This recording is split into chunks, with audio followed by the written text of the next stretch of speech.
And now, Jason Brett presents Friday Night Streamaroonoos.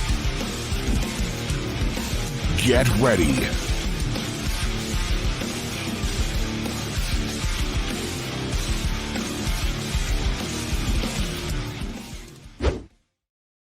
What's going on, everybody? Welcome back to Friday Night Streamaroonoos. It's very strange that it's still daylight.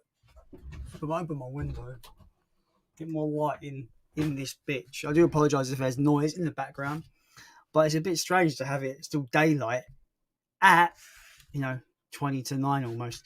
But how is everyone doing? I hope you're all doing great. Thanks for jumping in as always. Fun story. The troll got in early, and I got to block them early, so it was great. Do that more often, troll, because that means I can get rid of you before I go live. But yeah, how's everyone doing? Pete, Play Tendo guy. I'm doing good, man. I hope you're doing good. Yeah, it's all going good, man. I'm doing well. Recorded episode 2 of my Monsters on the Loose podcast today with John from Mondo Traffic Movies. That was a good old time. I think we've gone deeper into Gremlins than anyone else ever has. So look forward to that. So look forward to that, my friends. Film Geek 13, thank you for joining the stream. Have I watched anything? I've not watched anything today. But I did watch Gremlins yesterday, which was a really fun rewatch after quite a long time. I have not watched that film in a while before yesterday. Anyway, Last Chance, Ches. Hello, thanks for joining the stream as always, man. You know what? I feel kind of like humbled that I start these streams even if I'm on my own. I know there's going to be a few people that I know will be in the chat, like Play Tendo guy and Last Chance, Ches. Really do appreciate the support, I really do, guys. As a fellow metalhead, I respect your shirt. Hell yeah. My favourite band man. My favourite band of all time. And yeah, there's some obviously controversy when it concerns the main dude of this band, but I digress. Still favourite band of all time. I've got, you can't really see, but the poster here is a signed tour poster by the band, and you can't really see, but I've got all the vinyls, and I've got a bunch of stuff on this wall that you can't see. But I do plan to do a room tour at some point, but my carpet is the worst, and I'd rather not people see my carpet. But anyway, Phil 4K, the legend, is here. I'm very good, man. I'm doing very well. I hope you're doing good. Hope everything is goody gumdrops, as they say. Jack, thanks for jumping on the stream, my dude. I saw the. Speaking of Phil, I saw his subscriber mail to you. The video you made of that. Some awesome titles in that, my dude. That was cool. Phil is so generous with that kind of stuff, man. Phil, you're awesome. You know that. But yeah, thanks for jumping in, Jack. I do appreciate it. Feel free to throw in questions in the chat as always, because when I'm on my own, I kind of rely on the chat's engagement and your questions and whatever. So feel free to ask the questions, my friends.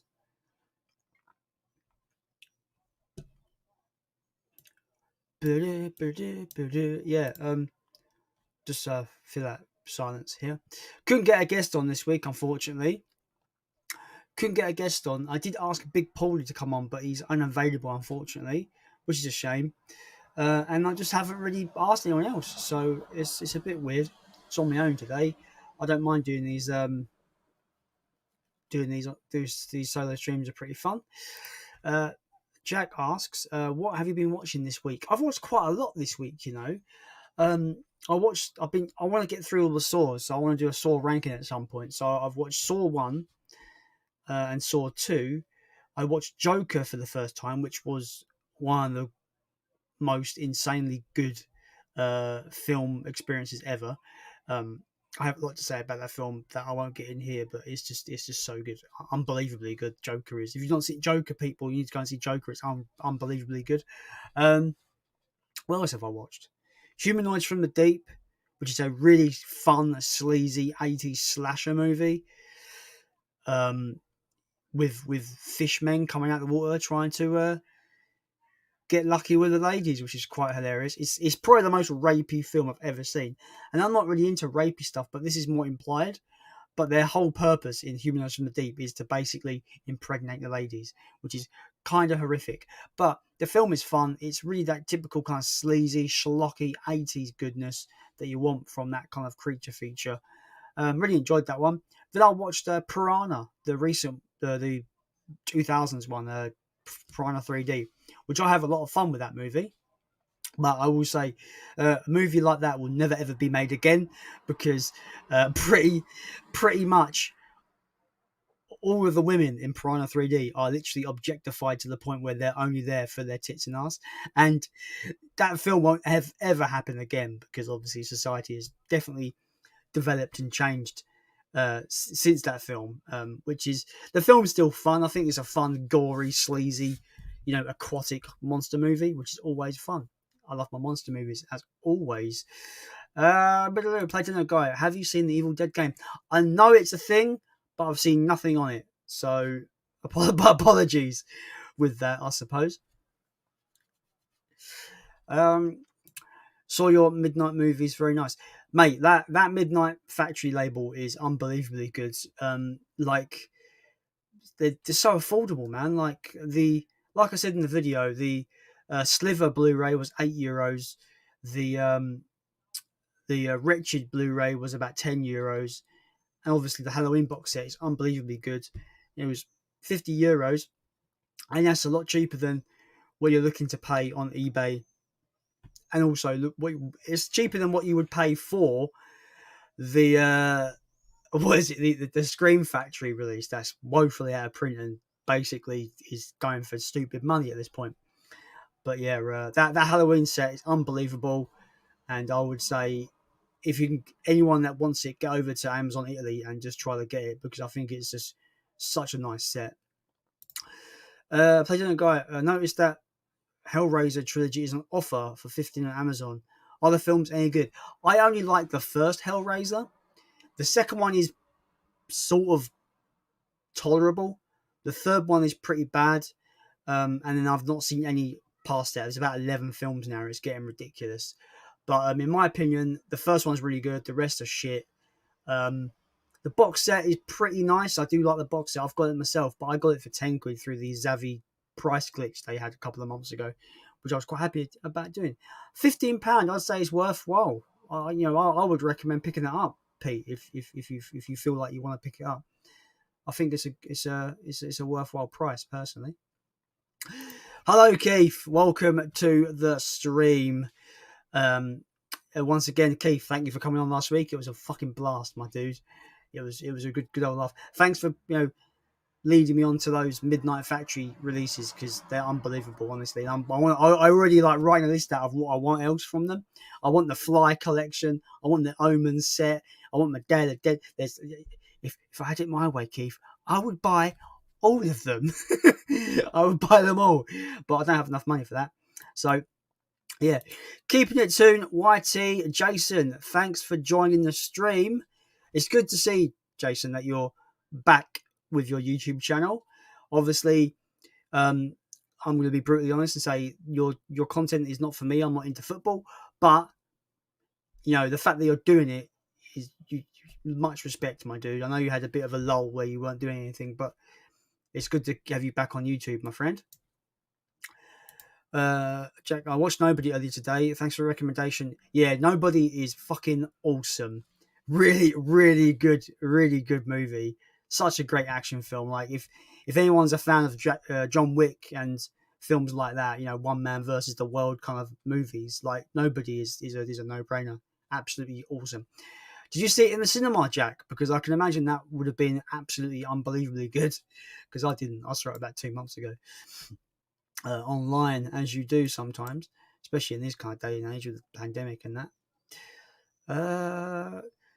I have 9 people watching. If you all could drop a like, I'd really appreciate it. It really helps out the channel. We have Jim Jam, we have James Millership, we have the Quizmaster in the house. Hi, Mr. Zilla. Hello. How are you, dude? I hope you're good, man. Hope you're good. Geeky Hijinks. great channel as always. You know, a lot of these channels that I know that people have channels like Play Tender Guy is a great channel. Jim Jam Movies and TV is a great channel. Physical Media Madness is a great channel. Euphoria Pictures, great channel. Everyone's got a great channel here that is in the chat. So yeah, keep up the good work, everybody. You're doing great content, man. Evening Jason. So I'm getting my 4K TV tomorrow, and I'm interested in which 3 films you'd suggest to try out. First, I can't pick 3 because I've not watched that many in 4K, but I can give you 2 straight away. Pacific Rim is unbelievably good. Like the quality is just unreal. The colors are unreal. It's just the nighttime scenes are viewable and actually look fantastic. And I would recommend Joker. Joker is probably one of the best looking 4K films I've actually watched. He looked unbelievable. So yeah, I recommend those 2, Joker and Pacific Rim. I wouldn't know what my third one. Godzilla 2014 is really good as well, so you might want to check that out as well. But yeah, get on that. What's up to you? You don't have to listen to what I say, I suppose.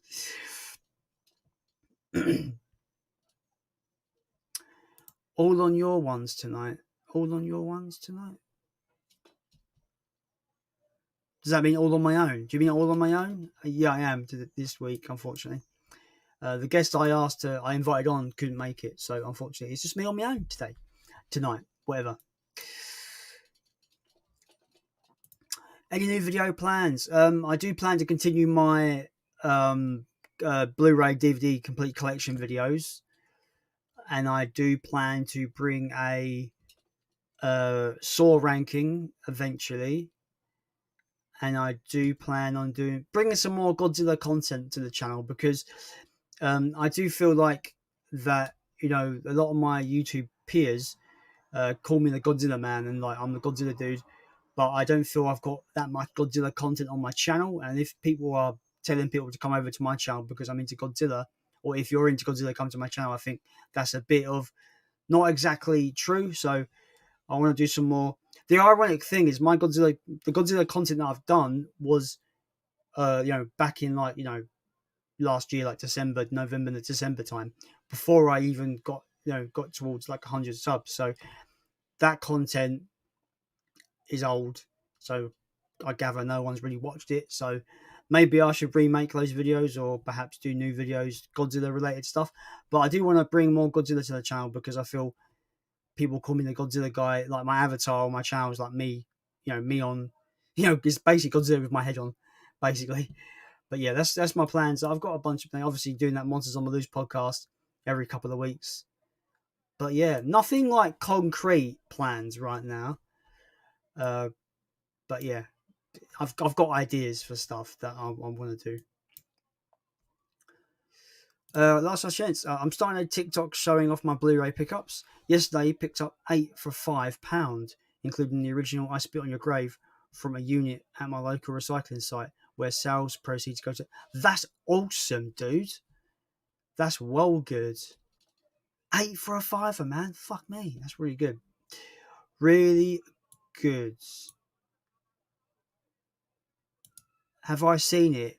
I guess you're asking about "I Spit on Your Grave." I think I have, but it was a long time ago, and I didn't really care for it, to be fair. If you're speaking of the 70s, yeah. If you're speaking of the 70s, "I Spit on Your Grave." I have seen it, but it's a very long time ago, and I didn't think I liked it very much. But it's one of those films. It's a bit rapey for me, so it's one of those films that I might get the box set and have a look, have a rewatch of them, just to see how I feel. Really nice. Yeah, it's a nice box set. Like I don't really go much on the what was I going to say? Yeah, I don't really care for the sequels of Hellraiser, but that first movie is awesome, and I just think the presentation on that Hellraiser box set is worth 15 quid. Is worth the price. Definitely think it's worth the price. Keith says, I seen the video today, Jason. I actually forgot to leave a comment, but you definitely look happy with what you got, and thanks for the shout out. You're very welcome, Keith, man. You're very welcome. Yeah. Those Midnight Factory releases are fucking wicked, though. They're so good. Like I said, I want to get more from that label because I think they're almost kind of like that kind of hidden label that like they've kind of been hiding. They've been doing it for years, I gather, but I feel like they've been hiding in the background. Probably because they're Italian, you don't actually get like wider exposure over here. But yeah, thanks for leading me on to those titles, because all that label in particular, because I just think it's fantastic. Are you going to do a car boot video? Probably not, but I do want to do my own car boot sale. Since my dad passed away September last year, we've got a lot of stuff to go through at my house, and me and my family, we're thinking of perhaps like doing our own kind of boot sale, actually setting up a table and doing it, because I like the idea of haggling with people, set a price, but they go, I'll give you £1 for it. And it's like, this is 10 quid, this is worth more than your house. Stuff like that. Yeah. Doing the whole kind of like those TV shows where it's like buying and selling and stuff. That sounds fun. Yeah, I don't know if I could like walk around a boot sale with my phone, video and stuff. Even though I've done shop vlogs before, but it's not something I'm going to be doing very often. But yeah, I don't know. We'll see, I suppose. We'll see. The Bounty of Dudden. Robert Fett's Bounty. Thanks for jumping in the stream, my dude. That T800 build's coming along really well, man. It looks awesome. Looking forward to when you get it fully constructed and you can have it on display. It's going to look awesome, I reckon. No work tonight. You're asking me that I'm unemployed at the moment, so yeah, no work for me. Unfortunately, I could do with work because I could do with more money. To be fair, who could not do with more money? That's the question. Keeping it 2-1-T. Today's video wasn't anything to do with football. Ha ha ha ha. Just me being a dick for 3 minutes.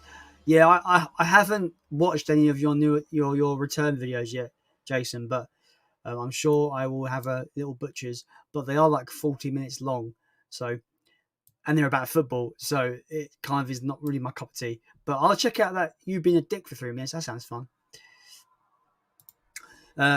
Jack says, yeah, saw nobody in the cinema. There was only 5 other people in there. Would you like a sequel? I think there is a lot you could do with a character.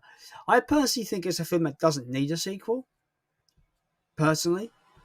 But there is rumours that they're going to do a John Wick Nobody crossover, which should be interesting. But yeah, I don't know. Sometimes I feel like when you get a film as good as that, it should stay as a standalone film. There's so many films out there that don't need sequels, that just get them anyway because money. I'm just like, can we not tie films to universes, to fucking multi-film? Too many studios are trying to make their own MCUs, and it's just it just winds me up. It's like, why can't a film be one good standalone movie? Sometimes that's all you need. That's all you need. Jim Jam asks, is there a sequel you like better than the original? Yeah, quite a few. Friday the 13th Part 2 is better than the original, I think. I think it's a very, very, very strong, well-rounded slasher film, personally. Like, yeah, there's quite a few. Nightmare on Elm Street 3, The Dream Warriors, I prefer that over the original. Saw 2, I prefer that over the original Saw. I know this is all horror films, but yeah, you get my drift. Yeah, Gremlins 2. I think Gremlins 2 is by and way better than the first one, personally. Yeah, that's good. Yeah, I could name quite a few actually that I prefer over the original. But yeah, there's some better sequels out there, man. There really is. There really, really is. Play Nintendo guy. I filmed my HMV Premium Collection today and unsealed one of the films to find the case cracked with plastic all on the floor. So I had to replace it. Yeah, I hate when that happens. It's the worst. It is the fucking worst.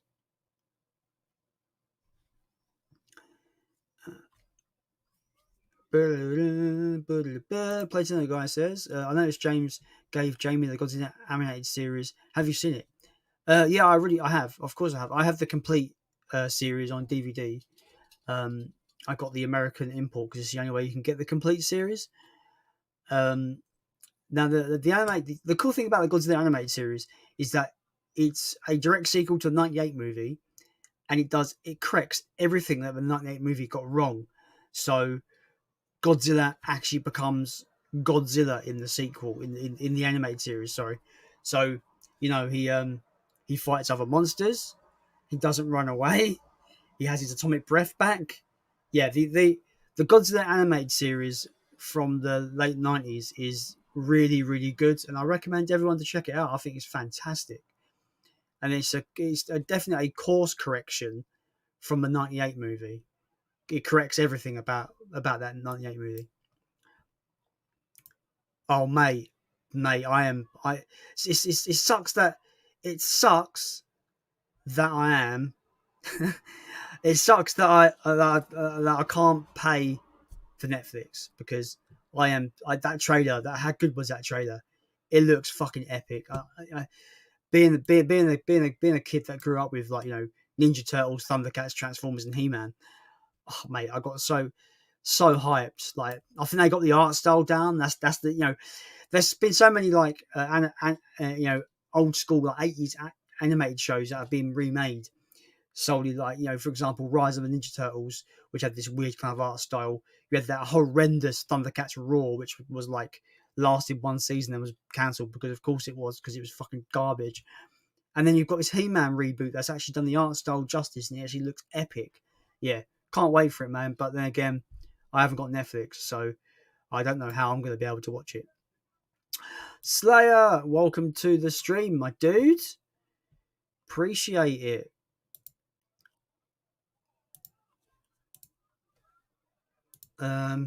One second, guys. Sorry, just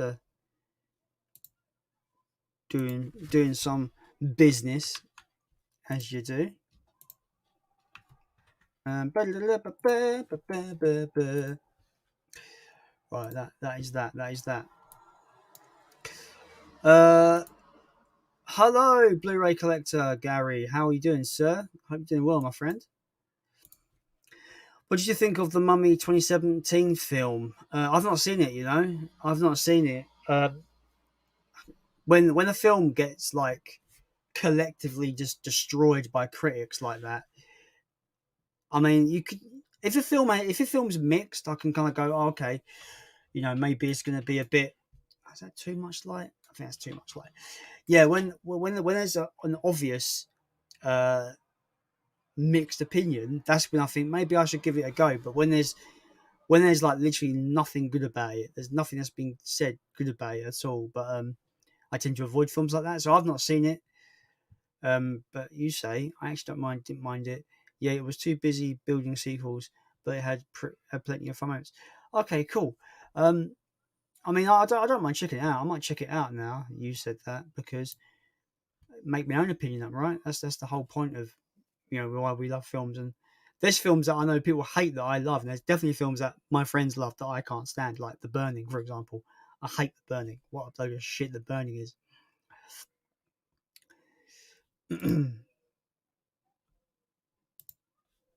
Shit, what am I doing? There we go. Rob, I've got you, boy. I've got you. Don't worry, I've got you. It's all good. It's all good, mate. Last is just the other 7 I picked up from the recycling center. Hugo 3D, that's quite hard to get. Rise of the Guardians 3D, nice. Argo extended cut. Not seen that film, but I thought it's really good. Avatar 3D, should have left it there. The Smurfs, should have left it there. The Lion King trilogy set, nice. And The Mercenary, not seen The Mercenary. But yeah, that's cool though. Like, the fact that you got them all for a $5, that's pretty decent.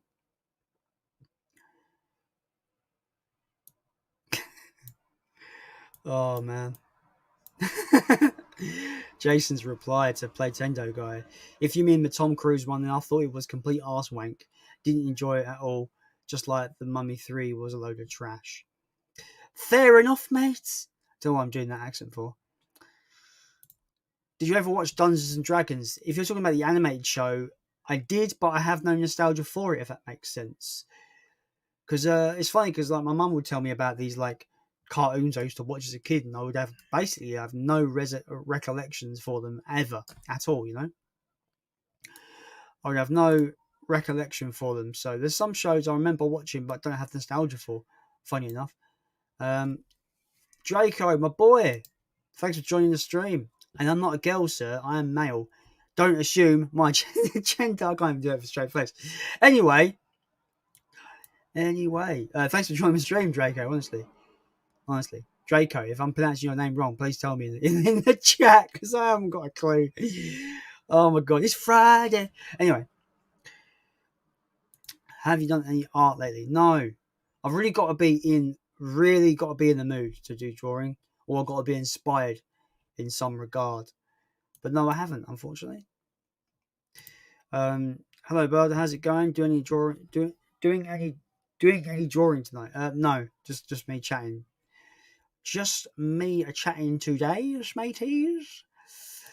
Yeah. Grace, thanks for jumping in on the stream. Appreciate it. Yeah, I'm glad you can make it. Appreciate you joining in, man. What am I doing? Oh yeah. What are your plans for the weekends? Not much really. Just gonna try to get some videos out. Get some videos out, mates. Yes, dickheads.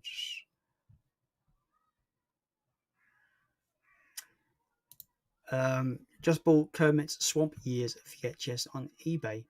I don't even know what it is. So, Grace, let me know what it is. I don't know what it is, unfortunately.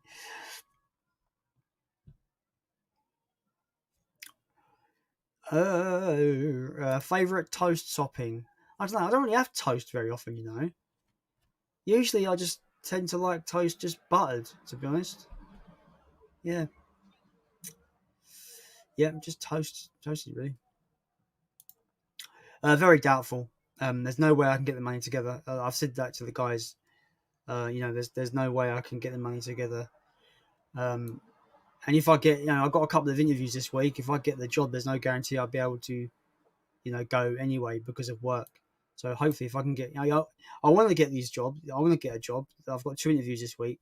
I'm hoping to get one of these jobs because it means I get more money for one, and it means I can actually start doing things a bit more. So if I'm still unemployed, it'll be a no, Jamie. But if I can get one of these jobs I've got an interview for, hopefully I can get the money together to go. But there's no promises, mate. Honestly, I do apologise that.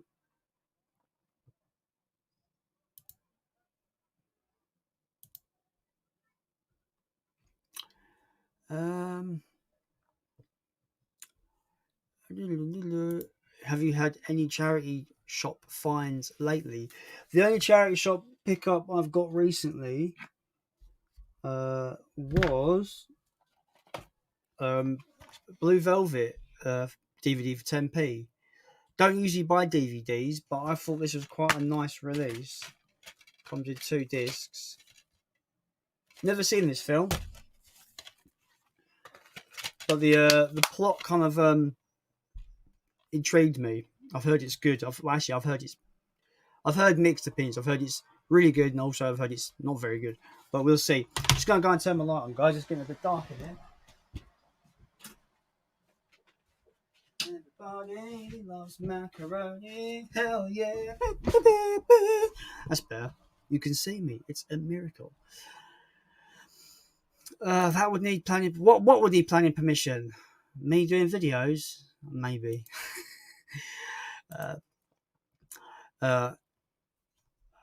My Friday evening is eating charcoal bacon with barbecue sauce because my pizza is way too hot to touch. Coolio. I want pizza now. Damn. Oh well. Grace says it's about Kermit the Frog before he met the Muppets. Interesting. That sounds cool. Speaking of charity shops, I had a mega haul up at the charity shop the other day. Got tons of DVDs. What did you get, Jason? Let me know in the chat. Oh god, turn the light off. Look, you tell the 370 whatever subscribers I've got because they clearly like looking at my face. Anyway, just lost about 50 subscribers by doing that. Anyway, Lieutenant Guy, good luck for the interviews, mate. I wish you great success. It's really hard to get a job. Yeah, it really is. It's been a pain in the ass. I must have thing is, I had a job in November through to January. I left that job because I had issues with the way things were run, the way things were, and there's a lot of double standards going on and things going to management that really is a bit petty and shouldn't really go to management. So I decided to leave because I was just going to be miserable there, right? So I've been unemployed since maybe like the beginning of February, and I must have applied for about a good 100 jobs. It's been ridiculously difficult, and there's jobs that I know I should have got based on my CV and based on my experience that I just didn't get, which makes it really frustrating. Um, you know, but I guess it is what it is, and I just got to keep trucking on as you do. The only plus side out of being unemployed is that it's given me all this time that I can just make videos, which is good because I will tell you this, guys. Once I get a job, the videos will probably slow down a little bit for obvious reasons. Good luck. Oh, thanks, man. I appreciate that. Yeah, I know you got a ton of DVDs, but what titles did you get? Let me know what titles you got, Jason. I appreciate it. Thank you, sir. Will you be watching E3 conference this weekend? Probably not, to be honest. I'm really not like in the game zone at the moment, and where I haven't got any of the new consoles, I'm not really with gaming at the moment. I'm still playing Outriders from time to time, but until I get a new console, that's when I'll start getting hyped for new games. But right now, because I haven't got a PS5 or an Xbox Series X, I'm not hyped for new stuff right now, to be honest with you. Grace is hopefully gonna watch Danny Boyle's The Beach this weekend. The Beach is really, really good. I think it's fairly underrated. I don't really hear people talk about The Beach, but it's a really underrated film with Leonardo DiCaprio in it. I think it's really, really good. So hopefully you'll enjoy that. I think it's a really good film.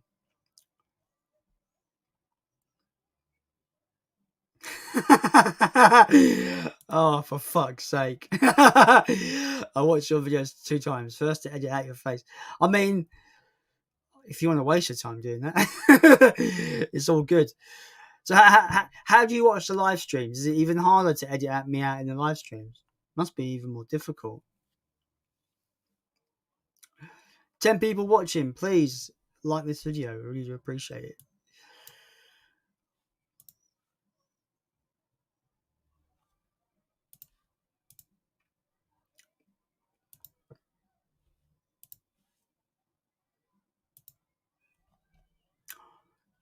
Doo-be-doo, doo-doo-doo, doo-doo-doo, make a room. I'm going to take that off because it's pissing me off. Thank you. Thank you, sir. Yes, oh, dear.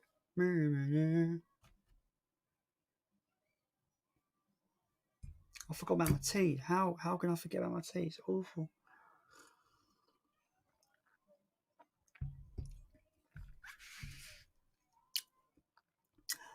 So yeah, things. If when I get a job, things will slow down video wise, but I will still try to aim to get at least 1 video out a week because that's what it originally was at some point. Then I got to 2. Then I got to just put out videos whenever. But yeah, I'm really hoping I get something at least with these job interviews. But it is what it is. Any more questions, guys? Because this whole stream relies on chat questions. Because I just look like a weird person just sitting around doing nothing.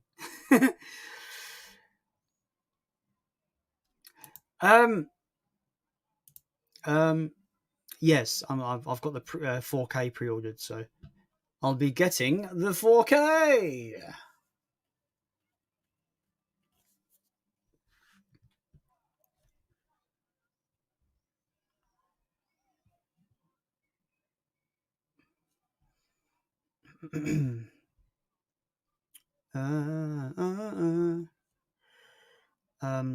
Douche. By the way, now ordered much Arrow stuff.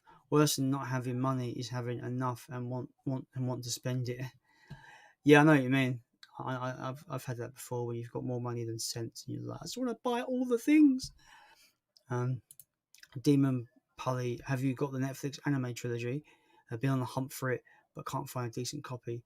Do I still have? No, I don't know.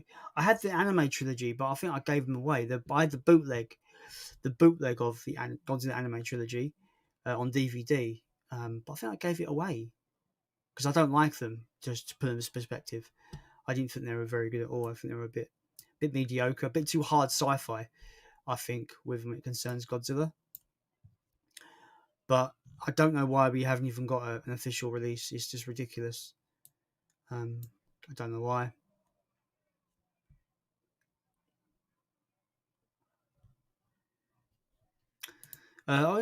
Keeping it simple, Jason will tell us his haul.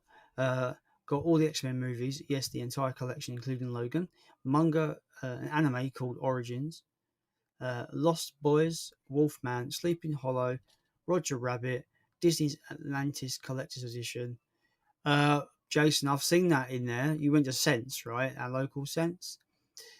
That charity shop. That be careful. That Atlantis is a region. I think it's a region 1. I could be wrong, but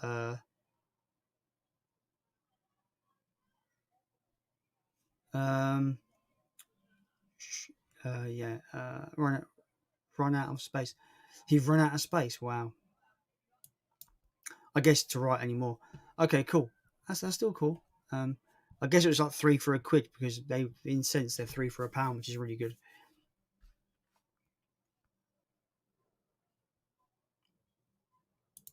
Should be at a Killers concert in Coventry, but cancelled twice. That sucks. I hate when that happens. But cancelled it twice. That's mad. Loads more, but the chat only allows 200 characters. Yeah, unfortunately, chat is restrictive. Last night's Ches, what did you think of the Tarantino Rodriguez Grindhouse double feature, Planet Terror and Death Proof? I loved Planet Terror. I thought Planet Terror is awesome.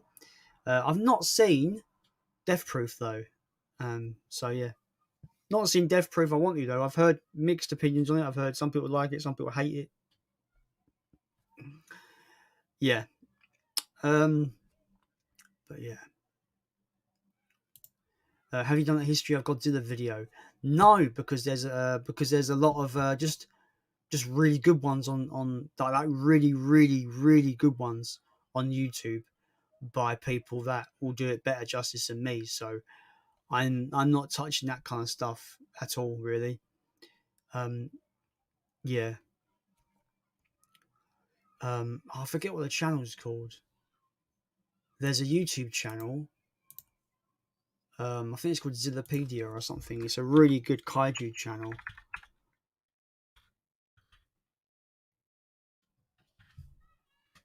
Have a look.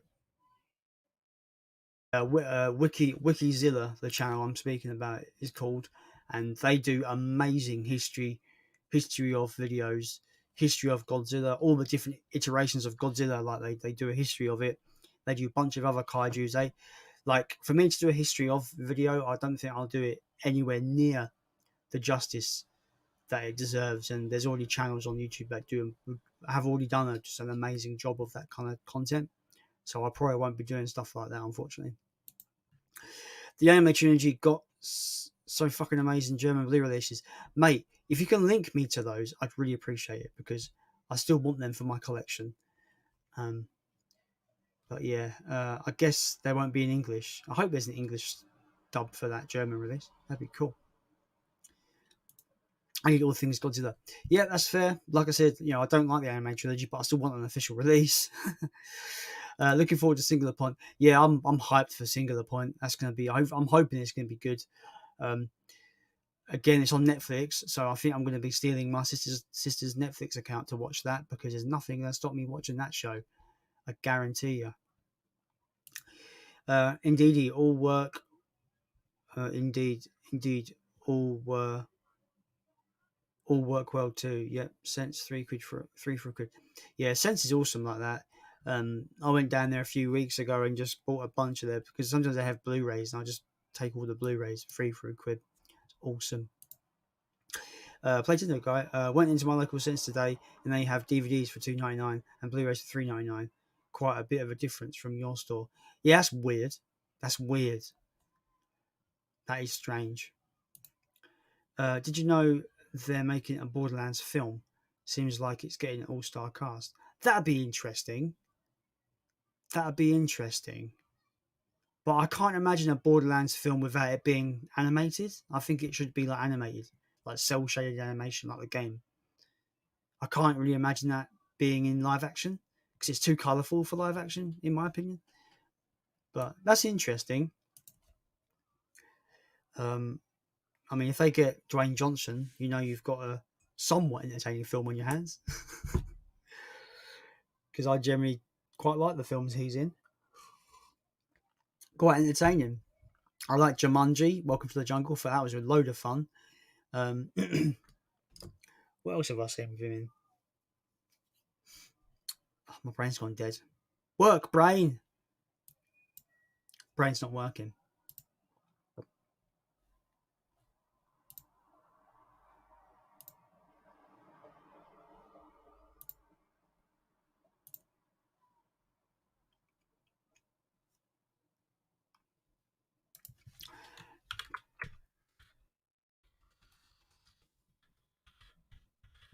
Sorry, guys.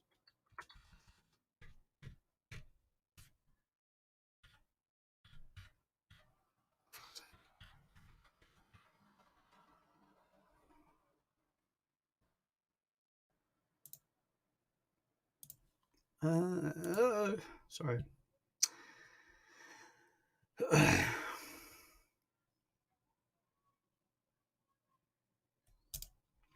Jimmy Lee Curtis and Kate Blanchett are starring in the Borderlands film. That's interesting. I love all his films. I didn't say that. I said, Dwayne Johnson usually makes a lot of the films he's in somewhat entertaining. Jumanji's fun, and I can't think of anything else. I'm not a fan though. I just think he's fairly entertaining. Anyway, have you seen the New Kids film on 101? I've not seen it, but I've got a region 3 Blu-ray that's not the 101 version, but I'm thinking of upgrading to the 101 version because it's really, really, really, really, really nice. What do you think of those Iceberg Explained videos that are popping up on YouTube? A buddy of mine has done a 3-part series in its style based on Roger Rabbit that I helped produce for him. Oh, nice, man. See, I only like them when they're to do with things that I find interesting. So there's a guy called Wendigoon on YouTube, and he did a disturbing movie, Iceberg Explained.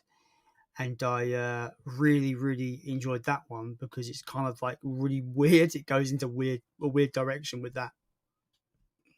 It all depends on the subject of the iceberg, really, with me, if I want to watch the video. So, see, like a Roger Rabbit one, I wouldn't really watch because I don't really care about Roger Rabbit, for example. So, it all depends on the topic of the iceberg, really. Yeah, can't talk. Just checked out all the midnight editions on Amazon Italy. Is Wretched, aka The Witch Next Door? I don't know. I don't know. I've not seen that film, so I don't know. I've got it. Obviously, I bought it, but I've not. I wouldn't know. Sorry, dude. Thoughts on the Monster Hunter film? Should Mila Jovovich be the lead role or not? Personally, I feel could have casted someone better. No disrespect to her, she's great, but she doesn't suit the role. I just think she plays the same character in every movie. I just think she's bland as all fuck, basically. I generally didn't like that movie. I thought it was. I've got a review on the channel if you fancy watching that, but I generally thought it had a lot of issues. Mostly the relationship between Tony Jaa's character and Mila's character. It's almost like bickering children, their relationship in the movie, and it's just a bit of a bore fest. The film looks nice. It's a really good looking movie, and it just sequel baits. It has the worst sequel bait I've ever seen in a movie. It's fucking awful. Yeah, it wasn't for me. It wasn't for me at all. I love my monster movies, but they could have done so much more with that game franchise. and they chose to do a kind of like a monotonously, boring kind of fish out of water humans, military humans coming into the Monster Hunter world, where they should have just been the whole film should have been in the Monster Hunter world about monster hunters and just being that. But no, they have to shoehorn in like the they have to shoehorn in something from our world, and it just gets really tiresome with video game movies. I love Sonic the Hedgehog. I think Sonic the Hedgehog is great, but it didn't have to be on Earth. But yet they shoehorn that in because people have got to relate. I'm just like, well, Sonic the fucking Hedgehog. He doesn't know Sonic the Hedgehog. I don't know. I'm just ranting. My bad. Yeah, I know. Yeah, I've seen that. I want to pick it up at some point. I really do. Just can't afford it at the moment. That's the same problem. Rampage is really a great film. Dwayne Johnson isn't a great actor, but such a nice guy and very entertaining to watch. I agree. I've not seen Rampage yet. I've got the 4K, but I've not got around to watching it yet. Thoughts on Space Jam 2? That film to me, just based on the trailer alone, looks like a film that Warner Brothers has no faith in. It just basically is like, we don't care about this film, but look at all the references, look at all the pop culture icons, yeah, and yeah. It's the same thing that what Ready Player One did. I just feel like it's a story that the studio doesn't care about, so they just shove in a load of references to things that they know will get people's attention.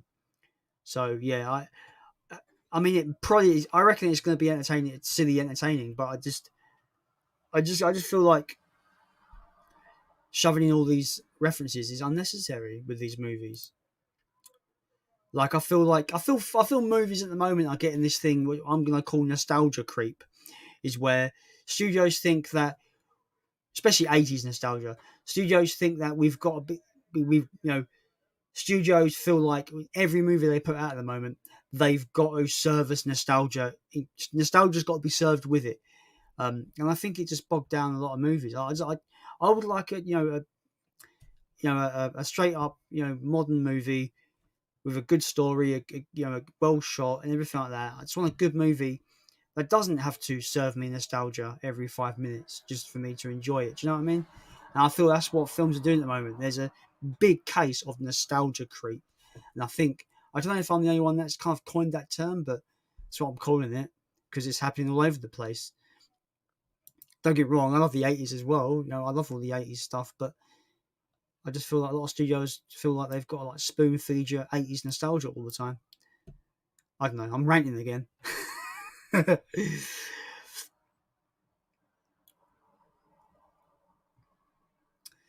Oh god, did not mention Space Jam. Should have left it alone in my views. Yeah, I don't think it was a necessary film. I'm not really that much of a fan of the first movie either, to be honest with you. The first movie is a bit not that great anyway, to be fair. Noticed on Big Paulie's group, there was a video of Keith Lemon making a critter figure. Oh, that's awesome. I want one. I want one. Just checked Richard. Richard is called The Witch Next Door. Buying now. Is it good? Because my cousin loves it, and that's why I bought it. Because my cousin liked it, and he's not really a horror fan, so that just tells me I'm gonna like it because I'm a horror fan. Plays the guy, absolutely love Monster Hunter the video game series, and I bet bar the monsters, it has little to do with the games. It literally has nothing. Well, I say that Tony Jaa is sort of got a sort of Monster Hunter outfit on, and he has that big like sword made of like a jawbone with the teeth. He has that big sword in it.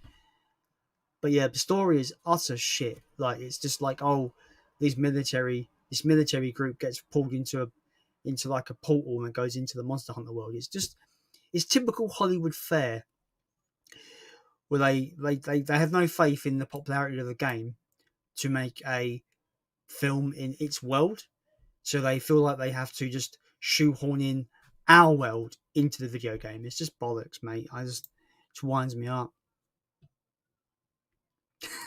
Yeah, I heard this, man. Army of the Dead is a good watch, but fuck me, Batista can like. Yeah, I heard this, but I really want to see that Army of the Dead. I've heard it's dumb fun. It looks like dumb fun to me. Looks like absolutely dumb fun. Did you ever see Napoleon Dynamite? No, funny enough. Yeah, no, I've never seen that film. I'm not really a comedy dude, to be honest. I'm not really into comedy that much. Yeah, I would never go and watch a comedy in the cinema, for example. It's just I'm never immediately gravitated to comedy. I'm always more immediately gravitated to monster movies. Horror in particular is the big one, of course. Action, you know what I mean, sci-fi, but never really into the comedy really as a genre. To be honest with you, um, every movie now has to be a remake. It's annoying. Just think up something new, like the I don't know, the haunted lampshade. um, yeah, I kind of agree with you. The thing that baffles me is that you have some films that come out that have great concepts, but are executed badly. Why not have a second crack at those movies? Movies that didn't do so well, but their concept was awesome, and then make them try to improve on them that way. I think that's a better way to do. Like I've heard they're remaking The Exorcist. Like why? Why remake The Exorcist? The Exorcist for me is a perfect 10 out of 10 movie.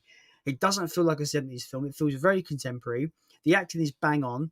Everything about that film is perfect. Why are you remaking perfection? I don't understand it. Someone explain to me why they're doing this. I know it's money. I know it's money, but man, they're remaking a perfect movie, and I don't understand why. I don't understand why you would even touch it. You've already got a film that exists that is already perfect. But oh well, what we're going to do? They're going to do it anyway, so I don't know why I'm even complaining.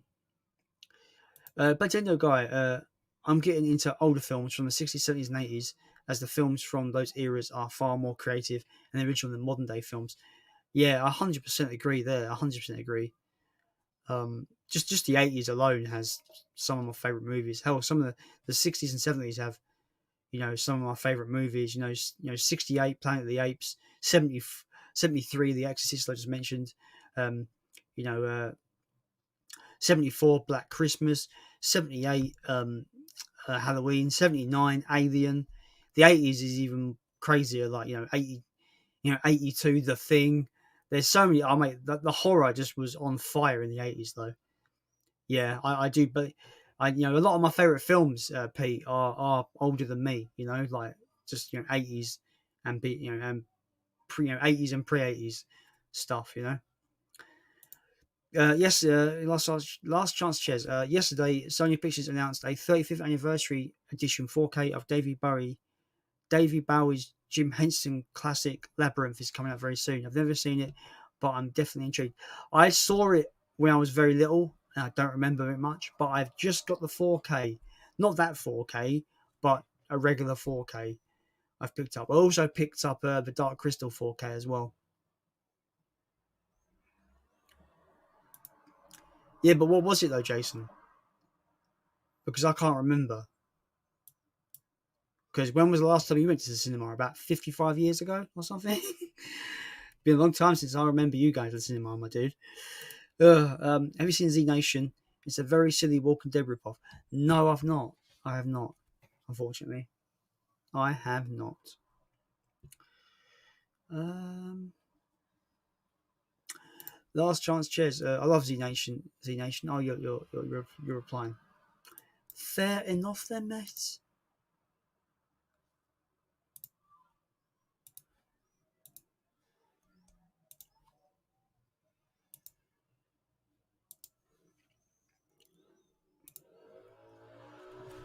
Yeah, it's really good.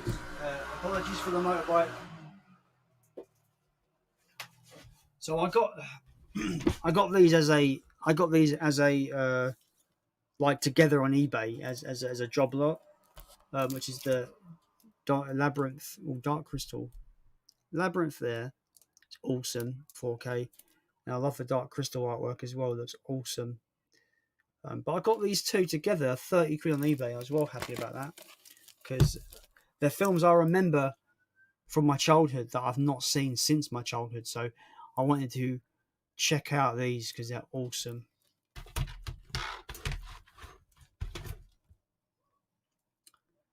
Um, Labyrinth is an epic movie. Highly recommend it. We saw Wallace and Gromit: Curse of the Were Rabbit. Fuck me, last movie I saw was. Oh yeah, I actually I remember seeing that Wallace and Gromit. That was quite fun. But I just what I'm saying. Overall, just I've never actually been. I never actually would actually go and see like a general comedy in the cinema. Wallace and Gromit is different because Wallace and Gromit is just classic. Mate, I fucking jealous of you now. I'm envy you. I'd love to see that movie in the cinema because I love Ponyo. What a movie! I love that film. But yeah, I really recommend Labyrinth if anyone hasn't seen it. It's from what I remember, it's really good. Need to rewatch it though.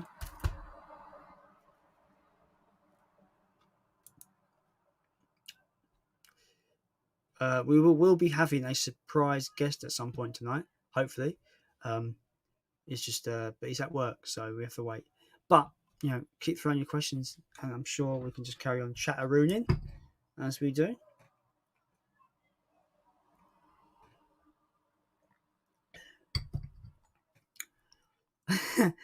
Well,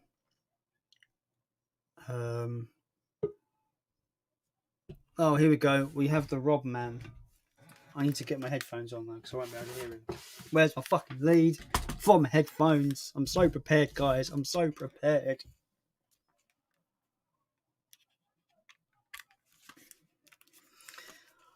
Oh, fucking. So prepared. Not prepared. Sort of prepared. Half prepared. Fucking taking forever. I do apologise. And we have the boom. We have the man of the. I'm calling it from the Bounty Mobile. The Bounty Mobile. You have sat in this vehicle for many hours asleep here next to me. Yeah, I missed your presence. I mean, just to put it in perspective, guys, we weren't sleeping together because you make it sound we were sleeping together. We weren't sleeping together. I'm driving for 5 hours. I'm gonna do an impression of Jason now. You ready? Your camera's froze, by the way. It was me asleep. Oh no. Yeah, I've just finished fucking work. So I thought I'll give you some support. I can't let a fellow man on his own. I can't leave on your own. I've done streams on my own fine. Support though. It's a support of the group. I appreciate it. I do appreciate it, Rob, honestly. Yeah, so anyway, Play Tendo guy asked a really crazy question because my answer would be all of them. He's put, what other films are you thinking of buying? All of them. Well, in general, I think for me, I'm sure you buy it, but obviously Paul's pre-ordered me Mortal Kombat Steelbook. I heard that. So that's I've got my Indiana Jones box set for £30 on 4K. Yeah. Which was ridiculous. And there's nothing really. I don't know. I've not really. I've stayed away from physical at the moment. Obviously, King Kong, Godzilla Kong. Yeah, I've got that coming Monday. I've got the 4K pre-ordered. I'm just hoping there's because I haven't got. I gave them away as a giveaway. I haven't got King of Monsters or the original one. So if they do it, I've got Skull Island. If they do a box set on 4K. Then I'll pick that up Monday. I haven't seen the 4K, but I have seen Amazon advertising. No, I think it was H&V advertising a DVD for a 4-pack DVD. No, sorry, Blu-ray. Sorry, it's a Blu-ray, but it looks like it's just going to be in a slim case. Okay. So it doesn't look like it's going to be like a nice box set or anything like that. I'd like them individual. Yeah, they won't be in. They just be in one case, unfortunately, by the looks of it. You know, like sometimes you get those 3-4 movie bundles where it's just like one case, but it has like, in a little bit in the middle, like the destination one. Yeah. Looks like it's going to be like that. Have you seen the link? The link? Have you sent me a link, or are you talking about something else? Is there a film called The Link? Is it a character from Zelda that people think is the guy? It's Link, not Zelda. Do you know what I mean? That annoys me so many times. You've been sharing my link out, you absolute bastard. What?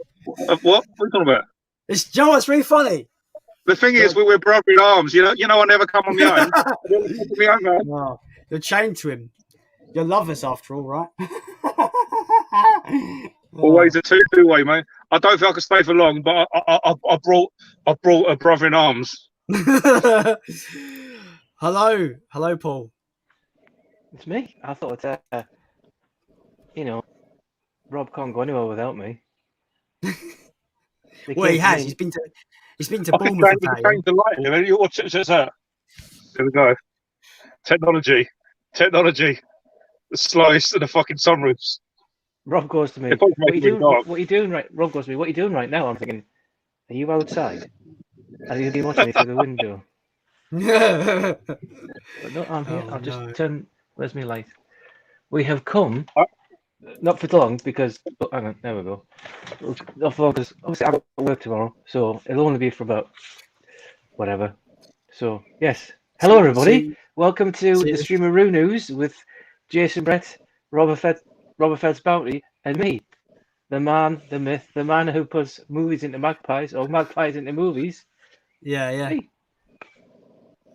So, as you've taken over hosting duties, Paul, there, as I can see, are you staying for the 8-hour shenanigans on the stream? See you real soon. The background is. I've only got about 30% on my phone, so I'll probably stay for half hour, and then I might be back when I get home. Okay. Okie dokie. Don't be too disappointed. Well, Hopefully, I was about to have a say something, then realise I'm actually live with loads of people watching, so I'm not going to. But the wife will be going to bed soon, so I'll go and say good night to her. Okay. Yeah. So it'll be back in a minute then. Yeah, that's right. Yeah, let's be honest. It's already back. It's already That's it. It's been. I was about to say, Paul, have you told your kids about me being a real dad? You being my dad or their dad? No, their dad. Oh, not yet. No. I'll kill online at me. Fuck. No. That's probably what's scary. You. Mate, I'll pull that out. It's all right, don't worry. Why did I give you the link? Why? Why did I just leave it as just me? I've not been on a stream for a while. Not one where I could say what I think. So this is it. Yeah, but you've got Paul's. I can still control you. So just behave yourself on Jason's stream. Anyway, let's carry on. Yes. Keeping it soon, YT. I have Labyrinth from Dark Crystal 2 on DVD. Seen the Dark Crystal series 2, and that was amazing. Great to watch. I recommend that too. Is that on Netflix, the Dark Crystal series? Yeah, I'll have to send you a link to Netflix. The problem is it's a great series, but I think they've canned it. I don't think they're doing a series 2. It was very, very good. I did enjoy it. Because I don't know if you saw, I just showed off a couple of 4Ks that I got. Dark Crystal and Labyrinth. They're doing a sequel to Labyrinth, aren't they? They're doing a number 2 to it. Are they? Yeah, it was announced a while ago. See, I've not seen the first one since I was a kid, so I don't really remember much of it. But my brain tells me all I say, without going into, I'm not being immature, but if you search, Google Bowie's Bulge, and then watch Labyrinth. See, unfortunately, I know this joke because that's all people talk about when they bring up Labyrinth for some reason. Just to confirm, Rob's been on the stream about 5 minutes, and he's also talking about penises. Fuck's sake. Honestly. Yes. Anyway, Labyrinth. I don't think I've ever seen Dark Crystal. I have seen Labyrinth as a young one. So yes, there you go. It's very good. See, it's funny. I fancied they're called Gelflings. I think they're called I fancied the girl puppet in Dark Crystal as a child. Okay, that's weird to know. I'm sure when I was in primary school, they showed this in primary school. I'm sure of it. I could be wrong, but I'm sure I watched it in primary school. It is a classic, to be fair to it. But I think to be honest, I probably have seen it when I was younger. It was very similar to like Terror Hawks and that kind of dirty and kind of ugly looking things. But that's it really. I think the closest I got to Jim Henson was probably Fraggle Rock. They had a DVD of that in my local charity shop, but I didn't buy it. What was the creatures called in Fraggle Rock? The big fat things. Dozers. Were they dozers or were they little creatures that built things? I've got no idea. The dozers were the little things that built things, like had no eyes and had like a helmet down to there with a nose. Anyway, this is Jason's stream. We're not taking it over, Rob. Let him continue, please. So Jason said that he recommends Dark Crystal series, which is good. So keeping it to my tears, Jason is my friend. He lives like 2 minutes away from me. So if he shouted, I probably could hear him. Anyway, so was it yourself who invited him to the Bluetooth community then? Yeah. Because he came on and he posted and he was like, "Oh, you probably read it, didn't you?" I don't know why, because his movie, and I went, "Well, because it's about Newcastle, I'll allow it because it's my group and you're allowed. Any other football team doesn't matter. This one is fine because I'm approving it." Now, Jason is saying loud. I don't know what he's referring to. Maybe one of you is too loud or something. I don't know. It's probably Rob. The problem is that's the main thing I have an issue with StreamYard is that you can't create the volumes of people. It's really awkward because I've watched your stream, Paul, where you've had 5 of you. Jamie's come on and Jamie is the most quietest person ever, and you can't hear what he's saying. Probably a good thing.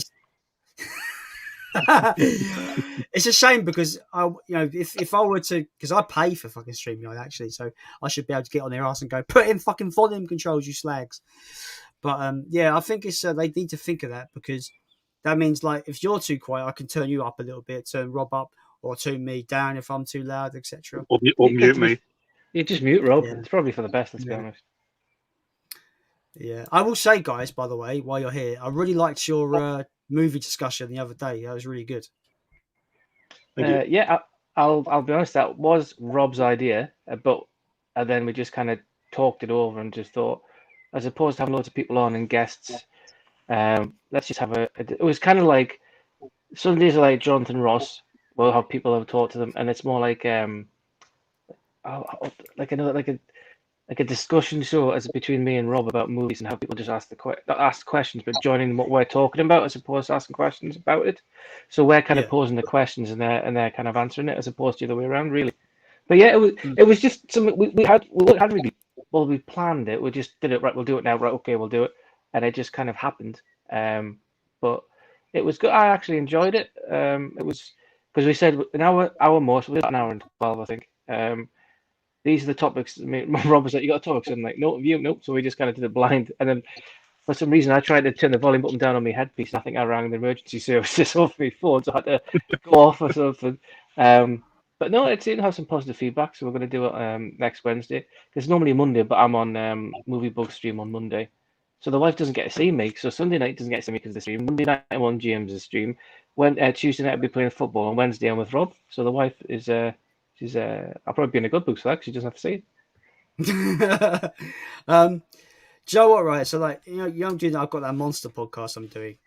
Yes. That tomorrow at 6 o'clock. Me and John, we were like talking about doing that for months ago. It was my idea, so it was good to get our first episode out. But today we recorded tomorrow's episode, and it was really fun. It was just us talking about Gremlins for an hour. But not really talking about the movie per se, but more talking about the lore of the actual monsters and talking about them and the rules being a bit dumb. And it was really fun, actually, just to chat about one particular movie and going deep diving into it.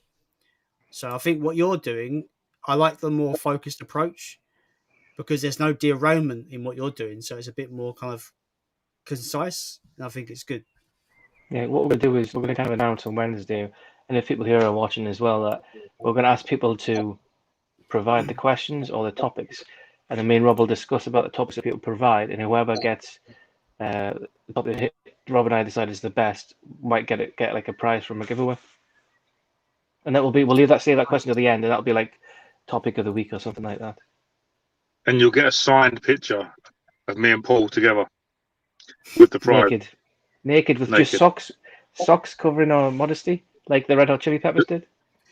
The thing is, on the internet, you shouldn't promise things like this, okay? Because then people will expect. We're going to get molds. We're going to get the molds. You know the molds you can buy. So I'm going to need about 58 molds. but you've got to hold it in place so we have to hold each other's. Right, let's get back on topic. One of the main reasons for the streams was, obviously with the podcast kind of thing, people ask so many questions. We know we can't get to everyone. So if we pose a question or a discussion, we'll talk about it. Everyone in the community will talk about it in the comments. And after we've spoke about it, we'll bring up as many comments as we can in regards to the question we've just discussed. And then obviously it's good. It's good to have a chat about films. It's yes, and pop culture. We're going to go in depth with maybe stuff related to movie memorabilia from back in the day. I'm not going to reveal any questions yet, but we've got a list of probably the next 2-3 weeks that we're going to keep adding to, and obviously whatever people put in for us to talk about. Yep. Coolio. But yeah, I do like. Just come on to advertise our stuff, by the way. No. I was about to say I like the concise format you're doing, and I will say this: sometimes on a Sunday stream, when you've got 5 people in that stream, it does get a bit of a messy to try and get everyone to have a fair shake in terms of talking. Yeah, that's what we want to It have does get this weekend. I think we're going to stick with. I think, yeah, I'm just going to have 4 because obviously Preston's on this weekend, and I brought Jamie on because I don't really know Preston, but Jamie does, so he's the kind of go-between. But Preston seems a good guy, so I'm sure he'll be fine. But obviously next week we've got movies in Sue, so I'm going to ring Sue next week to know what we're just going to let ourselves in for, and then see if we can get Durant back on in August. That's cool, man. That's good. Yeah, because like I said, like when you're watching it, you've got like 5 people on it. You can get a bit crazy. Yeah, you want to talk? I haven't left the streams completely. Obviously with work issues, and I'm a full-time unpaid carer as well. I work Sundays till around about 11, and I have Mondays and Wednesday off. So I don't want to join the stream at 10 o'clock and even derail it by me being there. Do you know what I mean? Because obviously I don't want to degrade the stream or everyone just Rob's here, and then that kind of might affect the guests that are on that week. So if I can't be there at the beginning, I won't just appear, because I don't think it's fair for everyone else on the stream. That's fair. That's cool. Anyway, should we move on to the comments? Well, go on now. Thanks very much, everybody. See you Sunday. Playtender guy goes, "It's the bounty." Dun-dun. Right, Peter. No, that's for you though, Rob. I don't know why I'm bothering. Peter just watched Dirty Harry for the first time every day. I was leaving now because we were joined. Yeah, last time I checked this, we've got to go. Me and my buddy of mine have made our own game similar to Five Nights at Freddy's playable on Twitch, and the beta test is in 20 minutes. So we've got to get some food in before. That's cool, man. Good luck. The whole idea of making your own game, that's so cool. I think it's cool. I couldn't do it myself, but Playtender guy says, "Are you still playing Mass Effect, Rob?" I've finished 1 and 2, and I am halfway through 3. I accidentally, back in my first playthrough, made gay choices by accident. And the wife walked in on a romantic scene with 2 men in Mass Effect. How did that go down? It definitely went down. It's for me. It's the best. It's the best gaming trilogy. Well, although people hate the third or the end, it's the best gaming trilogy ever made for me. I think it's amazing, and they made a cartoon or animated movie, but it needs it's got a film Star Wars. It probably wouldn't do well on a screen as a film, but it's a fantastic game series. And Paul, have you played that?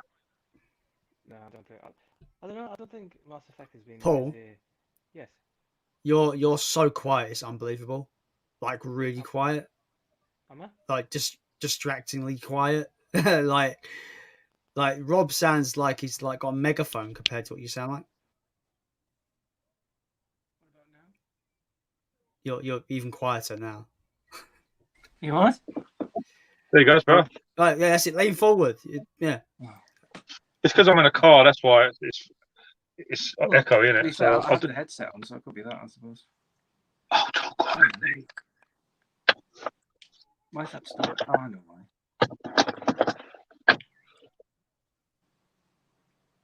Yes, I am still playing Mass Effect. and it's awesome. Is that better? Too close.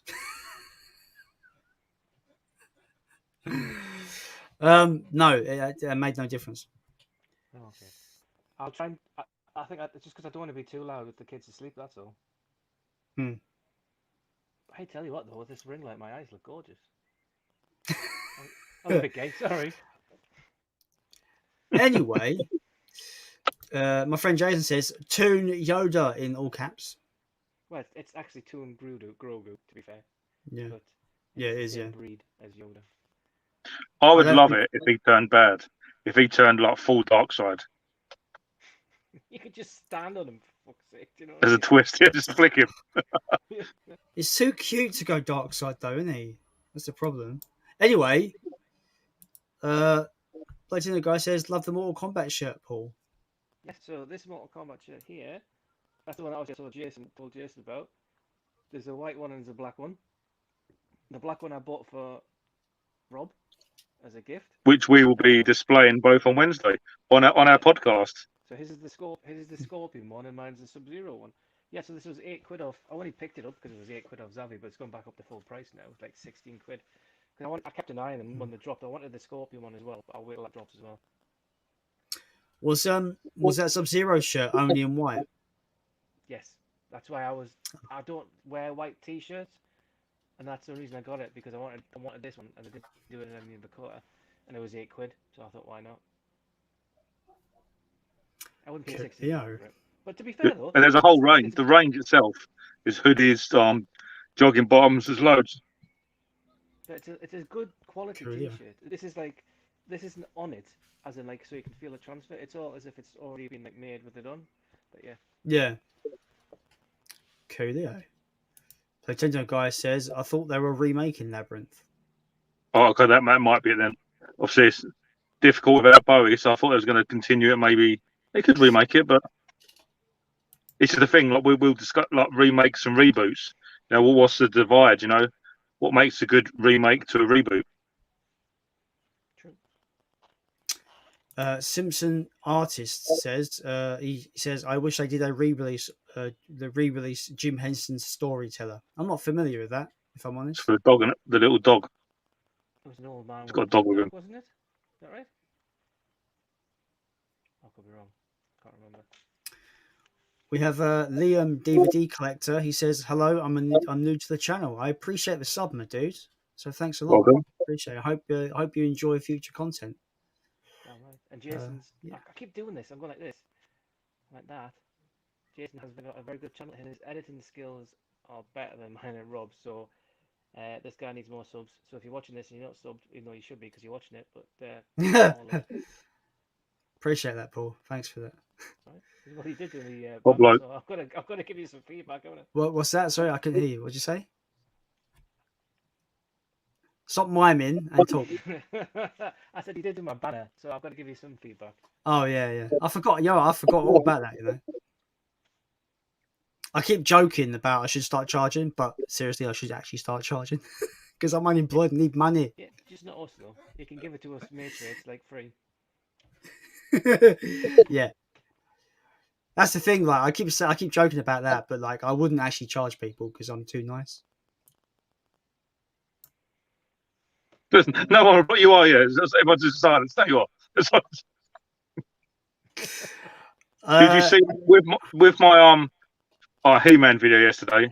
I did have to put the shocking clip of Ninja Turtles and Thundercats in there because they're so balls, aren't they? The Thundercat one is awful, but I thought the animation in the Turtles opening looked really good. I've not actually watched the show myself, but I thought the actual quality of the animation was good. It looks good, but I don't know what the show's like. It's shit. Is it bad? I've seen every episode of all the Turtles. All right, yeah. Of all the new stuff that's come out, the only one that kind of interests me, because obviously we watched them as a child and now we're obviously older, and everything that comes out now is new or revamped up.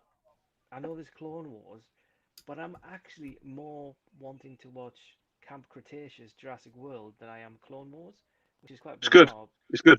It's good. It's really good. I put that to disc anyway. I'll have to sort you out. Well, Both seasons. On Netflix. Okay. Oh, I'll send it to Jason. And I might be able to sort you out He-Man as well, don't worry. Never mind that. You're supposed to be sorting me out Infinite when you get home, remember? Oh, yeah. Yeah. Dickhead. But another, going back to Thundercats Ho, there was a series in 2011 of Thundercats, which was fucking amazing. And they canned it after one season. It wasn't amazing. What, the It was remake awful. of Yeah, the anime remake 2011. They made fucking Well, you Lino like into this. They made Lino into this wino emo kid. It was awful. But he had the backstory on his dad, and I thought it was good. I didn't like it personally. We've got a minion down there. Look, is it Riddick? It's Riddick. Look, I'm the fly. fly. Anyway, my friend Jason says I'm a fellow Toon, so wink, wink, winner here. Think you should book a date now, fucking now, Paul. He wants you. He wants a bit of you right there. Well, you know, everybody wants a bit of Jordan in them, even the wife does. But not tonight or next night or the night after. Actually, ever since we're married. Oh god. Playtender guy says I really like that movie discussion you guys did. Look forward to next week. Get some questions in there. Get some questions over to any of us, and obviously we'll discuss. Jason says, right, I'm heading off, dudes. Take care and make sure you check out me making a fool of myself for 3 minutes. Night all. Enjoy the rest of the stream. Cheers for jumping on, Jason. See you when I see you, I suppose. Just stick my head out the window. You probably see me anyway. What was these like binoculars that I got? I can see you getting changed, Jason. No, hopefully not. Okay. I think his windows face the other way, so that's fine. Playtender guy, what one film do you hope they don't remake? Back to the Future for me. The problem is the one that I hope they wouldn't remake. They are remaking, which is The Exorcist, which I've mentioned before in the stream. It's a perfect movie, so why fucking remake it, cunts? Anyway. Yeah. It'd probably be John Carpenter's The Thing for me. They're doing that, though, aren't they? Are they? Blumhouse and John Carpenter are doing a remake. Of what? The Thing. The Thing is a remake, isn't it? I know, yeah. Yeah. Technically, it's more a retelling of the story from the book. Who goes as there? opposed to The Thing from Outer Space. Mm. They're both based on the same story, basically, isn't it? I mean, there's loads of films you could say you shouldn't remake. Die Hard, there's one. Shouldn't remake Die Hard. Yeah. Because that's just Jurassic Park. You wouldn't. Ghostbusters. I think Ghostbusters 2016 was a soft remake, wasn't it? Yeah, I think so. Correction. I'd argue it was a woke remake because that's what it was. I'd argue that it should be burnt from existence, and we should all get those men. See, I've not seen it. I've not seen it. I just saw the trailer and thought it looked like shit, so I didn't watch it. Simple. That's as simple as it was. Because I had free tickets, and I watched it. And I came out, and I was like, "That." I actually came out. What do you mate? What do you think of that? Mate, what do you think of that? And all these people walking past me. I went, "That was fucking shit." And everyone just started looking at me. So yeah, I've never been to that cinema again. I wouldn't want them to remake like Full Metal Jacket or Clockwork Orange because they're like, you know, the birds, stuff like, you know. Gladiator. Didn't remake Gladiator. I wouldn't even know how they would even be able to remake Gladiator because that film's got such a style and such a great look to it. Yeah. Remaking that doesn't make sense, right? It's one of those films that is unremakeable, I think. Yeah, I agree. Because that's the thing, like I think there's a difference between Hollywood remaking films you don't want them to remake, but there are films that are timeless in their own aesthetic where I think they're literally impossible to remake. So Exorcist, yeah, you can remake that quite easily. Will it be good? Probably not. But films like Gladiator, I can't envision what a remake would look like because it's unremakeable. Do you understand what I mean? Am I making sense? Remake Ben-Hur. You know what I mean? And they potentially won't work now. I don't think Exorcist will work now because you know it's going to be a 15 or a 12. Do you know what I mean? It's not going to have the same effect that the first one did. You can do a different possession, but how many possessed?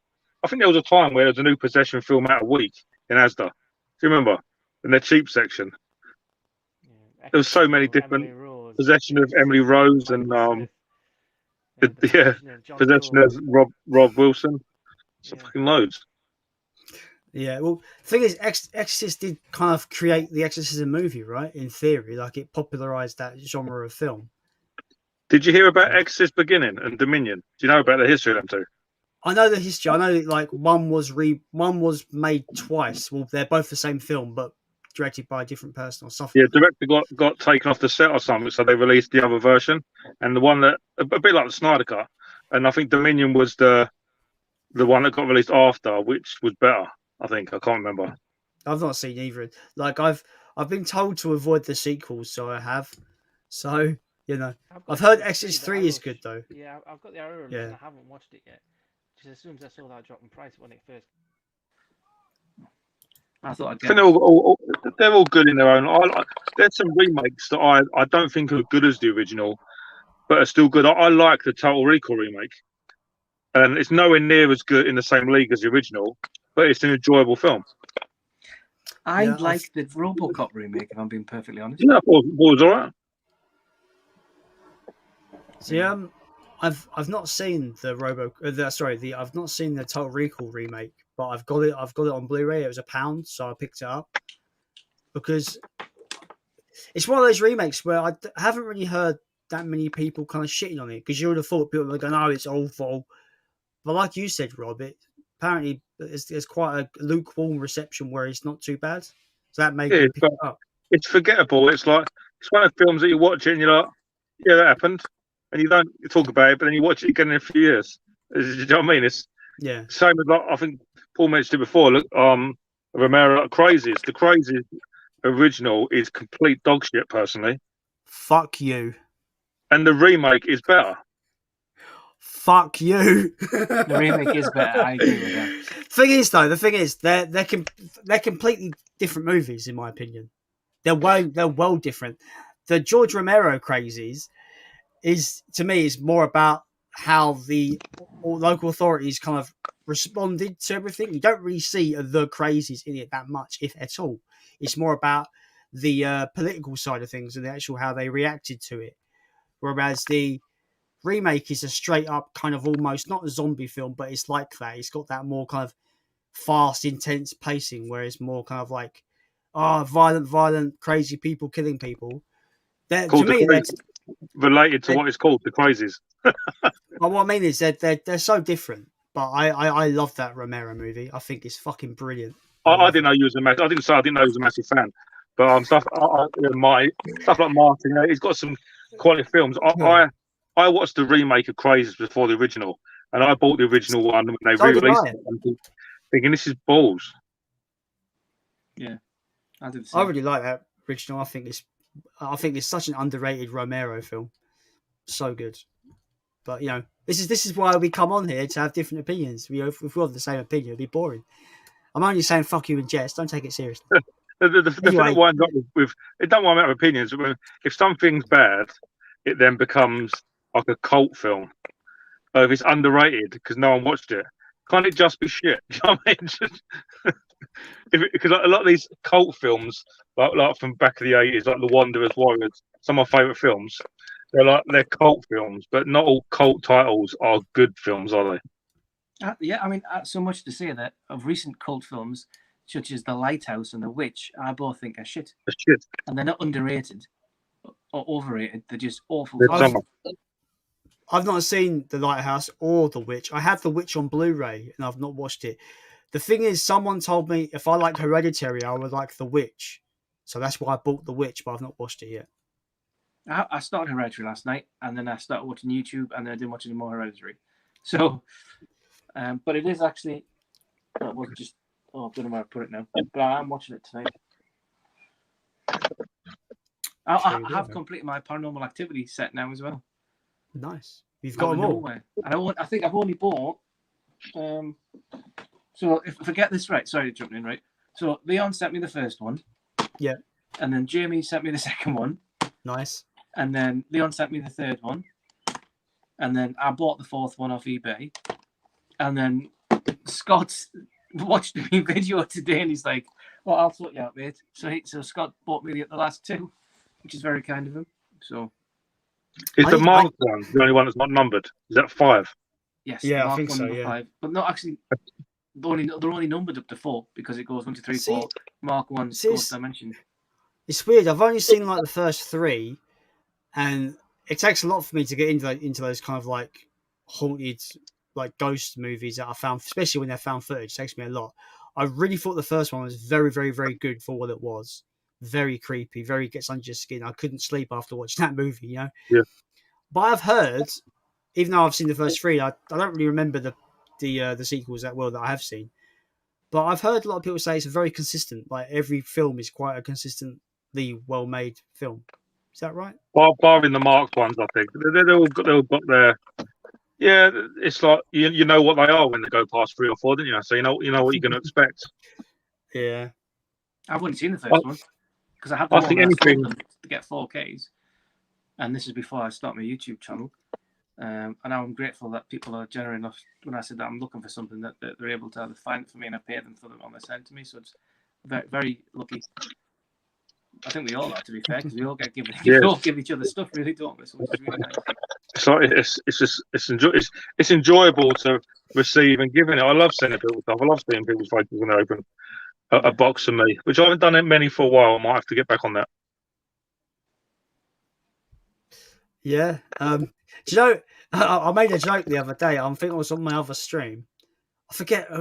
Maybe it wasn't on the stream. I was like, I made a joke where it's like, oh yeah, Rob gets all these copies of Midsommar because he hates it. I've not received one copy of The Burning yet. Have you watched Midsommar yet? No, not yet. No, I'm trying to get myself in the mood because it's like a fucking 3-hour movie. I've got to get myself. I'm looking to watch it. I'm going to do something Midsommar related on my channel because no word of a lie, in my local area, I done a delivery today and I had to go down Midsommar Avenue, massive sign. So I'm going to try and do kind of like a trailer for like Midsommar 2, and I'll do it like Marathon Madness, where I'll keep driving in a circle and just keep going up to the road, the same sign for like a fucking hour. But when does the cult get involved in you driving around in a circle? It's just the people of Liverpool. Yes. Anyway, No, he said cult. He said cult. Oh, right, okay. Anyway, the guy says that Thundercat show looks freaking awful. The art style looks, because I think what Cartoon Network are doing, they're basically giving all these old school 80s cartoons and giving them to the bloody Steven Universe guy and goes, yeah, just make that for us in that same art style. It's like, fuck off. And the Turtles one kind of it does look the one they were a little shit, but it's kind of almost like Samurai Jack, which was awesome. Yeah. Yeah, the Samurai Jack kind of look to it. Thundercats, He-Man 2000 was really good, and the new one, it's like, and the perfect song they chose for that trailer, didn't they as well? It's so fitting as well, isn't it? For that, it's so good. Jason bows out with P.S. You're like Goldilocks, the three bears. One's too loud, one's too quiet, and the other one is just right. And I'm out. We'll take care. I think our one is just right. Clearly, your volume's corrected itself now, though. That's because I took that. Because I think it's because the battery was dead on my headphones, so it's just going through this phone speaker now. Coolio. Nintendo guy says TMNT from the early 2000s was pretty great. One of my favorite shows as a kid. Based on the Mirage comics, that was it 2000? Was that the 2003? Ninja Turtles. See, I've only seen I only saw like a handful of episodes. I've not actually watched the whole show before.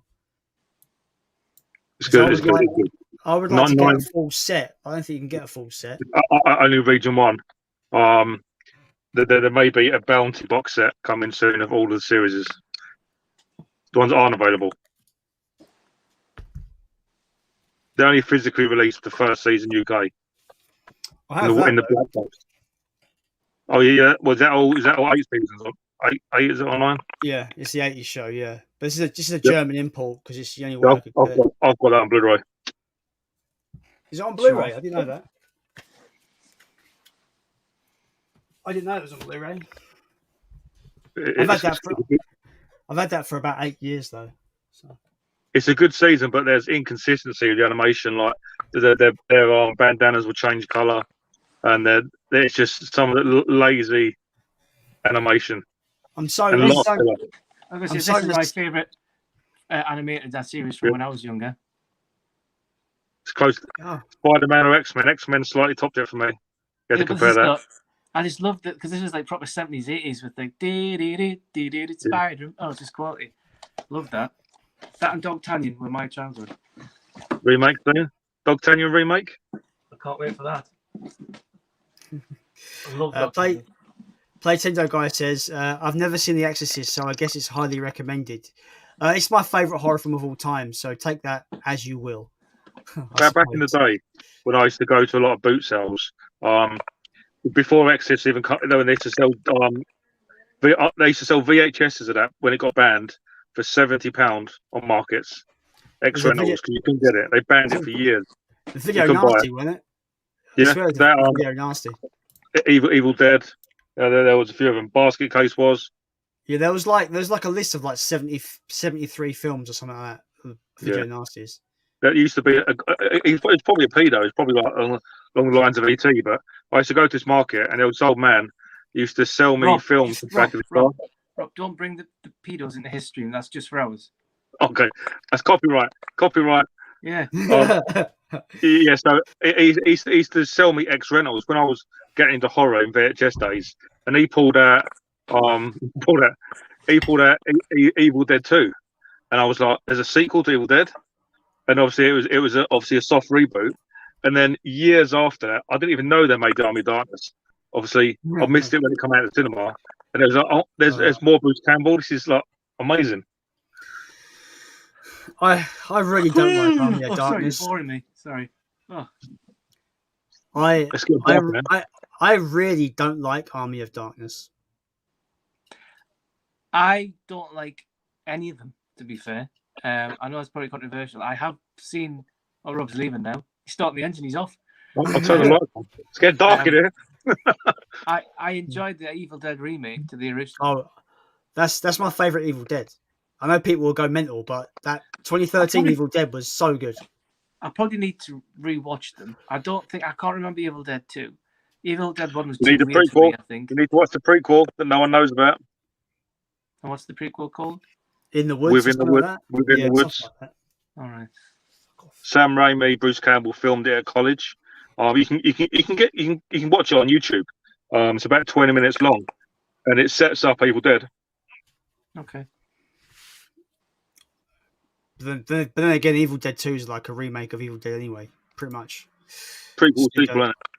Pretty much, yeah.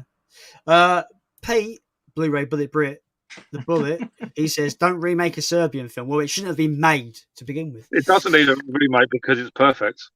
It's not. It's not. They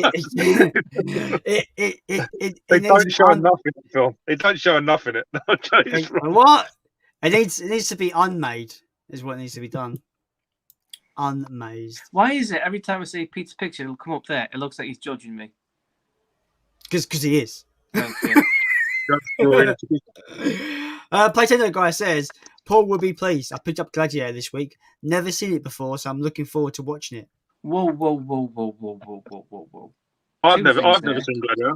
I haven't seen Gladiator. Right. I don't want Gladiator. Please don't send it to me. I don't want it because it's shit. Let me breathe. Right, hang on, Pete. You've never seen Gladiator. What you doing, man? Right, come off the stream immediately. Sorry, Jason. Come off the stream immediately, Peter. If you're still here, obviously I don't know how far behind we are, but we might be on time. Watch Gladiator tonight, and then you will. Not only will he say it, but you will be entertained, and it is awesome. It is such a great film. I'm not going to go on about any of this bollocks with cinematography and all the director and all that stuff, but the film itself is great. Russell Crowe's great in it. The score's great in it. The songs in it. It's just they're good. The playing in the background and the canister in the back of thing. But regardless of that, It is such What? a good film. And the opening scene when they're in Jamaica. Oh, fucking hell! The opening scene is fucking epic. It's And so when he just holds up his hand, he goes, "On my signal, unleash hell." this hell, yeah. Oh, Yeah, so and good. then just fires all the arrows and it just honestly, you gotta watch. I need to watch it. I got the 4K. I need to watch it now. I'm getting excited. Oh, it's so good. It was the first 4K I bought when I got my TV. I saw, I saw that film on release when it came out, but I was in Malta at the time, and I saw it in Malta, where it was kind of filmed as well, which is cool. I was like, that's cool. I'm going to drive. I'm going to drive while being on the stream. Jesus. Let's. His camera feed's fucked anyway. Let's see if it gets any worse. Is it shit? Yeah, it's really bad, like all pixelated quality. What? My Gladiator's gone missing. Where's my Gladiator? I'm trying to get pulled over by the fucking police. Play Tinder guys bought it, didn't he? He got it. He took it off you, Paul. What's up? Hang on. What's going on? I'm gonna drive you all to Midsommar Lane. Fucking hell! What has happened to this stream? I'm gonna have to go in a minute because my phone is gonna die. But I'll try and come back. If not, my reception will be. I'm going off my mobile. Peter, you need to watch this. You know what Rob's saying? You need to watch Gladiator. This is the first one I bought. My first 4K was this. The Steelbook of Gladiator. Watch it immediately, sir. But yes, that is all. Right, okay. Is that your PSA over and done with, yeah? Public service announcement. Oh, just the scene when he does his first battle and he just gets them all to go and go around like him and like surround him. And he's like, as one. And they all go around. Brilliant. It's fucking great. It's awesome. And also, if you look very closely in this picture here, Russell Crowe isn't fat. He's fat. He's gotten well fat though. He really has. But yeah, there you go. It's like Steven Seagal. He's lost himself big time. He's always been that big, isn't he? It was like when you were watching Bad Boys for Life, and I was like, "Oh, Martin Lawrence has had a good couple of years to himself, hasn't he?" I mean, I can't speak. I'm the size of a fucking whale, but I've never been thin, so it's okay. Playtender guy says, when it comes to Midsommar, which is better, the theatrical cut or director's cut? Rob will say no cut. I haven't seen the theatrical cut. I've only seen the director's cut, and I believe from reading things, it gives it a better narrative. I've only seen the director's cut. If the theatrical cut is 10 minutes long, I would say theatrical cut. I'm gonna next time me and Rob, if we ever go to each other's houses, we're gonna sit and watch Midsommar, and I'm gonna have make sure, even if I have to drug him to watch it, like with paralyzed so he can't move, I will get him to watch Midsommar. We could watch that whole film. We'd watch the whole film, and I'll be so bored. You could tug me off for the whole film, and I wouldn't come. Because for the fact that I wouldn't be motivated, because I'll be fucking demoralised. True. Anyway, let's quickly move on. Midsommar, director's good. There you go. I do question why I gave Robin this link to the stream room. Why did I do it? Anyway, the movie hater says, I hope they don't remake Halloween. Oh wait, they did. Fuck. Yeah. Fuck is I'm not a big fan of the remake Halloween. No, I think there's zombie one that is. Yeah. So it went too much into Rob Zombie, Michael Myers' childhood, and it was. And I had him with no offense to you, Jason, but I had him with longer hair, and I didn't like that. I liked him with the shorter hair. Not that you actually saw it, obviously. Yeah, I thought that they explained things that should have been left unexplained. Really, like I like the idea from the original film that he's just evil and that's it. That no more explanation. He's just evil, I like that idea. And they tried to explain that. It kind of just took away from the character, I thought. Yeah, it was just Rob Zombie trying to get his missus in. He's doing the monsters, isn't he? Rob Zombie. I don't know. That was supposed to be the theme, but clearly that didn't work. Do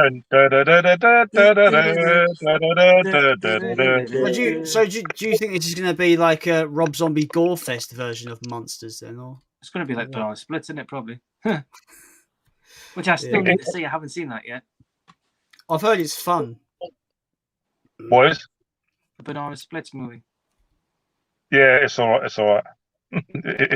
It's a better version of the Kaiju one. Yeah, Okay. I thought it'd be very similar. Yeah, I've not seen that Nicolas Cage one yet. Willy's Wonderland. Disappointed. There was no will. There's not. Right, no, it's stop. not. It's not Stop. a Wonderland of Stop! Willy's. Stop! It's false I can just- advertising, isn't it? It promises you a Wonderland, and there ain't even one. Fuck off, man. But I've had a shit day at work today, so Right, you've got me for 5 more minutes, Jason. Make it worth Okay. my while.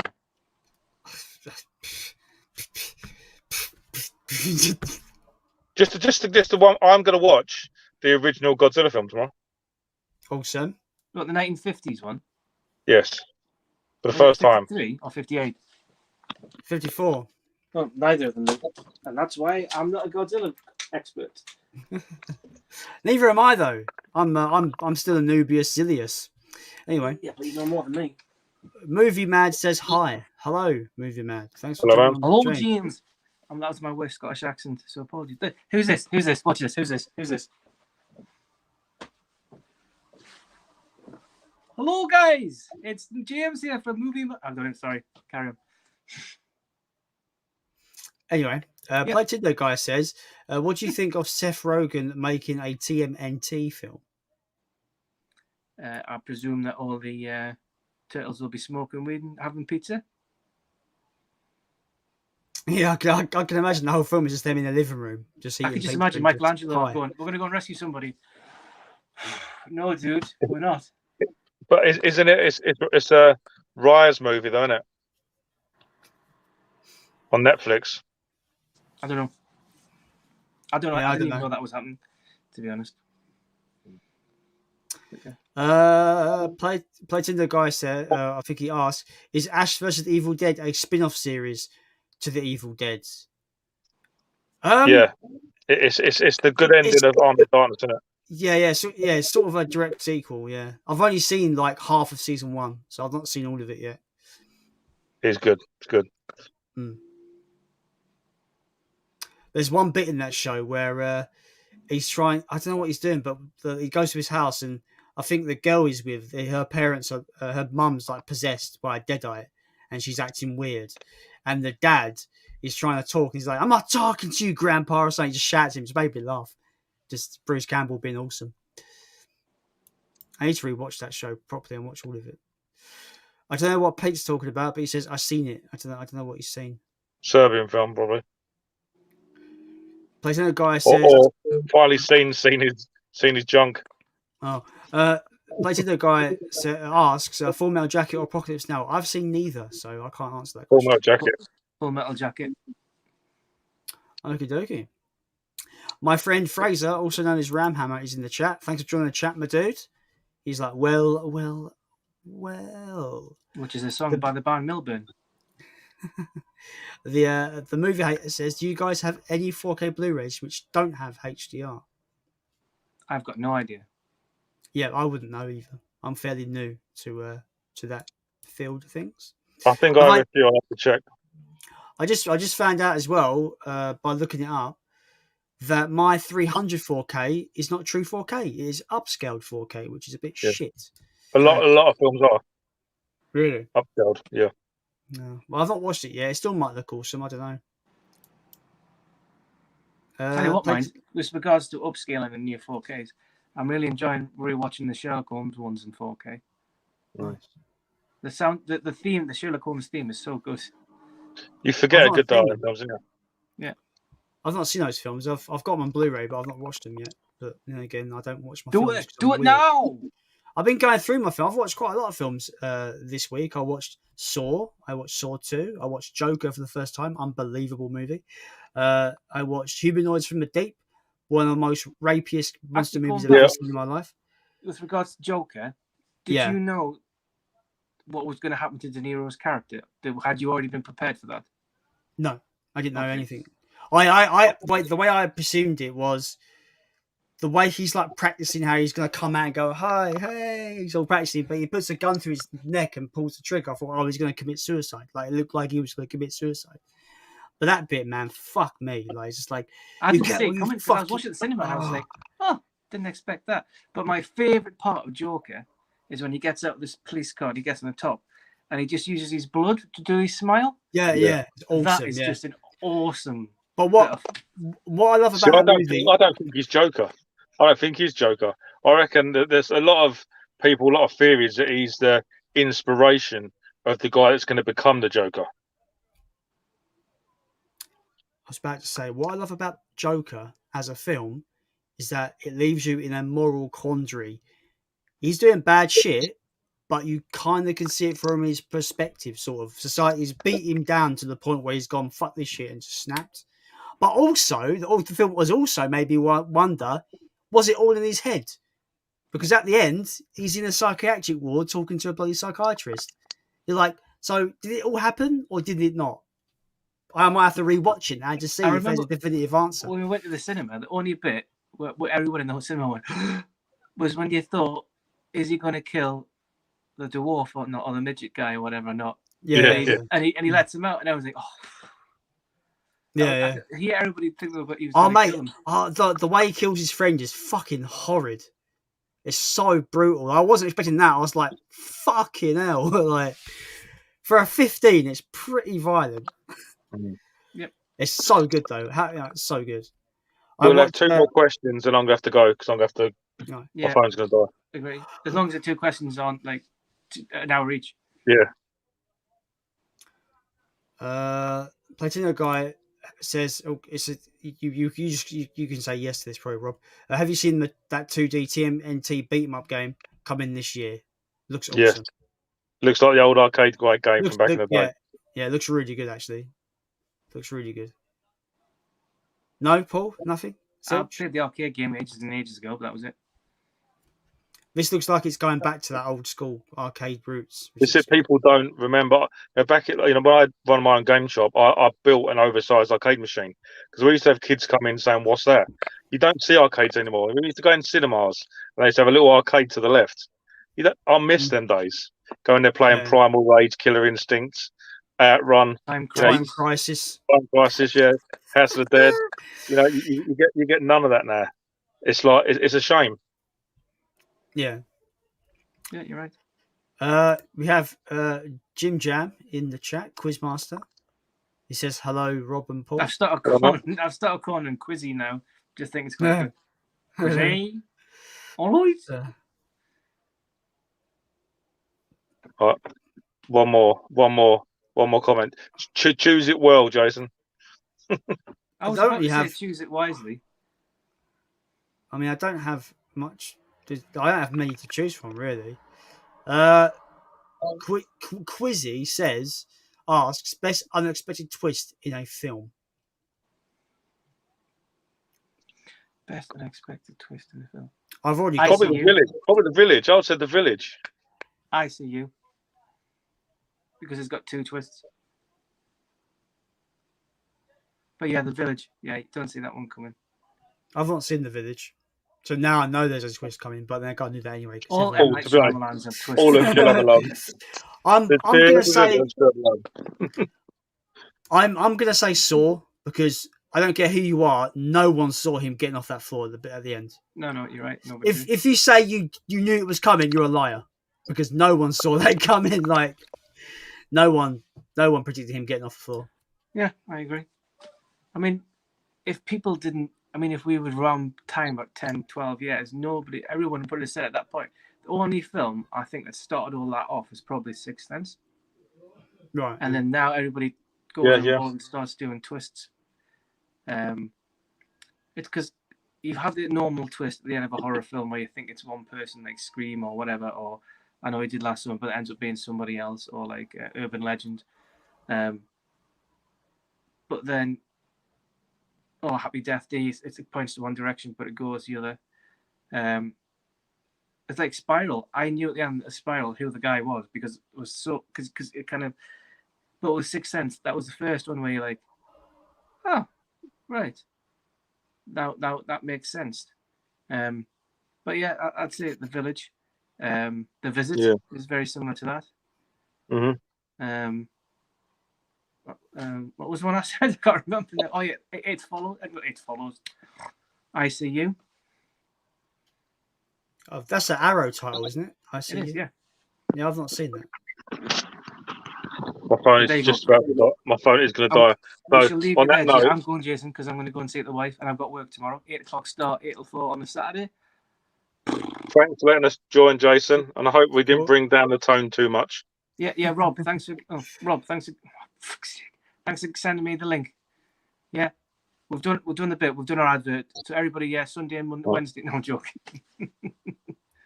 Get any questions in. Magpie Movies here. Robert Fitzpatrick there. Give us a sub if you're not in sub to us already.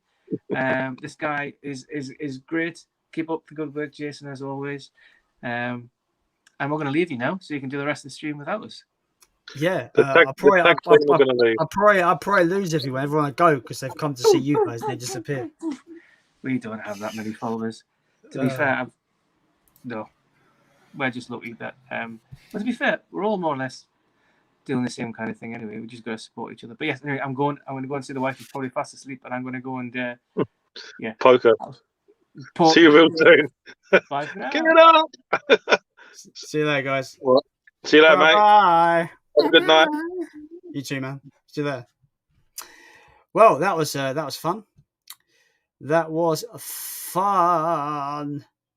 Yeah. So to answer your question, James, I would say, Saw, because I don't think anyone saw that. I don't think anyone saw that. Saw Tobin Bell getting up at the end, but no one saw it. Just awesome. I've skipped a bunch of comments. So that's the only problem.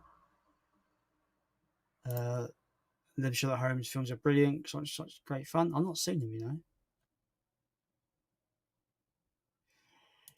know. People should stop complaining about 2K upscales being bad 4K releases. They're not.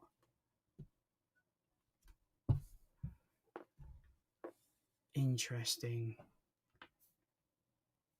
I mean, if they're 2K upscale, they shouldn't be called 4K. So if they're advertising them as 4K releases, then it's false advertising, technically. I don't know. I could be wrong. I ain't got a clue. Don't listen to me. And next time I hear someone say that the 4K isn't much sharper compared to the Blu-ray, I'll make it my life's mission to find that person and kick his/her teeth already. It's a bit violent, dude. It's a bit much. It's a bit much. Play Tendo Guy. Favorite Tim Burton film? I would say it would be Batman '89 because I love that film to death. I really, really do. Forgotten World of Movies. Thanks for jumping on the stream, dudes. Hi, sorry I'm late for this. It's cool, man. I'm still here. Favorite River Phoenix. I don't know who that is, you know, because I'm fucking useless. Got to look it up now because I'm absolutely fucking useless. Looking it up because I'm an idiot. I've got to look it up. I don't know who this is. I really don't know who this is. Who is this? I haven't got a clue who this is.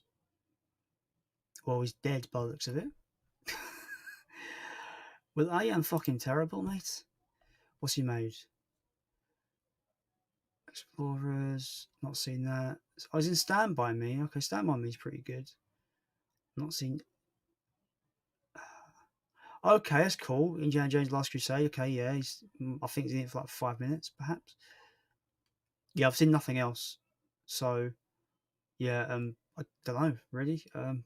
Press Stand By Me, most likely. Because I'm awful.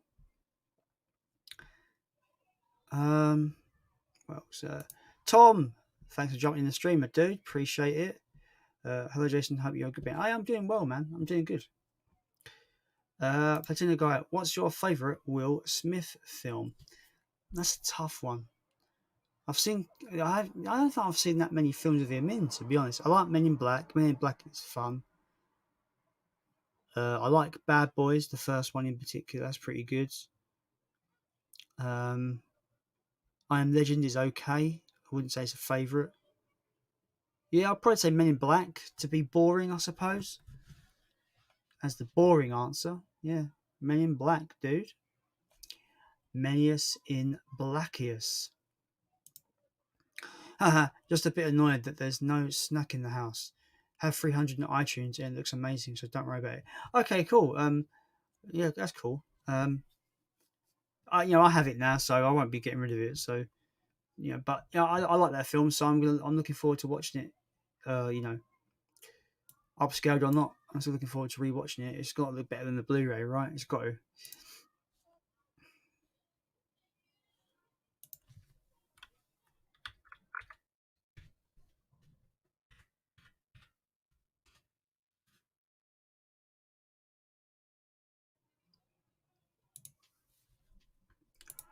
If I missed any comments, let's have a look. Oh, my legs are killing me though.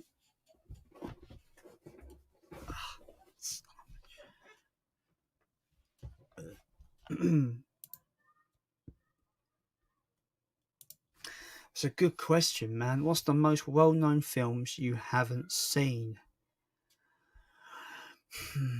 Harry Potter movies? Not seen those.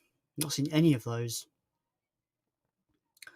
Yeah, have not seen any of the Harry Potter films. They're quite famous, aren't they? Oh, what films I haven't seen famous? I've not seen the Hobbit trilogy. Not seen any of those. 2001: A Space Odyssey. I've got it, but I've not watched it yet. Top Gun. I've not watched that. I've got it, but I've not watched it yet. Yeah, there's loads of films, like quite popular films, well-known films that I've not seen. Yeah, I could put off the top of my head, those are the ones I can think of, especially Harry Potter being really popular. I've not seen the Harry Potter films. Weird noise coming from my window. 1 second, guys. Shut the window a little bit. Do you think 4Ks are a lot of money, or do you think the jump in quality justifies the high price? See, I'm new to 4K, so I've been getting them on like deals, like 2 for 30, or getting them from CX where they're like £6 to £8 a go. So I don't really feel like the jump in quality justifies. Yeah, I don't think the quality justifies £25 a 4K, for example. I think that's a bit extortionate. For example, I won't be getting the Indiana Jones on 4K because I don't see the point of paying out like 70, 80 quid for the 4K or 120 quid for the Steelbook 4K when I'll be pretty much happy with the Blu-ray set that I can pick up for like 10 quid. So I think it all depends how much what films you love and how much you love the films and how much you want to see them in the upgraded resolution, I suppose. But I've picked up films that I know that I will, I would love to, that I've not seen in a while, like Dark Crystal, that I loved as a kid. I think this is going to look outstanding in 4K. So films like that, like the Godzilla films, of course. I've gotten the Monsterverse in 4K. But yeah, I'm very picky with my 4K. I'm just going to put it that way. And I think some of them can be really, really extortionate, especially like Steelbook releases can be really expensive.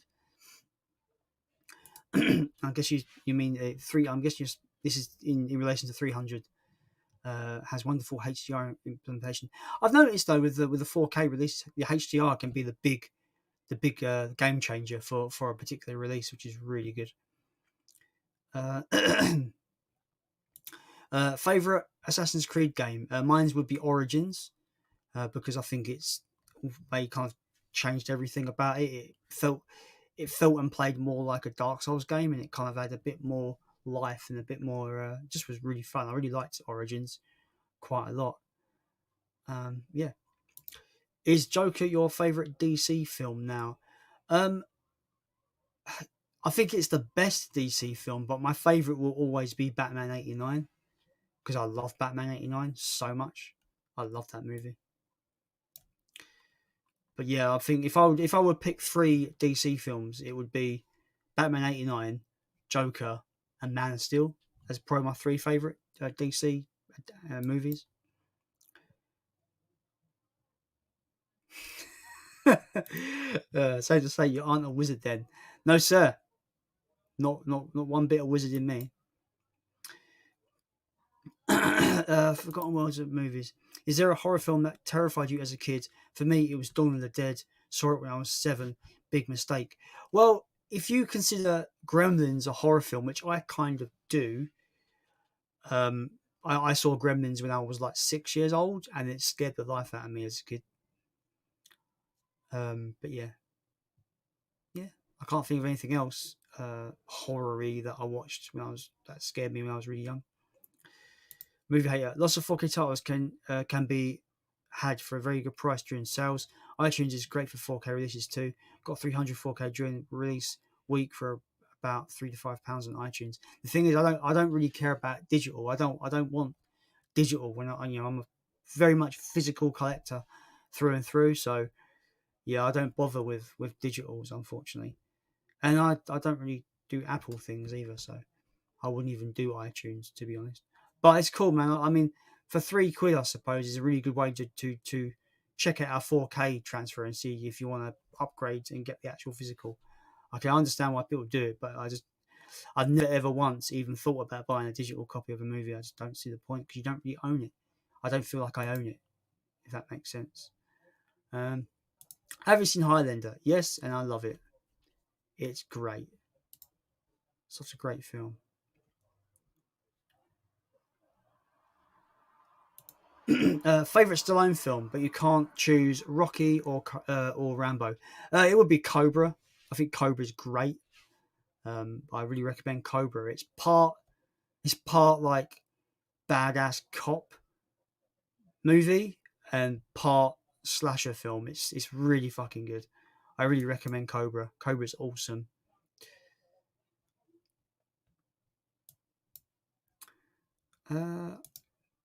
Have you seen the new trailer for Elden Ring, the new game from the Dark Souls developers and the guy who created Game of Thrones? I have not. I remember it being announced years ago, but I've not seen anything new recently. What's your favourite Christmas movie? Die Hard. If you want me to pick something more Christmassy, that's not Die Hard. It would be Elf, most likely, or Jingle All the Way. I love Jingle All the Way. Yeah, probably one. If you want a more traditional Christmas movie, it's either Elf or Jingle All the Way. But I love Die Hard. I love Gremlins as well. More non-traditional Christmas movies. Favorite X-Men film. If you don't include Logan, I'd choose X-Men First Class. I think X-Men First Class is a fucking brilliant, outstanding movie. I love that film. Elden Ring coming out early next year for both current and next generation. Okay, so Pete, can you explain whether it's going to be another kind of like Dark Souls, Soulsborne like game with a different name? Because let's face it, Bloodborne was just Dark Souls, was just Gothic Dark Souls, with a different name.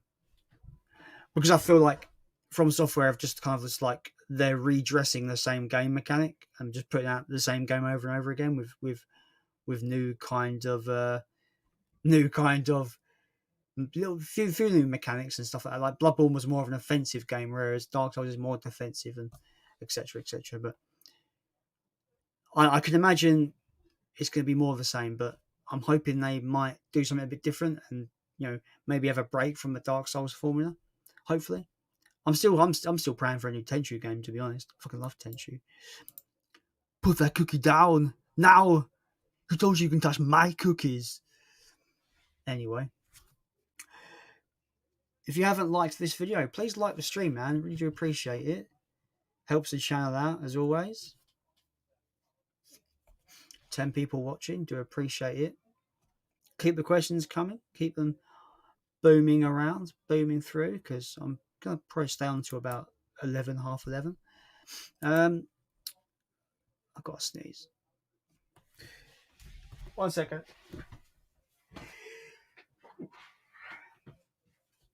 Yeah, it looks like it. It's supposed to be open world. Rumours going around Bloodborne is getting a PS5 port and sequel. That's cool. I hope it gets a sequel because Bloodborne was really good. I've not actually beat it though because I'm awful at those games. But I still own it on PS4. I think Bloodborne is really good. Why has it got to be a fucking moth here? Bugger off, moth. Do you hate moths? They're like the worst things in the world. I hate moths. Moths are just like the most annoying thing ever. Yeah.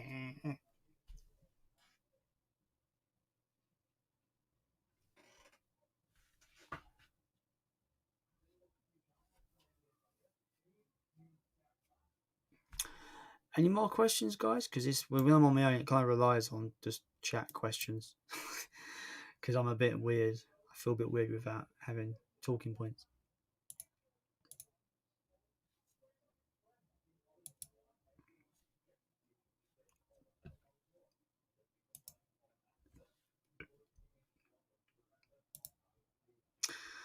So does that mean does that mean it's like does that mean it's like more walking? Is it like Death Stranding, more walking in the game? Because that game has never ever what do you call it? Never appealed to me. It just looked like it's walking. Just walk and fall over and walk some more and fall over. I'll give you wrong. I've not played it, but going by what I've seen, it just looks not for me. But I love the fact that it's getting, let's walk some more edition. Forgotten World of Movies. Yeah, Gremlins is great. Thoughts on Gremlins 2? I think Gremlins 2 I generally think it's far and away superior to Gremlins 1. I think Gremlins 2 is a masterpiece. It's one of the greatest sequels ever made. Yeah, I just think Gremlins 2 is outstandingly good. I love Gremlins 2. It's a fucking awesome movie. Are you on Letterboxd, Jason? I am, and I will put my link in the chat for you guys if you want to follow me on there. I would appreciate it.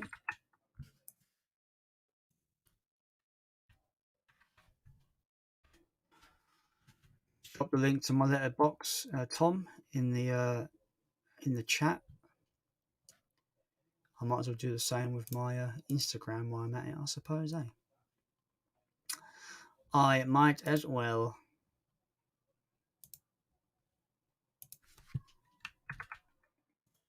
I'd appreciate a follow on both if any of you guys have not.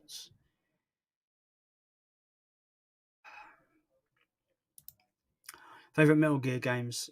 Snake Eater for me. We need a Metal Gear Solid collection for consoles. Yeah, Snake Eater is awesome, but I still think for me, I still think it's like I still think the first one is just timeless. I love the first game. And I feel like I'm one of the only people that like the fourth game. I thought the fourth game was wicked. You have that awesome like nostalgic moment. You go back to Shadow Moses and it's like super awesome, like just nostalgia nuke in that whole game. Yeah, I love that game. Yeah, number one for me. Number one, and I love obviously number 3 is great, and I love number 4. Didn't really care for number 2. I thought the gameplay, the game played fine in number 2, but I just didn't care for the story that much. I didn't really care about Raiden, whoever the fucking shitty character is in that game. Have you seen Play Misty for me? No, I don't know what that is. What is that? Is it like a horror film or is it some other kind of movie? Let me know, because I've not heard of that before, to be honest. Just about to follow you on Letterboxd if you want to follow me too. No problem, man. I'll be sure to follow back. Have you played Witcher 3? Do you know what, guy? You know what, dude? I've had Witcher 3 on my PS4 hard drive for about 4 years, and I've not actually played it yet. That game intimidates me. It's like massive for one, and then I've got the Game of the Year edition, so I've got 2 DLCs which are almost as big as the fucking main game. So it's so intimidating to me. So yeah. So no, I haven't played it. I've got it, but I've not played it yet because I'm awful. Sorry. But I have played Witcher 2, and Witcher 2 was awesome. Play Misty for me is a Clint Eastwood film about an obsessed fan of a radio DJ. Okay, that sounds interesting. I'll put that on my insane list of films I need to watch because I've got a crazy list. I have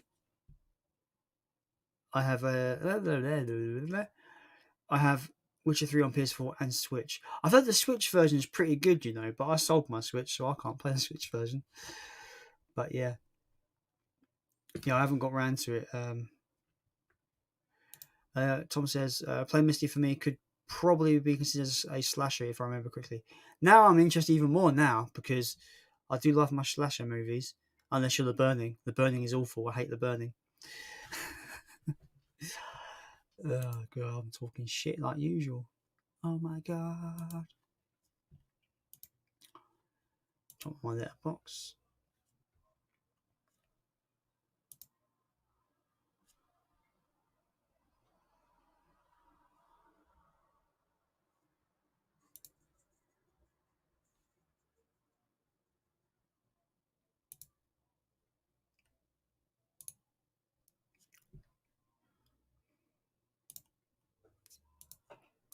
Oh, I've got loads of people on Letterboxd I've not actually followed back, so that's what I'm doing now.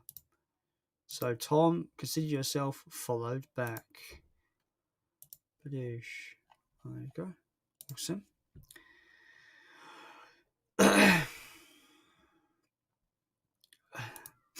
Have you played Wolfenstein New Order and New Colossus? Yes, and I love them both. I think they're fantastic. Great reimaginings. Like they're sort of like a remake, aren't they, of the Wolfenstein games? I thought they were fucking awesome. Really did like them. I even liked the third one with the two girls, Youngblood, whatever it was called. I still enjoyed that one for what it was. Which next gen system would you rather have? PS5. PS5 all the way. I think, even though I think I prefer the Xbox's physical design. The more I see the PS5, the more I see the PS5, the more I dislike the look of it. But then again, we don't buy consoles for what they look like. We buy them to play games on. So I'm not too bothered. But yeah, I definitely we'll get a PS5 at some point. Burning is shite. Why does everyone love it? I know, right? I fucking hate that. It's absolute turd. It's absolute dog shit. I hate the Burning is so shit. I don't understand. It's always on these like top 10 underrated slasher movies. But just like Rob said earlier, like why can't a bad film just be a bad film? Why has it always got to be this underrated gem that no one appreciates? No, sometimes a film is just bad and The Burning is just bad. Simple as that. Legitimately simple as that. Oh, have I been going that long? Have you played I played the first game. The first game was fucking wicked. But by the time the second game came out, I kind of moved on a little bit and just didn't care, to be honest. So I've only played the first one, but I really, really like the first one.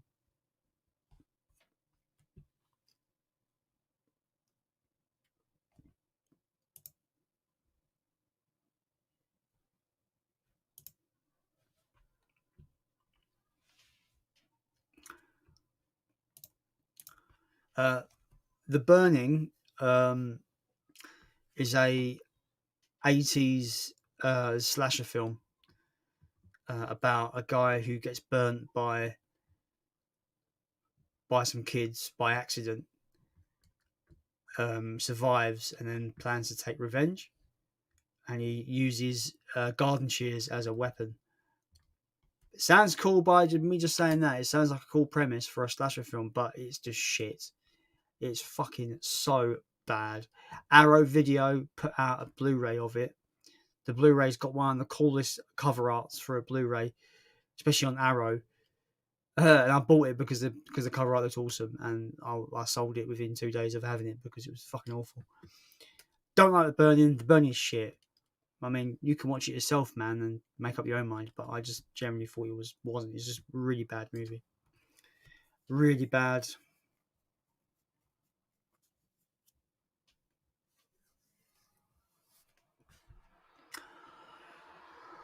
Oh, I gotta be coming off soon, guys. I'm getting tired, man. Getting tired. My eyes are getting tired. Definitely.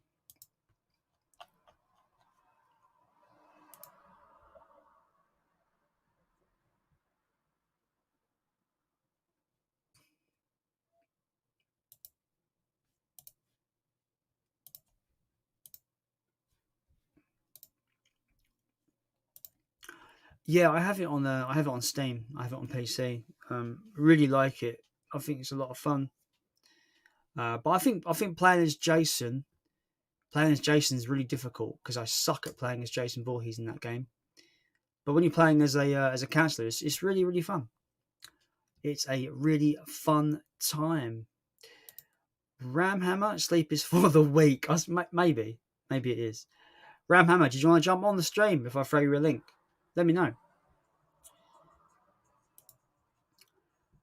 Who have you got planned for a guest next week? Also enjoyed your stream with James yesterday. I appreciate that, man. Yeah, I don't have anyone planned yet for next week. I tried to get Big Paulie on for this week, but he was unavailable, so he couldn't make it, unfortunately. But hopefully we'll get Big Paulie on next week.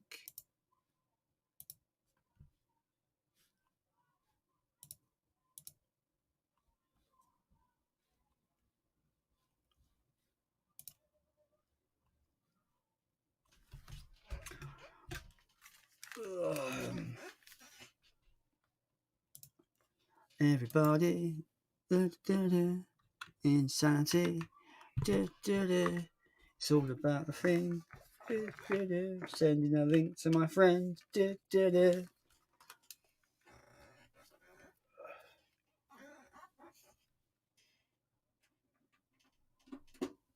Oh, put my headphones back on. Right, just waiting for my friend. He's going to jump on. Ramhammer, my good friends. Have you seen Rob Zombie's Halloween? I have, and I don't particularly like it that much. I did explain to the guys that were on earlier that, yeah, the whole kind of explaining Michael Myers' backstory is absolute shite. We have the Ram of the Hammers in the stream. Hello, sir. Yeah. I'm doing a little hula dance. How's it going? Going good, man. It's been a fun little stream. Good. I'm glad. I've had all the guests. Everybody has come on this stream. Yeah. I've been watching from afar whilst I've been writing. From a distance. From a distance. Always watching from a distance, like a stalker. So, hey, man, what have you been up to? Much? I'm pretty darn good. Hang on a second. I'm just moving onto my other screen, so it looks like I'm kind of looking in this direction, except I'm a bit boss-eyed instead. But all good. How are you, sir? How is the stream? How is everyone on stream doing?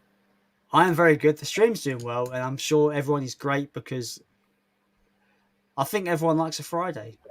Who doesn't love a Friday? I know. Well, Yeah. When you're unemployed, Fridays are meaningless. But anyway, I digress.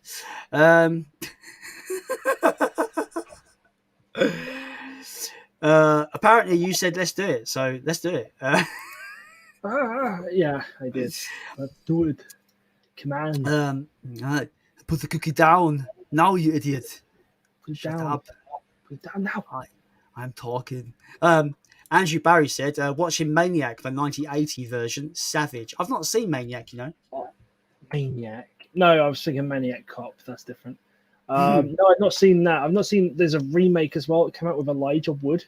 It's all like shot in first person as well. That's meant to be a pretty good remake from what I've heard. Can you explain to everyone how bad the burning is? I'm trying to explain how shit the burning is. It's very, very overrated. I don't know what it is. Like, it's not. Put it this way: it's not the worst film I've ever seen, but like people go on about like, oh, it's the best slasher ever. I'm like, it really isn't. Yeah.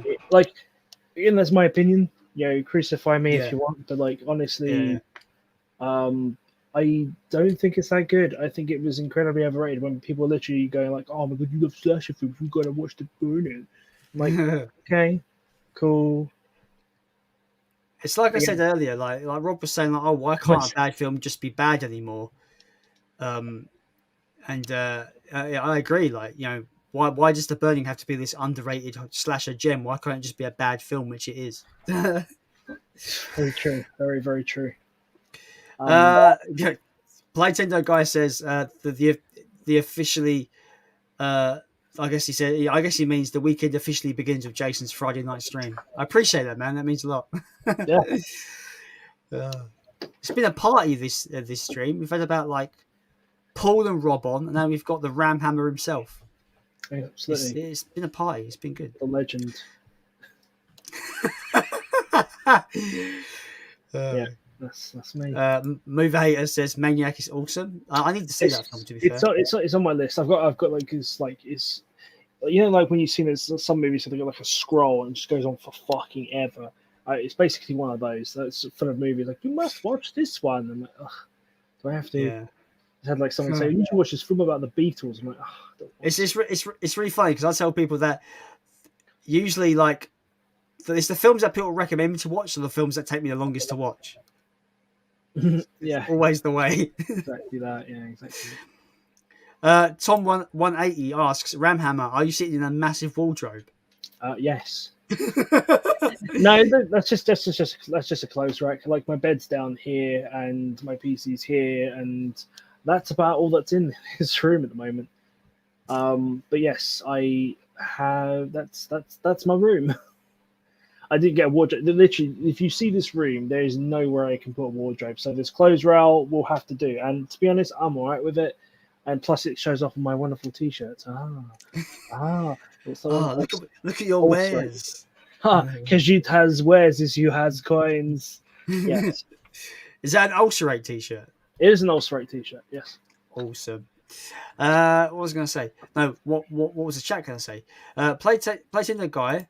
He asks me, have I played Resident Evil 8 yet? That would be a hard no, because I haven't played anything apart from Outriders for like 3 weeks. All I'm playing is Outriders. But yeah, I thought it was pretty good. I've heard it ties into Resident Evil more than some of the other games do. It ties into the main mythos more than 7 does, but it also ties into 7 in a lot of ways. So it's kind of weird. It's like a bridge kind of game, if that makes sense. Yeah. Yes. There's a weird question coming up after this. Weird questions, throw them at me. Ask me my favorite flavor of cat food. Okay, what's your favorite flavor of cat food?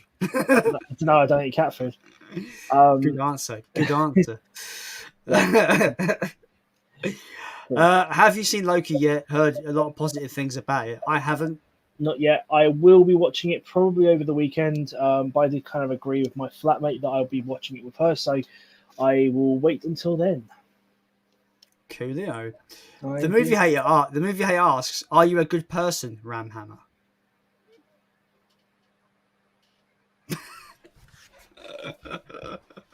Depends who you ask. If you ask Jason, he'll say yes. If you ask my ex-girlfriends, they'll say no. That's part of the course, though, right? Like, you know, most ex-girlfriends don't like me, so there you go. Yeah. Anyway, Andrew Barry says, I recently saw Rampart. Rampart. Okay. A little known Korean film, zombies and samurai shit. Same studio as Train to Busan. Worth it. That sounds cool. Samurais and zombies. Samurai, yeah. Interesting. It sounds like it's either complete shit or amazing. I love that sort of stuff. Andrew also asks you, what is your favorite heavy metal T-shirt? It seems you have a good collection. I have many. I'll tell you what. Actually, it's not a metal T-shirt, but those in the UK will know what this is. And this is my favorite T-shirt right now.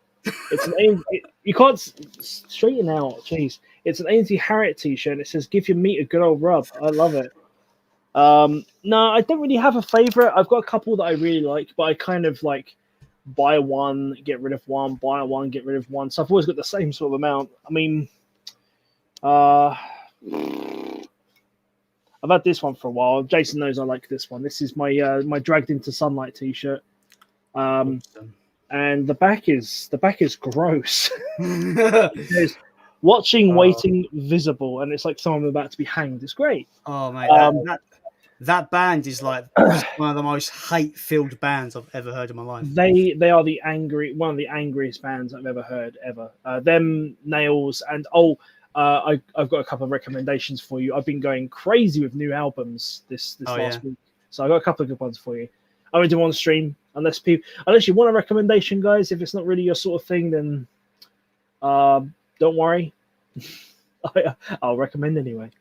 I'm looking up a director in one of these questions because I know one film he did, so I got to check what other films he's done just in case I know what I've seen. Yeah. Oh, okay, yeah, all right, yeah, okay. Right. I've seen about like 3 films he's made. So anyway, we get to this question. What's your favourite film by John Landis and also John Carpenter? John Landis for me, probably American Werewolf in London. Completely agreed. I would say that. And John Carpenter, it would probably be The Thing for me. I would probably say the same, but very closely followed by Halloween. Yeah. Yeah. To be fair, there's not a lot. There's a couple of Carpenter films I've not got yet. I've not watched even. So I'm waiting to watch them. I'm going to watch them soon. But I like most of the films that I've seen that he's made. You know, like The Fog. I love that film. Really atmospheric. I love like the City ones, like Big Trouble in Little China. That's amazing. I love that film. Love that film. Have you seen Escape from New York? I love that film. So good. So not so keen on the sequel, but Escape from New York, amazing. Vampires is a good one as well. I think Vampires is well underrated. I really like Vampires. Very underrated. I mean, I would say, I'm trying to think of another. He's got a couple other films that I've got in the back of my mind, but I'm not sure. Yeah, there's a couple more I haven't watched yet, so we'll see. Movie Hater said, Ramhammer, I like you. You're silly. I am silly. Come join me on stream. Be sure to subscribe to Ramhammer. I was supposed to stream tonight, but I got busy with my snake. So that's not a euphemism, by the way.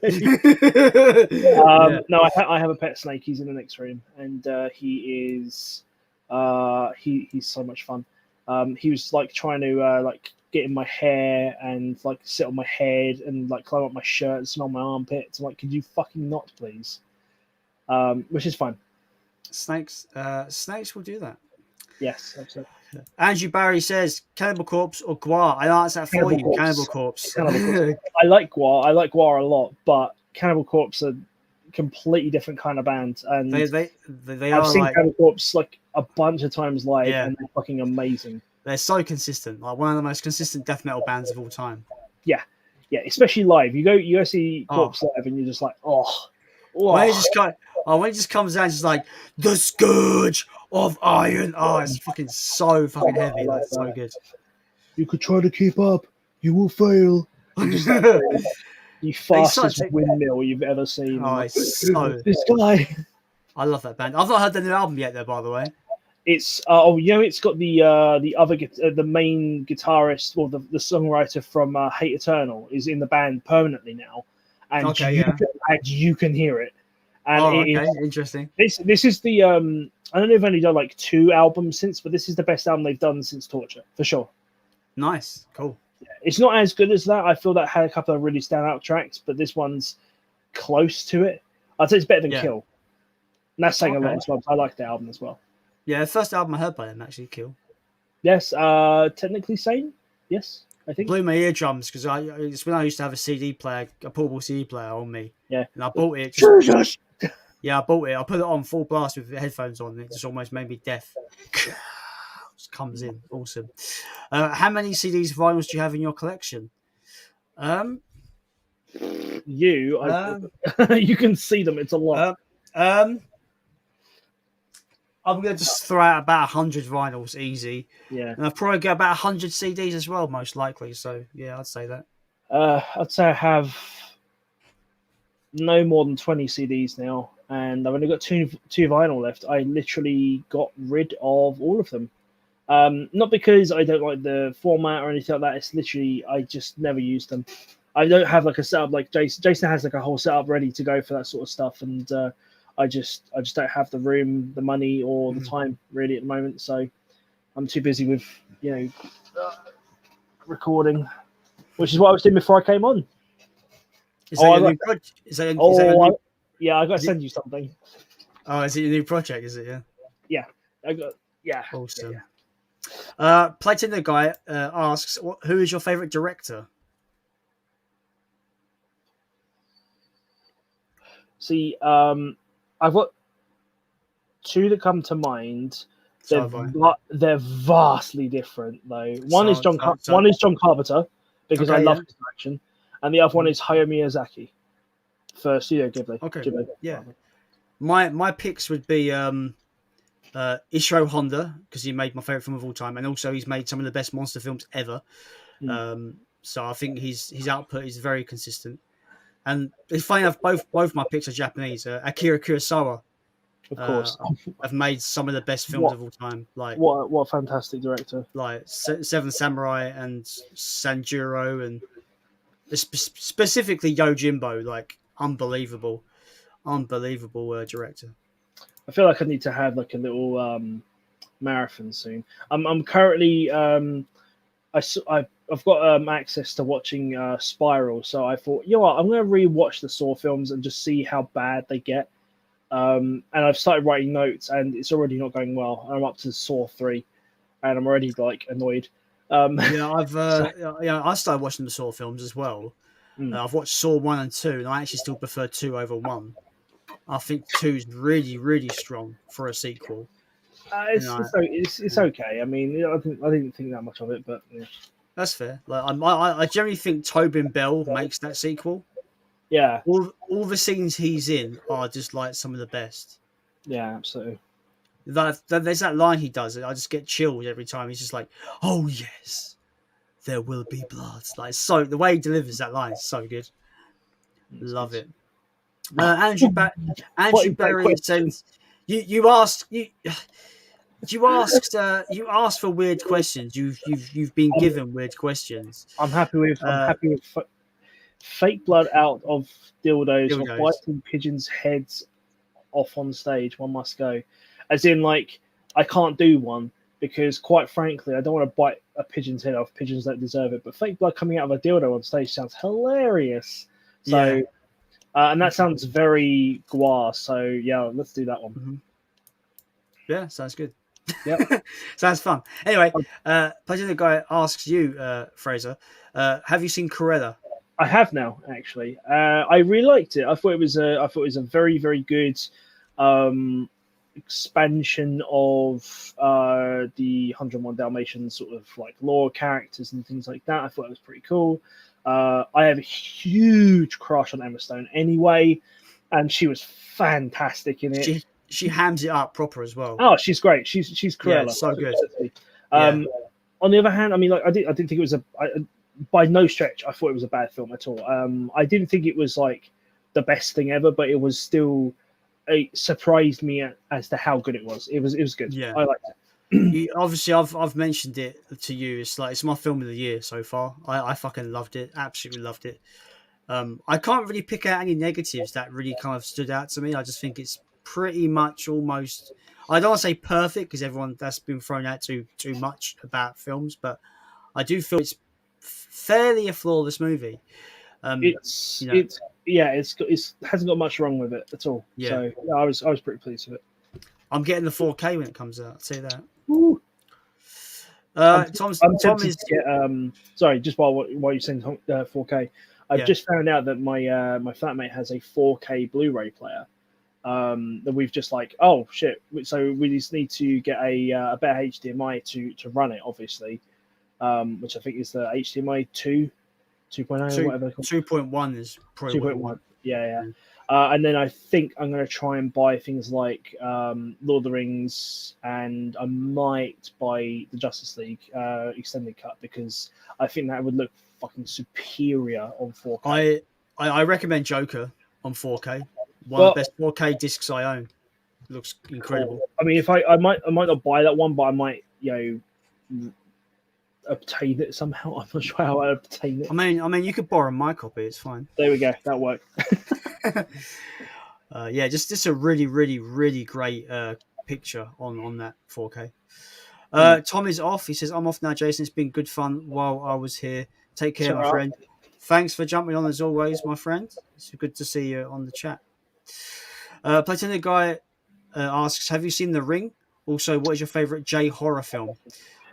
I've seen Ringu and the 2 sequels that came after it, and the American one. I've seen the American one. I've not seen the they did another one recently. I haven't watched that one.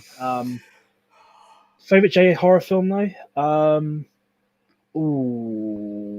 It's a hard one. That is a really difficult. I'm gonna have to refresh my memory as to.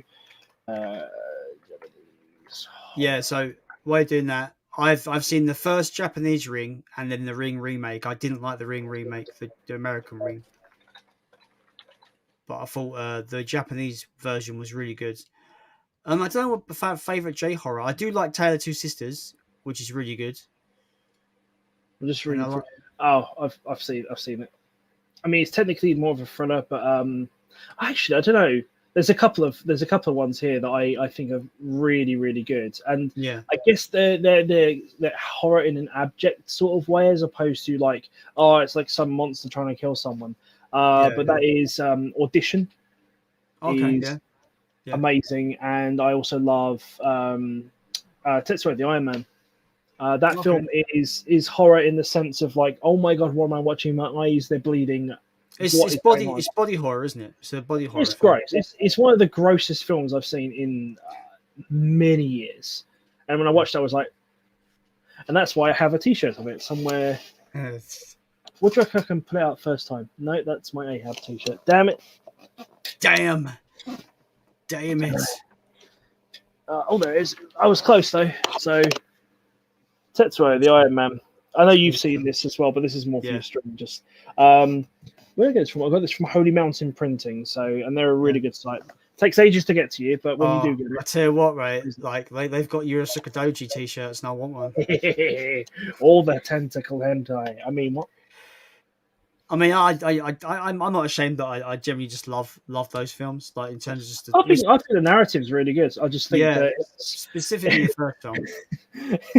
It's like, the narrative's good. Yeah, exactly. I love the bit where the nurse explodes when he jizzes. I mean, it's kind of it's like it's gross, but it's kind of funny to me as well. Like it's just like, this is so ridiculous. But yeah, it's really good. I like it. Anyway, Andrew Berry says, saw a Norwegian film called Breaking Surface, a film similar to the Descent, but about diving. Very tense, no monsters though. That still sounds horrific. Yeah, I mean, like, nature is the scariest thing around. I mean, so it makes sense to me. Yes, mates. I'll put that on my long list of all time of what I need to watch. Undead Sick, welcome to the stream, my friend. Appreciate you jumping in. He's got a great channel, by the way, as well. Hey, good evening, guys. Just got back from watching Conjuring 3. The Devil Made Me Do It. I really liked it, but the movie had some major issues. But it is the best movie in the franchise, I feel like.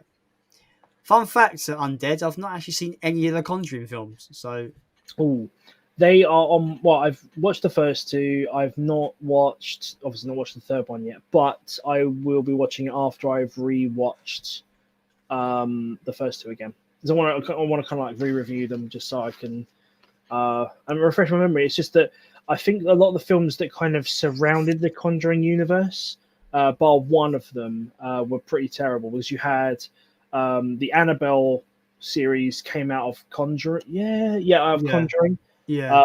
And I don't like those films at all. I think they're pretty naff. You also had The Nun, which is fucking awful. And then you had... There's one with a Spanish title, and that one was really good. What was that called? La Llorona or something like that. Yeah, La Llorona. Yeah, that's it. Yeah, Yeah, that one's that was really good. I really enjoyed that one. Awesome.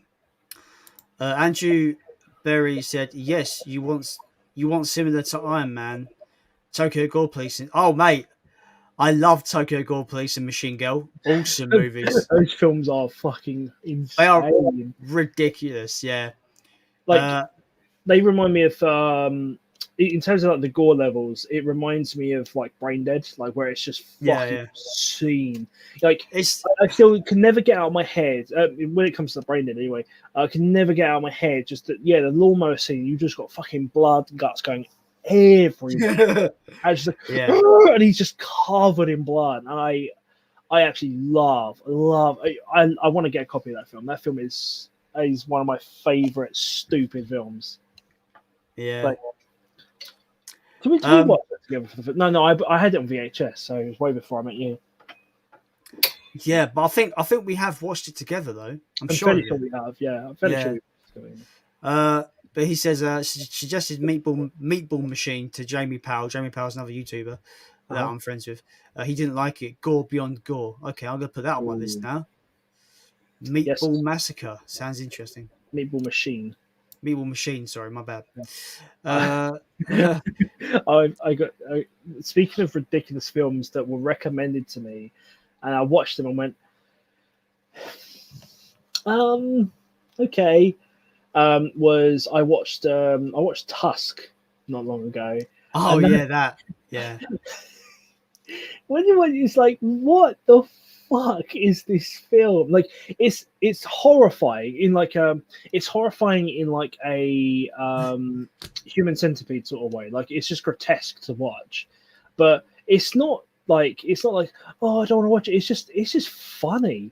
It's just like this man being slowly turned into a woman. It's just so.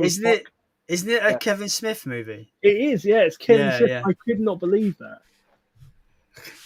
Apparently, like, because I've not seen the film, but I've looked up about it because I thought that sounds really crazy.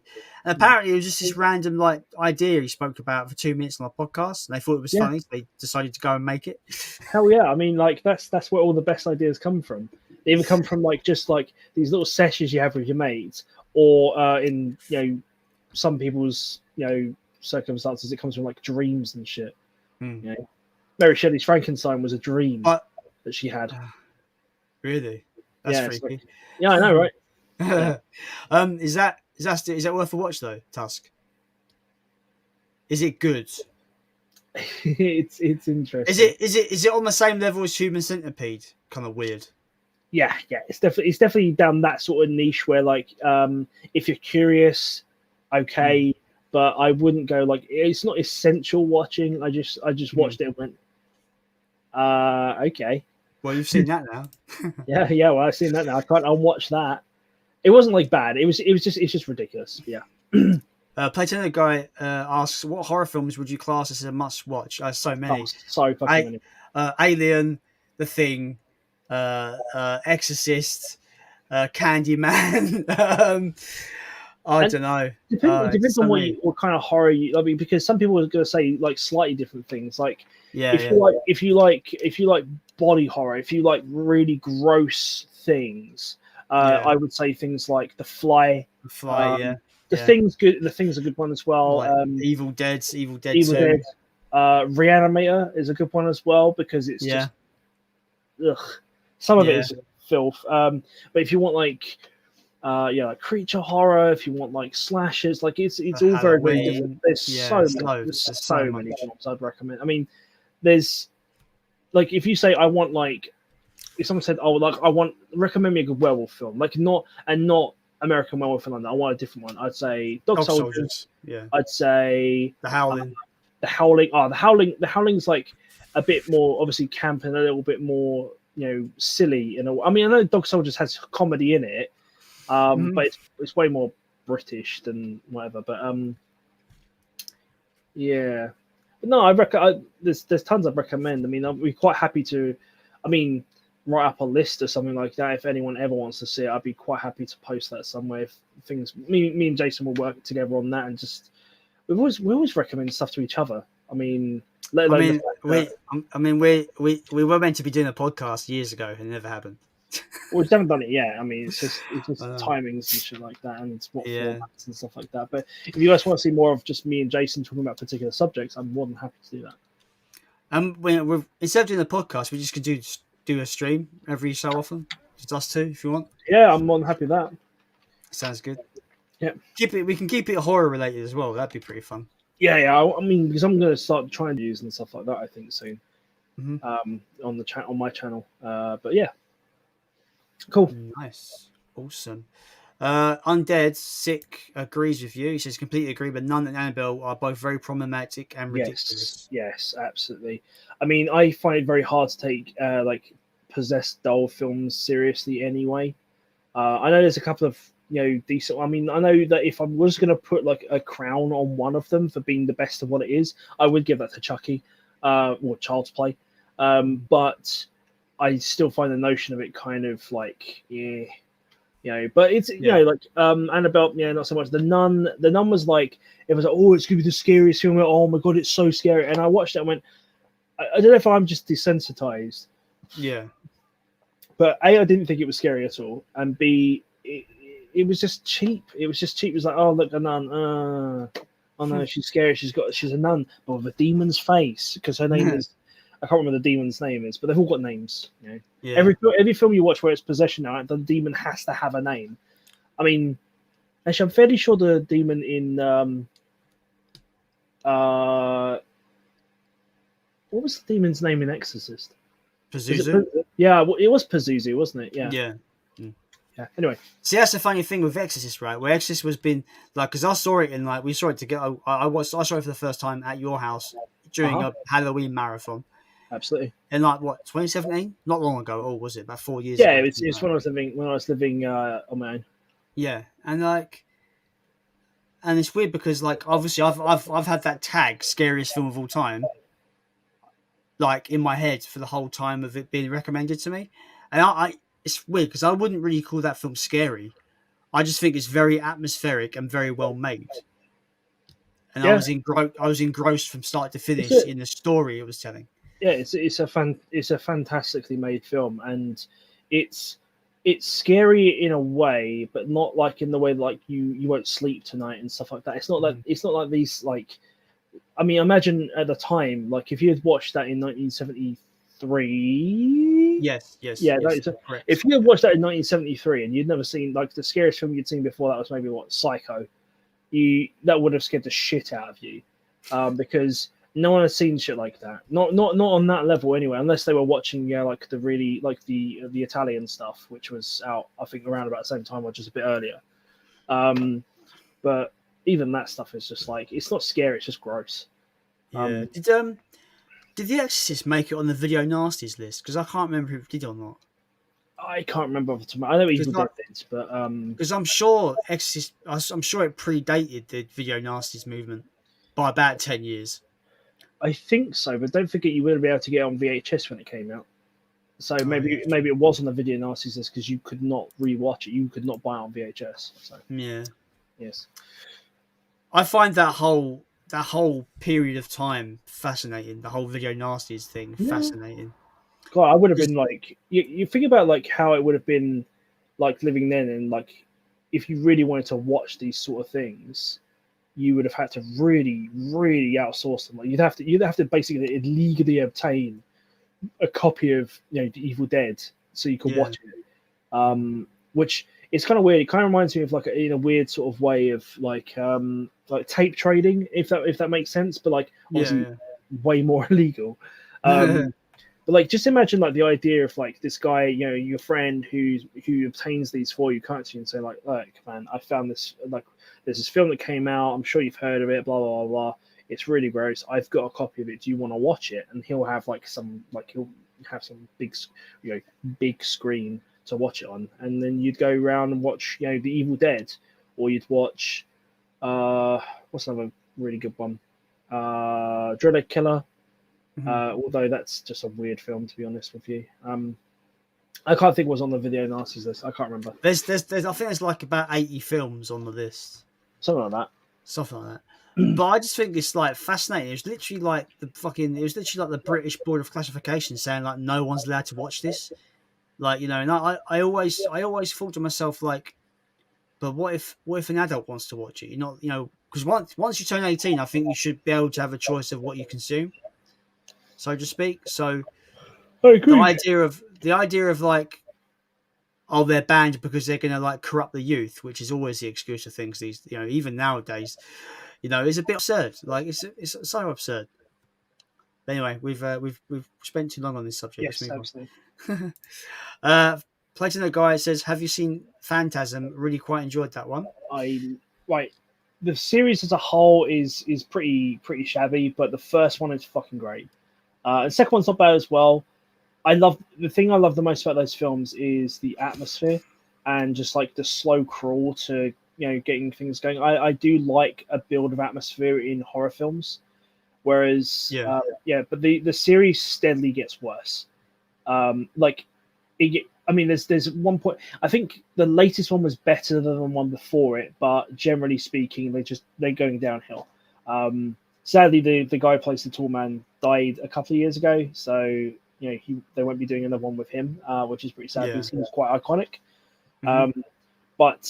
I always like to point this out just because I had a moment the first time I watched Phantasm where like the soundtrack is quite prolific. It's quite, you know, I wouldn't say well known, but like it's quite like if you know it, you know that it's a quite iconic one. And that Jason, you know what I'm going to say now. I know. Yeah. But there's a band I really like called Entombed, and they had the first song on their first album, Left Hand Path, same song title, has a bit in it about 3/4 of the way through that has that like theme song from Phantasm, and I was watching the film and going, I know that bit. What is that from? And it racked my brains. I was like, holy shit, that's fucking Entombed.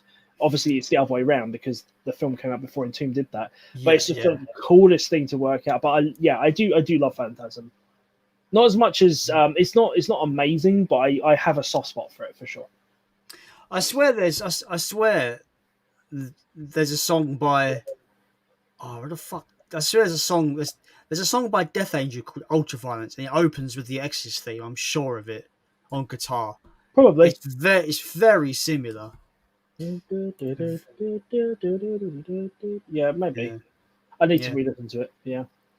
I need to rewatch Exorcist, to be fair. I'm surprised it hasn't got a 4K release. So that'd be a film that I'd be buying immediately on 4K. Because I reckon it'll look amazing.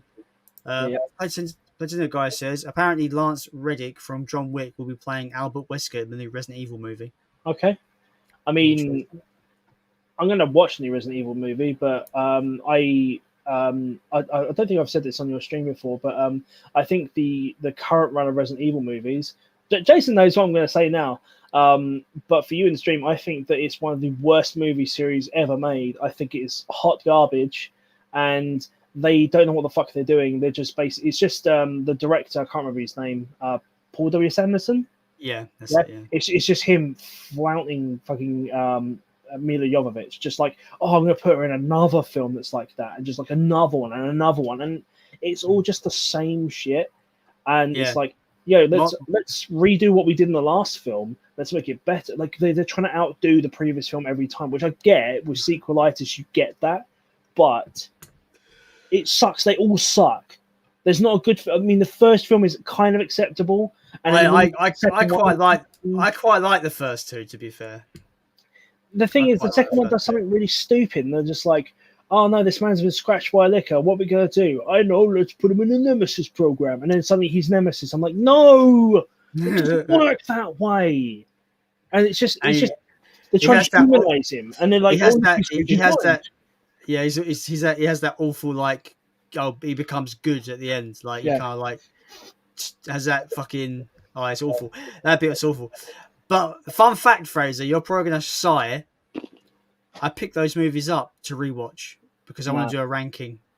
Oh, you do a ranking. Yeah. Last place, last place, last place, last place, last place, last place, last place, or last place, all bin. Set the bin on fire. Launch it. So I guess you loved them then, yeah? Oh, love them. Best films ever. Would want to rewatch forever. Oh. Anyway, I don't know how I feel about this new movie coming out. I don't know. I literally have no expectations. I've zero. I'll obtain it and I'll watch it and I will pass judgment upon it. Yeah, that's fair. That's all you can really do, isn't it? A Jason and Ramhammer series would be great. Awesome. It will be done. Awesome. Undead Sick said, "Yeah, they keep ruining my favorite video game franchise and misrepresenting the characters. They should just ask the Resident Evil fans for advice. Otherwise, stop ruining my favorite game series." Yeah, pretty much. Yeah, I mean, the fans know what we know what we want to see. I mean, oh God, just when I think about it, it's just like, oh, not another one. like Mila Jovovich has given her blessing. I was like, I don't want her blessing. I don't want anything from that woman because she is part of the reason why I don't like it. It's like, man, Alice, she can do everything. She's so good at everything. Oh wait, she's a clone, and it's just like, what is this? It's funny because I spoke about Monster Hunter earlier on the stream, and Monster Hunter is literally Resident Evil, but in the Monster Hunter universe, it's literally Paul W.S. Anderson going, "Look at my hot wife in this other video game movie." Yep. We get it. The thing is, I think Mila Jovovich plays the same character in every movie. She's the same character in every film. Relatively similar roles. I mean, there's a couple of roles that I really like her in. But Fifth Element's good. Oh, Fifth Element's amazing sci-fi film. Amazing. Yeah. Playtender guy says, "I haven't seen the Conjuring series, but damn, the series has exploded with so many spin-offs. That's what's put me off, to be honest with you." Yeah. Well, like I said, honestly, the main Conjuring series, I don't know how. If I remember correctly, they don't tie into the spin-offs very much. They'll just hint towards things. Mm-hmm. So you can pretty much ignore the spin-offs. I mean, I wouldn't watch Annabelle or the Annabelle sequels. There's like a bunch of them. Or there's 2 of them. I can't remember how many there are. But I honestly will not bother. The Nun is not worth bothering with. And that's about it, really. La Llorona is quite good, but it's kind of like a standalone film, but it kind of fits into the universe. It's still worth a watch. I think it's quite good. But The Conjuring 1 is good. Conjuring 2 is in England, and that's quite good. It's actually based around a real haunting. Well, actually, I think they both are. But I know about the one from the second one because I've watched the documentaries on it. I watched Most Haunted, the TV show, go there and hang out in the house, and it is very fucking haunted. If you believe in such things, but it kind of looked haunted. Yeah. Yes. We have Luke in the chat. "Hi, Jason, mate. How's it going? I'm quite late, mate. I'm here now. How long are you going to go on for, mate?" I don't know. How long do you want to go on for, Fraser? How long can I go on for? I don't mind. I'm got a couple of things on tomorrow, but I'm not in a rush. I mean, I'm gonna say 1 a.m. at the latest. I'm gonna say I'd say latest. Yeah. Because I don't want to get ridiculous, to be honest. I don't want it to be like a 9. Yeah, I don't want a 9-hour stream. Yeah. Undead says Exorcist was not on the videos nasties list. Ooh, the whole thing was kind of stupid. A lot of movies today are much more nasty than anything on that bloody list. Yeah, I know, a Serbian film. Oh, that film is gross. I've not seen it, but I've read.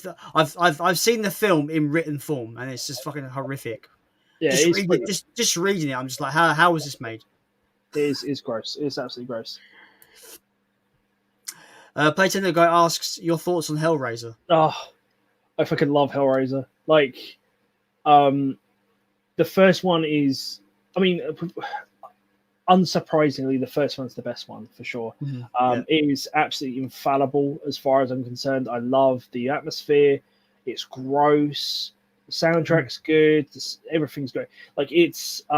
I've read bits. I've not actually got Hellbound Heart, which is the book it's based on by Clive Barker. But I do really want to read that. I've read a couple of excerpts from it, and it does sound very, very similar. But I'd say with Hellraiser, the first 2 are really, really good. The third one is okay. but from that point onwards, straight down. And there's like 8 sequels from that point onwards, and they're all shit. And you've unfortunately sat through all of them. I had very every single one of them. I've got them on my hard drive, and I'm like, why? And as I think we've discussed before, that essentially almost every single sequel was a film in its own right before they attached Hellraiser to it and somehow made it something to do with the Cenobites or something to do with the puzzle boxes. And they basically, it's almost like, imagine you've got this you've got this project and they just slap the Hellraiser paint on it at the end and they're like, yeah, it's a Hellraiser film. Yeah, it doesn't a work. lot of them. Yeah, a lot of them doesn't have Doug Bradley either, do they? No. Well, no, actually, it's only. I mean, he makes almost like cameo appearances in all of them, but the last 2. Oh, okay. I think it was the last 2. So you had the second to last one had someone else, and they were terrible. Like they barely even looked like Doug Bradley, so it wasn't even like a thing. And the one after was much better, like the most recent one, which was called Judgment, I think. And it was better. Out of all the sequels past the third one, that's the best one. But generally speaking, I just wouldn't bother. I would just go watch 1. I definitely recommend watching 2 because it has some of the same characters from the first one, and it is a continuation of the story. It's not as good as 1, but it is still quite a good watch. The third one is like, if you fancy it. It just has some stupid things like turning. It's like, we need new Cenobites. Let's turn this DJ into a Cenobite who can fire discs at people because he's a DJ. And it's like, why? Why? Well, that hasn't dated much. No, it's not. Look, it's not bad, but it's like the wild card. Like, I would recommend it if you like the first. If you really like the first, I'll go watch the third one. It's worth a watch, but don't expect to make it your favorite. It's not going to be your favorite. Number 1 is everyone's favorite. No one likes any of the others, though. Yeah, I have the trilogy box set, and that's all I'm going to stick with. Have you got the Arrow one like I've got? Yeah. I got it in the Zavi price glitch. It was $9.99 in the price glitch. It's decent. So it's pretty good. I think I only paid like £3 more than you did anyway. Yeah, it's currently on Amazon for $15, which I think is a pretty good price for it. That's 3 films, £5 each. That's fine. That's pretty. And it's a really nice set as well, isn't it? It's a nice set. Yeah. Playtender guy asks, favorite Fast and Furious film? I've only seen the first 2. I've recently watched all of them. As I tend to do. If I haven't watched a series of films, I will literally go and watch every single one of them. Do you know what? I used to have such a bad sort of opinion about the Fast and the Furious films. I don't like. Put it this way: I do have a favorite. 5 is my favorite. I think it's 5. Fast 5. I think that was the best one. I can't remember what happened. I just remember going, "This is my favorite." My issue with those films is I just really don't like Vin Diesel. I think he just does the same thing in every fucking film he's in. And the only reason I like the only film I can really handle him in, if anything, is like Pitch Black or something like that, because he's like, he is Riddick. There's no one else who's going to play that. But like him as Dom Toretto, it's just like, he's just another muscly guy who can drive. Whoop-de-doo. Ugh. And now we're getting the 9th one. I haven't watched the spin-off, which apparently is fucking dreadful. So I have not watched that. Although I don't think I'll plan to ever watch it. So whatever. Well, when it comes to Fast 9, or if that's what they're calling it now, F9, whatever it's called. Yeah. My friend Rob Affects Bounty, he's a massive fan of the Fast and Furious films, and he was like, the 9th one is actually dog shit. His review was like, this is shit. You actually watched it? Yeah, he got an early copy of it. Okay. Or an early screening or something. Yeah, after. But yeah, he was like, it's getting beyond ridiculous. Apparently, he said. Well, like they've had some stupid bits in the last couple where it's like, we're gonna like. I mean, I know that like the game, for example, has you like chasing a rocket as it's about to take off into space. Yeah. It's like, what? Like, I could just about handle them driving a supercar between buildings in Dubai. Like, okay, fair. But then now it's like tanks and there's like in one of the last ones there was a submarine, and it's like, no, I'm like, I know they're trying to just up the ante, but I liked the first one and the second one to a point, not the third one. So it's Tokyo Drift, it's really good, but I fucking hated the lead actor. He is just the most annoying person. Anyway. Right. Spoilers for Fast 9 if everyone doesn't want to listen. I don't want to listen. Oh, okay, I won't say anything. No, I don't want to know because I'm going to watch it. Okay. It's going to be like, I won't say anything. They awaken the old gods, and the old gods grant them the fastest car ever, but it's not as fast as Dominic Toretto. How do you know that was the plot? How do you know? Have you seen the film already? Yes. I wrote the film. You know what I would love? You know what I think would be a really funny thing would be to come up with a Fast and Furious plot. I reckon I could do it in a day. I reckon I could write a really, really lame but like really believable Fast and Furious plot in a day. I reckon I could do it. But based on what you've told me about like Vin Diesel and his character, I can just imagine like the film is basically about how like what's his name? Dom. Is his name Dom? The character. Dom. I can just imagine that the film would be about Dom giving up cars and saying, "No, I can run faster than cars now," and just him just being like this super fast dude that can run faster than cars. No, I think it'd be more like there's like a gang of people who develop technology that makes them run faster than most cars, but somehow Dominic Toretto in charge of a car is still faster than them. It's like Dominic Toretto versus the Flash, and like, the Flash can run like 20 quadrillion times the speed of light, and yet Dominic Toretto is faster because he's more furious. It's like I just like, it's the definition of really, really dumb blockbusters. Like they're just there because some people are like, whoa, explosions. Like, kind of like how I felt about Transformers when they just ruined a franchise based on just movies and just made them like, I don't know what's happening. There's just explosions and lens flares, and I don't know what's going on. I can hear metal crunching and people yelling in robot voices, and someone died. Optimus! Yeah. Oh God, don't. Yes. Anyway, we're moving on. Playtender, wrong person. Playtender guy asks, Ramhammer, did you enjoy the Sonic movie? Really looking forward to the sequel. I did, yes. I thought it was a very competent video game movie. And I thought it was really good. I thought it was fun. It was good fun. Yeah. And Jim Carrey was the star of the show. He was great. He was. Yeah, I agree. We have Haley in the chat. Hello, Haley. Hey, Jason, new subscriber and loving the content. Well, thank you so much. Really do appreciate that. I picked up Midnight Halloween Edition from Amazon Italy instead of eBay. Thanks for your advice. Great to see UK BlueTubers giving us tips. Well, very welcome, man. I need to get that box set. It's awesome, is it not? I mean, I only have the first Halloween on Blu-ray. Blu-ray? I'm fucking going mad. Blu-ray. Yeah, I'm like, blah, blah, blah, blah. Yeah, because on eBay, sellers are trying to sell that specific Halloween box set for 90 to 100 quid. Whereas you can go on Amazon Italy and it's like €50. So we've. Was it contain? How many films did it contain again? It's got one to Resurrection. That's a decent amount of films. So it doesn't include, but it has both cuts of Halloween 6. You get the theatrical and the producer's cut. Okay, that's good.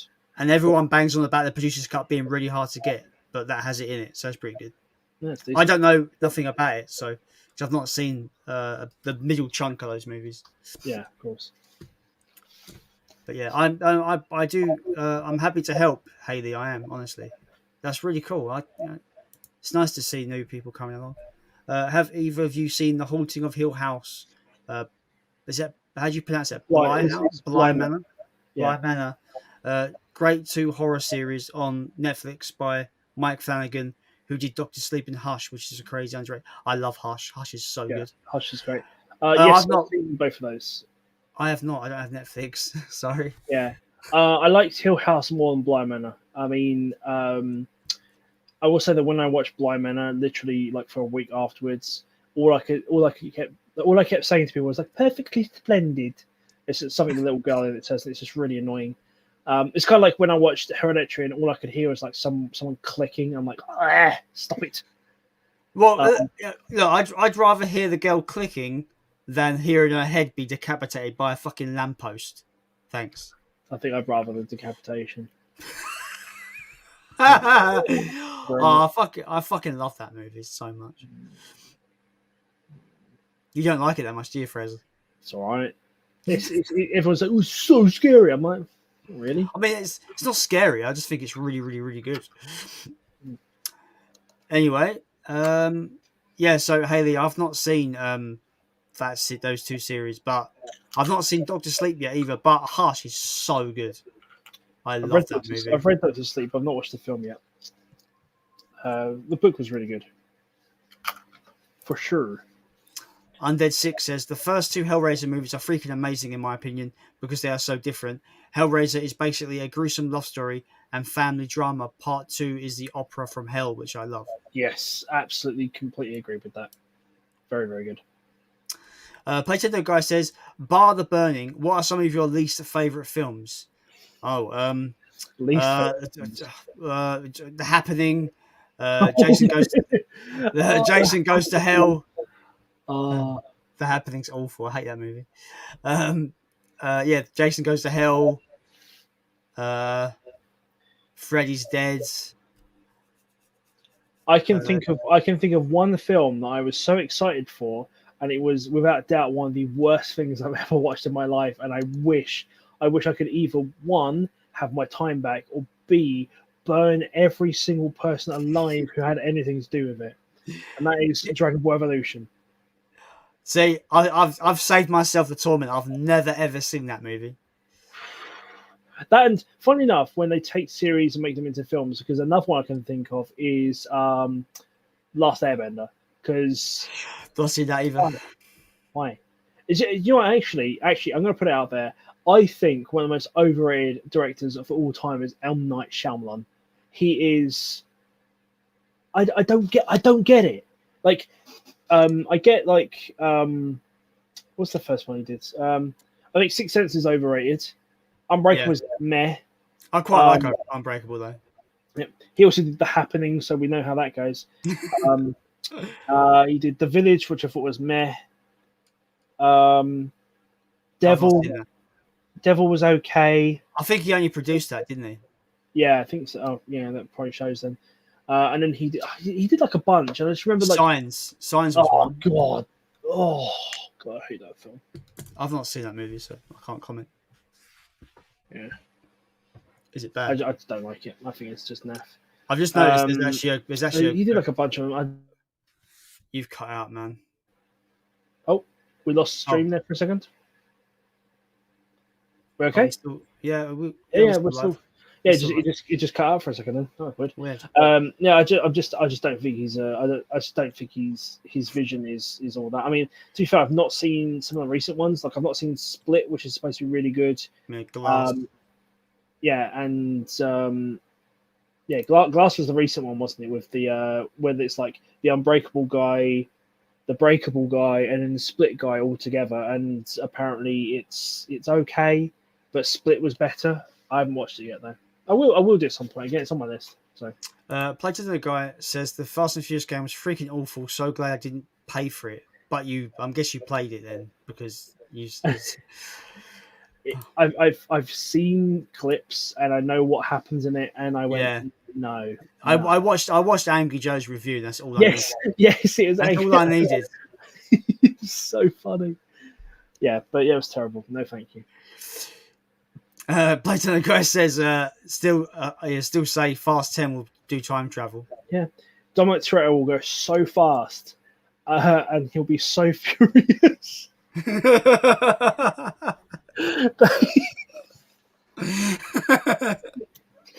He'll travel back in time to save Paul Walker. No, let's not do that. Oh yeah, fucking hell. He'll travel forward in time, and it'll be like, oh my god, everyone's so fast now. I might be slow. Oh, yes, that's the plot. That's it. Nintendo Guy, you've got it. You've got that's actually part of the past 10. He's going to go forward in time, and he's going to go so fast. He's going to be so furious that he's going to blip forward in time like 30 years, where everyone's got like mega cars, not super cars anymore, mega cars, and it's just like ridiculous. And but he'll still be faster because it's Dominic Toretto, and he'll like do some stupid shit that cars can't do. Sometimes the physics in the films that just bug me. Kind of like the whole speed thing. You know, like with the film Speed, where like it can't make the jump over the ramp. Have you seen Speed? Yeah, of course. Yeah. You know when they make the bus jump the freeway ramp. Yeah. Near the end. Yeah. Apparently, there's no way at all the bus would make that ever. It's been like debunked, and it bugs me because I really like that film. Yeah. Not so much the sequel. I was gonna say there's no sequel though. Oh yeah, there is no sequel. No. I mean, like, I watched this video and like, basically like top 10 films that did not need sequels, and I agree with nearly all of them. And Speed was one of them. Yeah. Especially when Keanu Reeves refuses to reprise his role, you know this is going to be shit. Yeah. When he reads that script and goes, "Nah, mate." It's because. Yeah. Speaking of Signs, Luke says, "I'm watching Signs tonight, guys. Have you seen it? If so, I'm in store for some scary scenes in the movie. Looking forward to watching it." I've not seen it. Fraser's just explained what he thought about it, so you've got that. Like, enjoy it, man. Just try and enjoy it. I didn't like it. I just didn't like it. That's fair. Haley asks, "Do you agree that making raptors like trained dogs in Jurassic World was the worst move for the film did? Raptors for me as a kid growing up with Jurassic Park was that they are scary. World ruined that." I agree, but I also kind of like the raptors in that film. But I understand that point. They, like, in that first movie, Jurassic Park, they were literally like, you know, the first thing Muldoon says, they should all be destroyed. They are, you know, they're lethal at 8 months. He does mean lethal. I'm being a nerd now. I'm showing that I'm a fucking Jurassic Park nerd. But anyway, I actually watched it the other day, funny enough. Yeah, I love that movie so much. So the raptors were absolutely terrifying in that first movie. And I do kind of agree that it does dampen their ferociousness. They're still ferocious, but they don't come across as threatening now with Owen training them like their pets, pretty much. So I kind of do agree with that, but I still think the Jurassic franchise is the most consistent franchise of movies, I think, because I like all of them.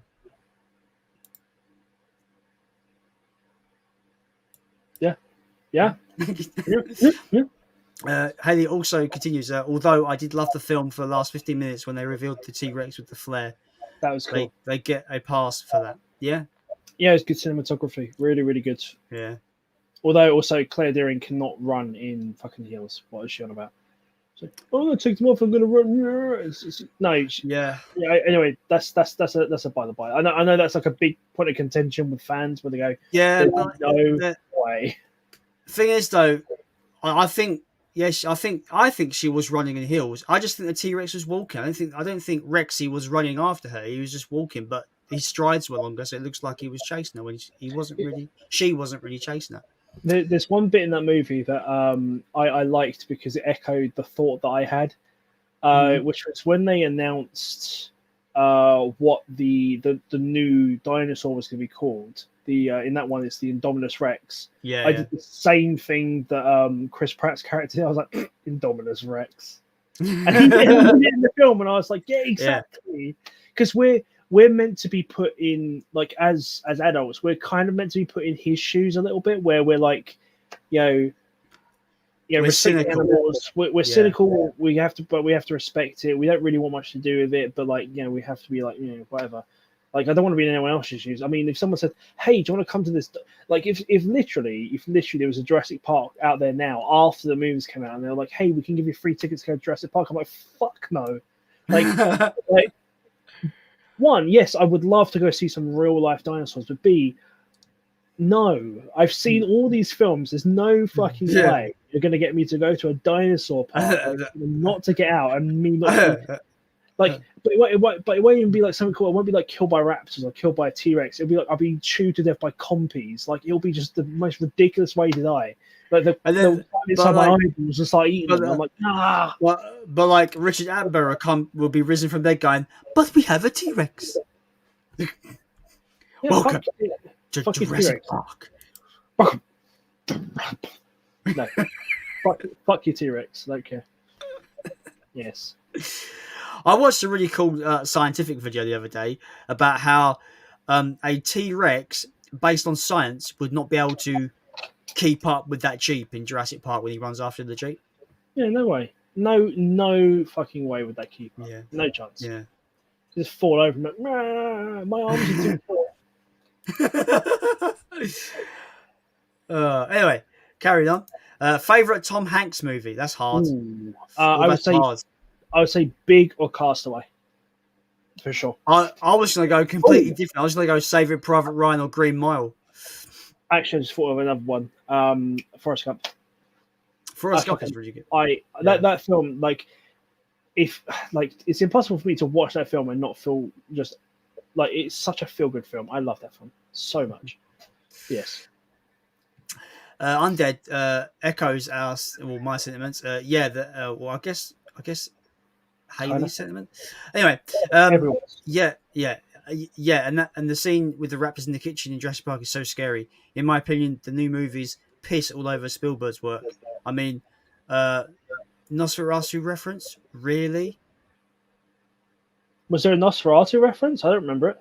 I think he's referring to the Indoraptor where he reaches over to the girl in bed. And there's a similar scene in Nosferatu, I think. Yeah. I could be incorrect there. Yeah, no. I'm sure there is. I was like, I didn't realize it was that, but yeah. Oh, I could be wrong. Bear in mind, I could be wrong. No, I think that's right. Playtender guy asks, Call of Duty or Battlefield? Battlefield. Absolutely Battlefield. Any day. I don't play either, so no. Neither. So, yep, that side. This guy, misery guts. But when I used to play them, and it was like I forget what Call of Duty, but when Battlefield 3 was out, I played Battlefield 3 more than the Call of Duty, whatever the Call of Duty was. I can't think what that was. It was probably just before Ghost came out. I don't know. So Modern Warfare 3, perhaps? Possibly. Or Black Ops. It would have been Black Ops 2. I'm sure it would have been. Yeah. I played a lot of Battlefield 3 around that time. I love Battlefield. Battlefield 3 was one of the best ones. Yeah, it's good. Luke asks, what's your favourite purchase movie you love in your collection, guys? Pick 3 genres, one from horror, one from sci-fi, and one from action. Look forward to your picks. Right, okay.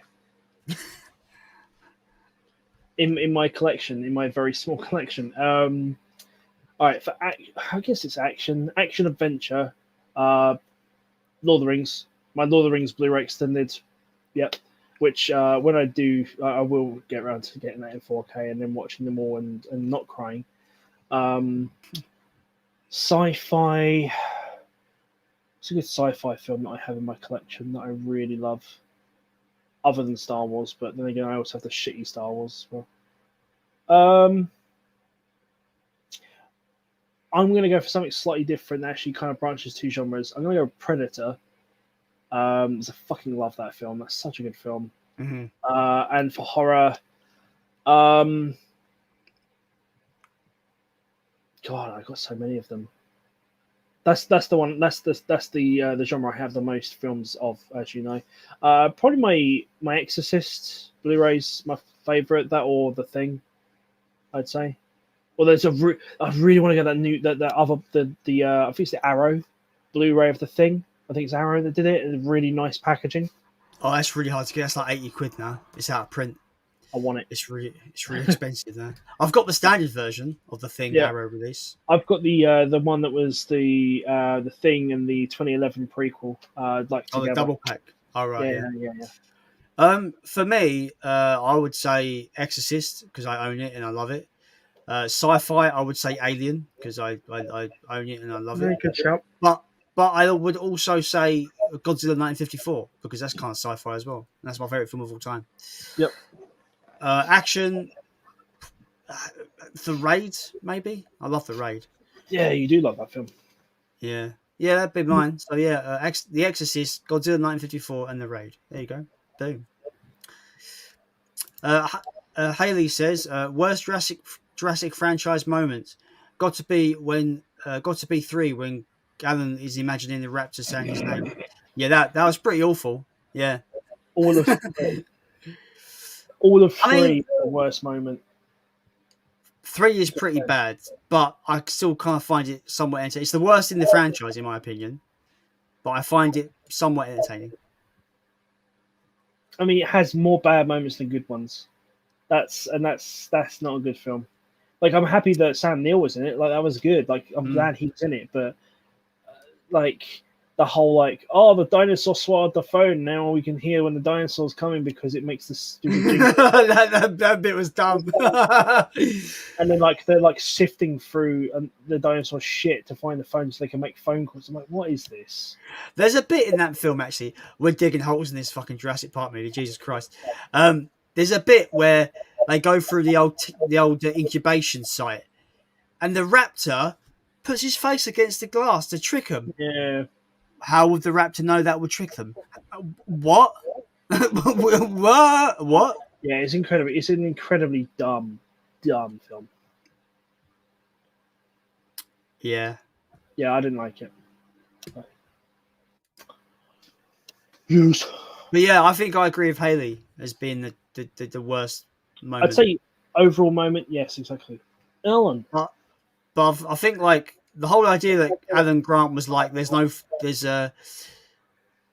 force on Earth or heaven that will get me back on that island, and then yet some guy who says to put infinite zeros on a check, he goes, yes, I'll go, and it turns out to be money, and it's not the same island, and it's just okay. He sold out in the worst possible way. See, he sold out, but yet he didn't even work out whatsoever for him. Dumb. Oh, that movie. Haley also says Castaway is a good shout. Great acting from Tom Hanks, getting emotional over saying goodbye to a volleyball. Wilson! That film is so good. I watched it not long ago, and it's just you just don't do anything but feel for the guy. It's just I love this. So good. But at the same time, it's go on. This is a great question from Haley. Which franchise to keep if you had to pick? Halloween, Friday, or Nightmare? Friday for me. Do I have to keep the whole franchise? Because do you know what? Actually, I would agree with Friday, because out of all of the Friday films that I've seen, there is only one that I don't like at all, and a couple that are meh. But overall, I think that I would happily watch most of them. Yeah, I agree. Yeah. Whereas Halloween, actually, I mean, all of Halloween means it includes the Rob Zombie ones, which are shite. Resurrection, which is shite. Halloween 3, which is shite. And it's a weird series overall. Nightmare also has some fucking weird ones, and it also includes a remake. Oh, the remake is awful. I hate that movie. That's one of the worst ones ever. But yeah. Yeah. Undead. He says, "Can I keep the original? Can I keep the original Halloween, Friday, and Nightmare, and throw all the sequels away?" He's asking that to Haley, basically. Yep. Yeah, if that's allowed, then yeah, do it. However, I do think Friday the 13th Part 2 is better than the first one. I would agree. Yep. Personally, I think it's one of the best in the franchise. I mean, in my it's a very, very good sequel. It's one of the best. Yeah, it's definitely one of the better ones out of the fucking 11 films overall. Yeah. No, 12 if you include Freddy vs. Jason. Oh, okay, yeah. Which is, in my opinion, primarily a Nightmare movie, sort of. It fits in both for me. I'll always rank it with the others. That's fair. Yes. Undead says Saving Private Ryan for best Thomas Hanks movie for sure. It's fantastic. I mean, it's an amazingly made film. Absolutely, hands down. Playtender guy asks, I'm guessing he's saying worst remake. I think the most insulting remake is is probably the Psycho remake from '98. It's pretty bad. Nightmare's terrible. What else have I watched that was fucking awful? I'm trying to think. My fucking god, what a shitstorm that was! Like you've seen the original, right? Yeah, love the original. Yeah. Great. The remake is just it's just shit. I didn't think much of the remake of Amityville Horror either. To be fair, there's only a handful of those like horror remakes that I actually like. It's funny how we automatically go to horror when he's asking worst remake, and we automatically go to horror remakes. Well, I mean, I can tell you some other remakes I don't like. Fucking Clash of the Titans. Oh fuck me, that's awful. I hate that movie. And by extensions of that, luckily for a lot of people, they haven't seen it. But the remake of Jason and the Argonauts. I've seen it. Oh, I just I hated it. I want to bleach my brain like of that film. I'm trying to think. There's a couple of films I can think of, but like those are the most ones that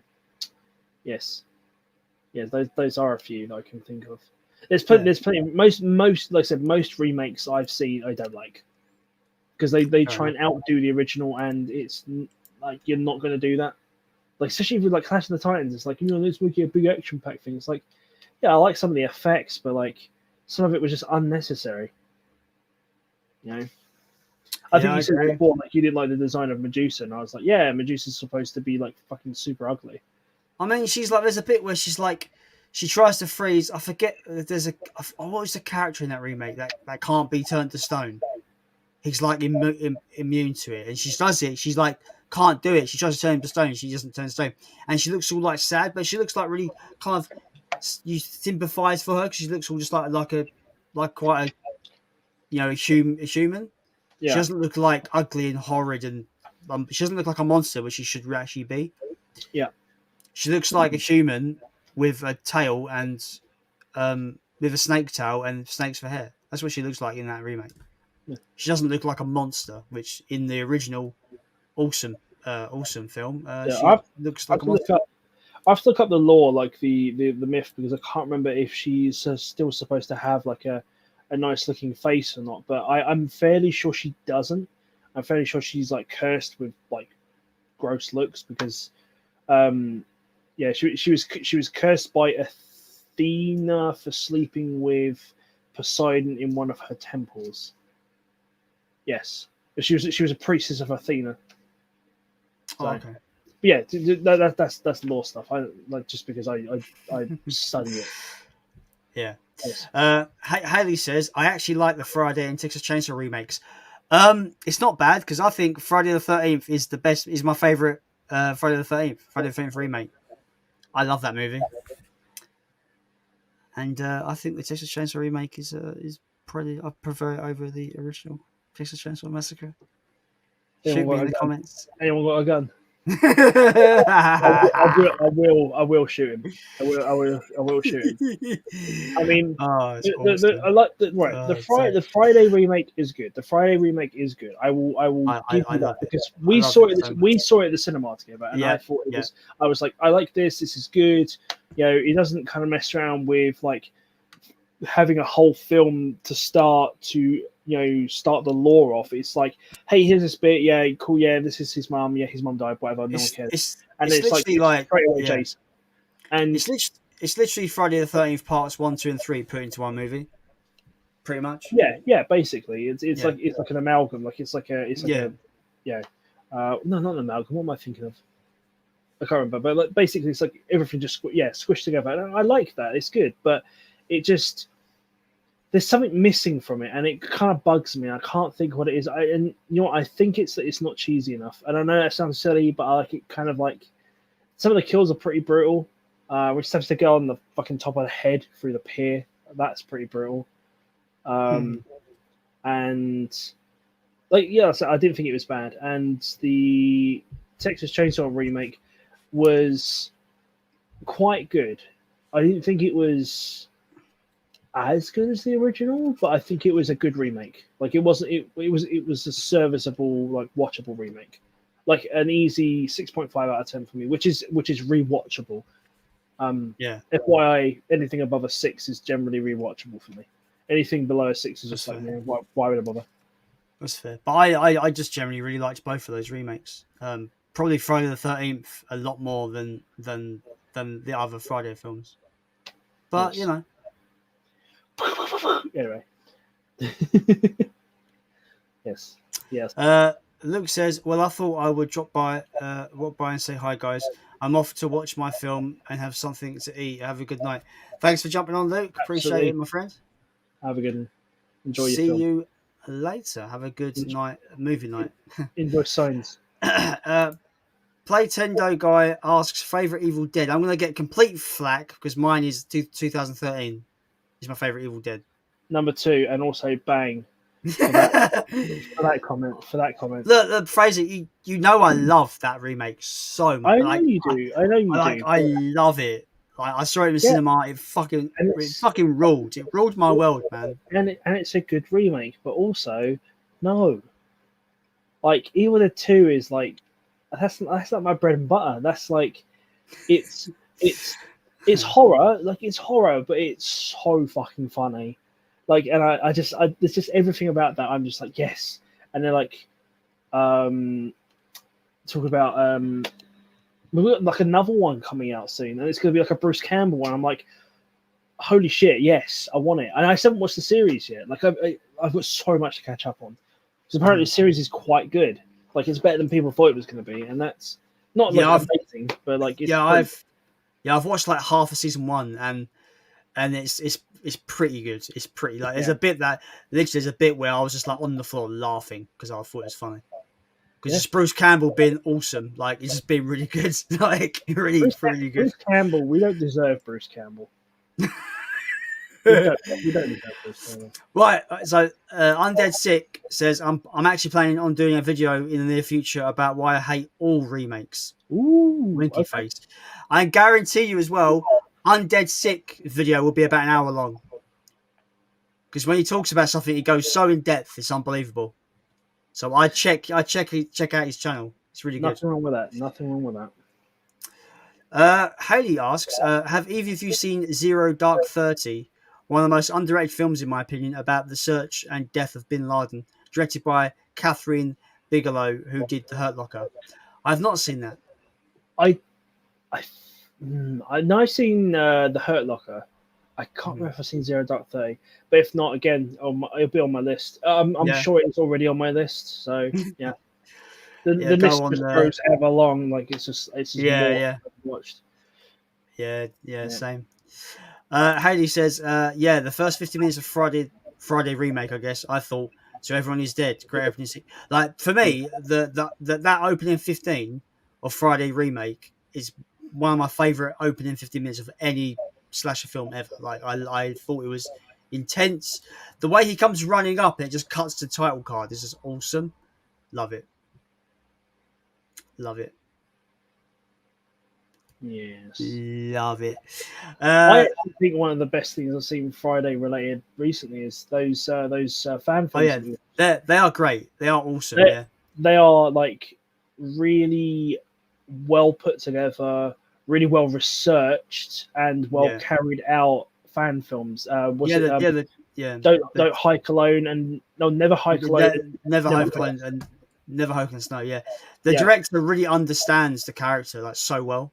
He did one of the best Jason performances I've seen in a very long time. Yeah, I mean, he does the whole exasperated thing. Yeah, the breathing thing. He got that a lot from definitely. That's a Kane Hodder thing for sure. That's one of his things. But it's also just like the way he moved, like just the way he sort of like walked around, just like even like if you get hit, just the way he kind of just stand, and the way he looks at things, and just like it's also like more about what he's not doing than what he is doing. Like he's acting really well. Like I thought it was very, very good. I was very impressed with those, considering their budget was like, how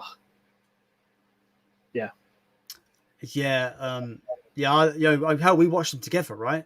We did the whole watch together thing on the internet, and it's just, I loved them. I thought they were great. Like I'm so gutted that I'm so glad the Blu-rays are out of print because they did a limited run because I would love to have them in my collection. I would love to have them. Yeah. Guys, if you haven't watched them already, they are on YouTube. It's Never Hike Alone and Never Hike in the Snow. They're really good. I'm just making sure they're called Never. I'm fairly sure it's Never. They are, yeah. I think they are. Yeah, Never Hike in the Snow and Never Hike Alone. And it's literally a few years old now, but like honestly, I've seen a couple of like fan films of other bits and pieces online. I've seen like a Halloween one. I've seen a Friday one. I've seen one that had like every horror icon in it imaginable, and it wasn't that good. It was just like, Freddy Krueger trying to like control everything as fucking per usual. But it wasn't very good. But those were really, really good. I really enjoyed those. Mm-hmm. Haley says thoughts on Cabin Fever. She corrects herself. She means Cabin in the Woods. Thoughts on Cabin in the Woods. Love that film. Wish they'd done a sequel so we could see the other monsters they were betting on more. I would love to see the sequel, but unfortunately, the old gods rose up and destroyed the world. I'm quite happy that it was a one and done because it's very rare that we get a one and done horror film that does well. I just think, how can you do a sequel that would have like the same amount of impact? I mean, I took an ex-girlfriend to see that film. She was like, "Oh, I want to go see Cabin in the Woods," and I'm like, "Yeah, but it's just literally going to be like a bunch of teenagers in the cabin in the woods. They're all going to get murdered." And I was like, "Oh, fine, take you along to it." And like literally, like the film starts. I'm like, "What's going on here? Are we in the right film?" And also, it's like, "Cabin in the Woods," and I'm like, "Oh my god!" I'm like, okay, we're watching the right film, and it completely like that is one of the biggest examples of subverting my expectations. Like, it's so good. Great. I really. The thing is, it's weird because I would argue like I defend Cabin in the Woods in this sense that for me, I think Cabin in the Woods done for horror what Scream did in the 90s. But the only difference is Cabin in the Woods was not successful. It didn't make money. That's the only difference. If it became a hit, it would have been. I think it would have been spoken about like Scream, but unfortunately, it wasn't. Yeah. But he did that same because Scream obviously flipped the playbook completely on its ass, right? It was a whole kind of deconstruction of horror, and then Cabin in the Woods did the same thing, but for the 2010s. It was great, so good. Yeah, agreed. Playtender Guy asks the question of all questions: Alien or Aliens? Alien. Singular. I will agree. Alien. Don't get me wrong. I love Aliens. I think it's a fantastic film. But like the first one, the dread, so good. And it's just like, I tell you what. Like every time I think about it, I just think about the bit in the ventilation shaft with Dallas. Like my god. Like, I mean, like. Again, I watched that when I was, I think maybe like 14 or 13 or something like that. Yeah. I can't remember. And like, I got to a point where I wasn't really scared of films anymore. But that bit was still like, holy shit! Like that's tense. That's really tense. And it's a good jump scare. Not like one that comes out of nowhere. You know it's coming. But like it's still a good one. And I get quite bored of jump scares and everything. But that's like. To have just the one there and then the one at the end in the shuttle was like, this is perfect. Well, with his hands just goes. That awesome. Still gets me every night. I can see him. Oh Jesus!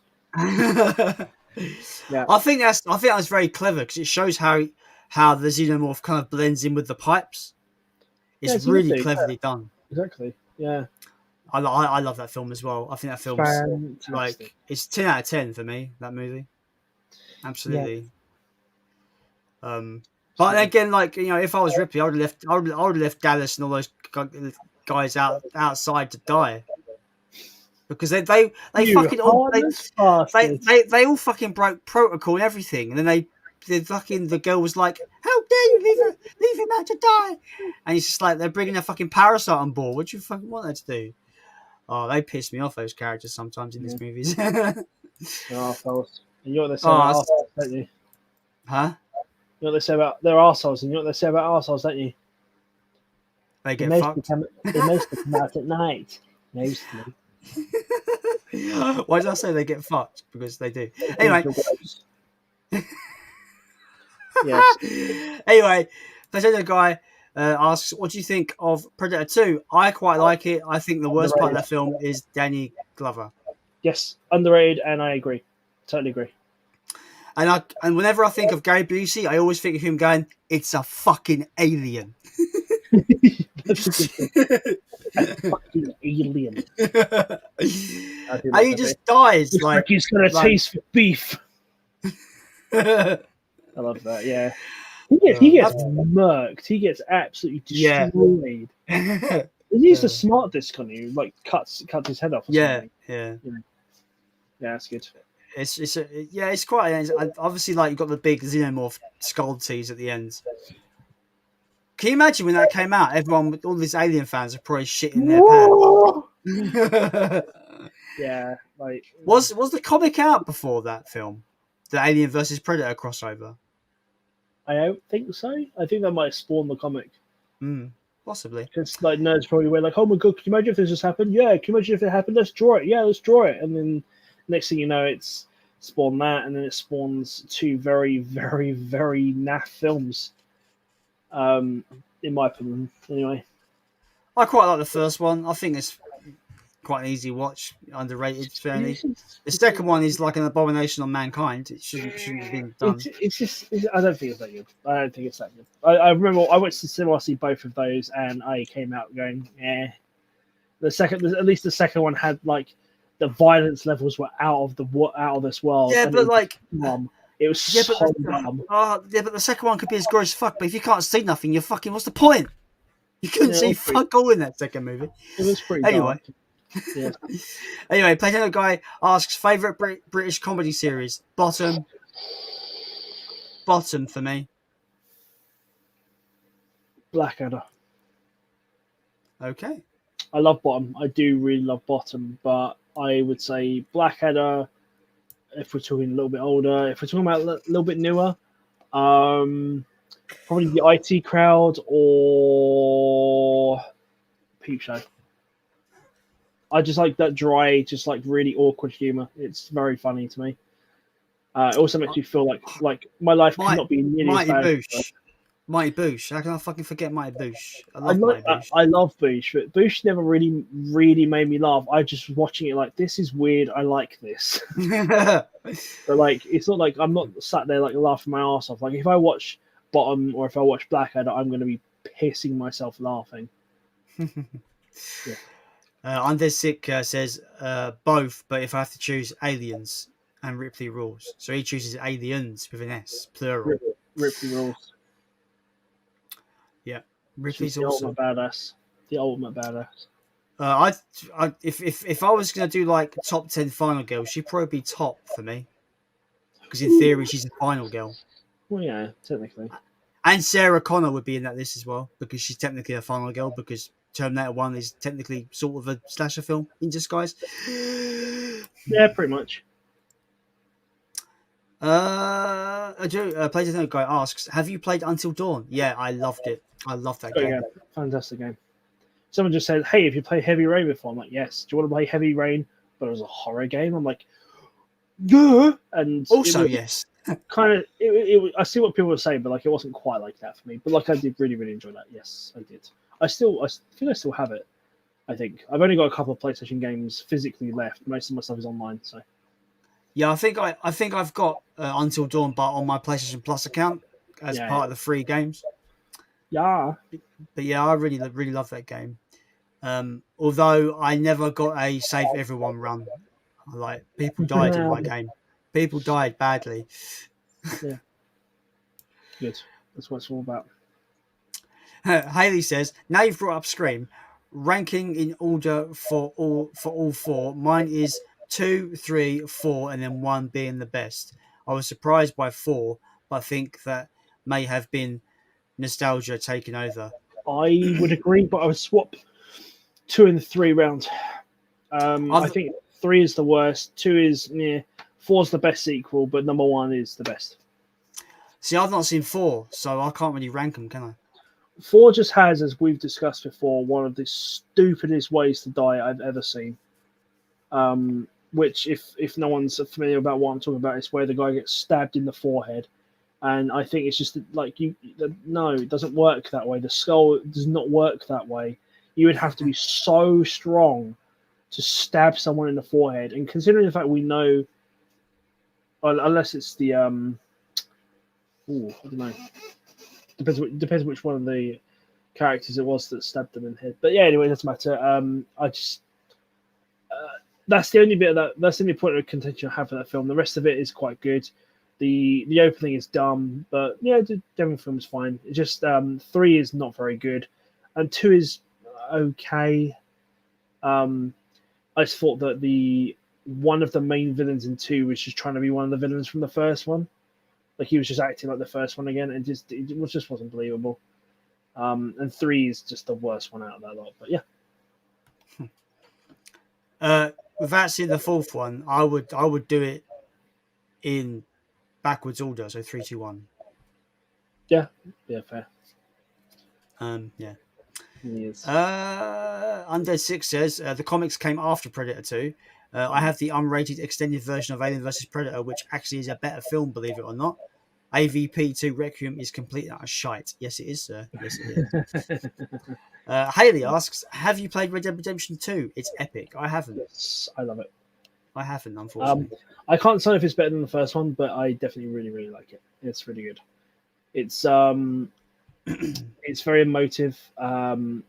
It's such a good looking game. Like how that's still in the same engine, I have no idea. But it's insane. It's absolutely fantastic though.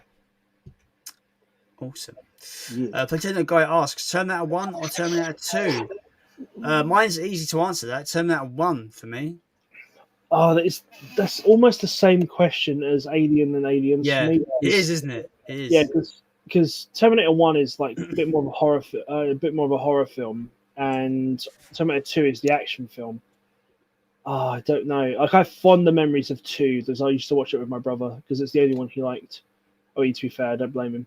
I'm gonna say 2. I just have a lot more fond memories of 2. I love 1 though. I really do.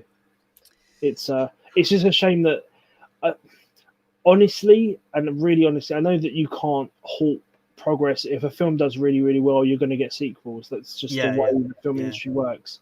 Of course. But my fucking God, I just wish they stopped after 2. Like, I know people go, oh, 3 isn't that bad. Oh, Salvation isn't that bad. I'm like, yeah, but like because there's more of them, there's going to be even more of them, and I'm like, I just want them to stop. And after 3, like after 2, there's always an issue. There's issues with the ones after 2, and I don't like them. Yeah. The thing is that apart from Genesis and the other one, the thing is Terminator though, right? Do you think about it? Terminator 3 came out 11 years after T2. 11 years. Yeah. That's a long time. And I just think I think all the sequels, except for maybe Salvation, were all trying to indirectly remake 2 because they thought, 2 was a massive success. We should just copy his formula over and over exactly and over again. Yeah, it's just like I don't know. There's so much to pick apart about, especially the last 2. Like Salvation had its issues, but overall it wasn't terrible. At least it was different. At least it was fucking different, man. 3, I didn't like 3. I thought 3 was really naff. Like the jokes were corny, but like not corny in a good way. They were corny in like a really just shitty way. Yeah, and then go on. Sorry, as soon like I think 3 killed the Terminator character for me. Just solely on the basis of like he goes to like the end. That is awful. It goes into like girls' night out with like the men's stripper. He puts the fucking men's stripper glasses on. I'm just like, come on, man. You're literally destroying the Terminator character at that point. Yeah. I mean, they already did a 180 with the Terminator with T2, but they did it in such a good way that it didn't feel bad. And then they introduced another Terminator played by Robert Patrick, who did a fantastic job of being menacing as hell. Yeah, And I loved it where he was the opposite in build, in body type. He was a complete opposite to Arnold, but he was deadlier in obviously in all respects. Yeah, I love that. Yeah. I think that really made a difference to me. Whereas you get to the third one, and they're like, oh, let's change it even more, and let's have Arnie come back as the good Terminator, but let's essentially, like you said, ruin his character, ruin the expectations we have of that character. He becomes a joke. He became a joke. He became a joke, and I thought the new Terminator was fine, but we've never seen that version of that Terminator ever again. They went, oh, that film didn't do very well. We're scrapping that Terminator idea. The one issue I have with the TX, it's a big issue, is the T1000 was this all liquid metal, Terminator that can shape into whatever, turn into like John Connor's mum and pretend to be her. I don't understand why they've gone backwards. I know I'm just picking holes in like a universe that is fantastical. Yeah. I don't understand why Skynet have gone backwards and made this TX Terminator, but now she's like part endoskeleton, part liquid metal. I thought all liquid metal would be more deadlier, right? I don't understand how they've gone backwards almost. They've gone a back step. It's weird. I didn't understand. I thought the TX was shit, to be honest with you. Yeah. Oh. Agreed. Anyway, moving on. I'm just going to say this and we move on. The Terminator franchise needs to die now. I'm done with it. Don't have any more, please. No more. Yep. And don't remake them. They've been remade for like 12 years. Don't remake anymore. Yeah, don't remake them. I don't want to see a Terminator remake. I don't want to see a Terminator remake of any of them for another 30 years. Leave it alone. Well, Dark Fate was such a bomb. They lost like 200 million on that movie. They lost a lot of money on that film. Yeah, I'm sorry I didn't lose more with Genesis, because that film was even worse. In my opinion, it was worse, but I don't know if it performed worse. I don't think it did. I think it performed better than Dark Fate. I think it's so ironic that Salvation was the start of a new trilogy, failed. Genesis was the start of a new trilogy, failed. Dark Fate was the start of a new trilogy, failed. If that doesn't tell you something, I don't know what will. Like, how have they not learned this? I don't understand. Well, I've already seen that Arnie wants to do another one, and I'm like, no, please no. I don't want his Terminator having fucking like feeling guilty about killing John Connor. Spoilers at the beginning of Dark Fate, and then be like, doesn't she realize you're like you weigh 1,000 pounds or whatever? And he's like, our relationship is not physical.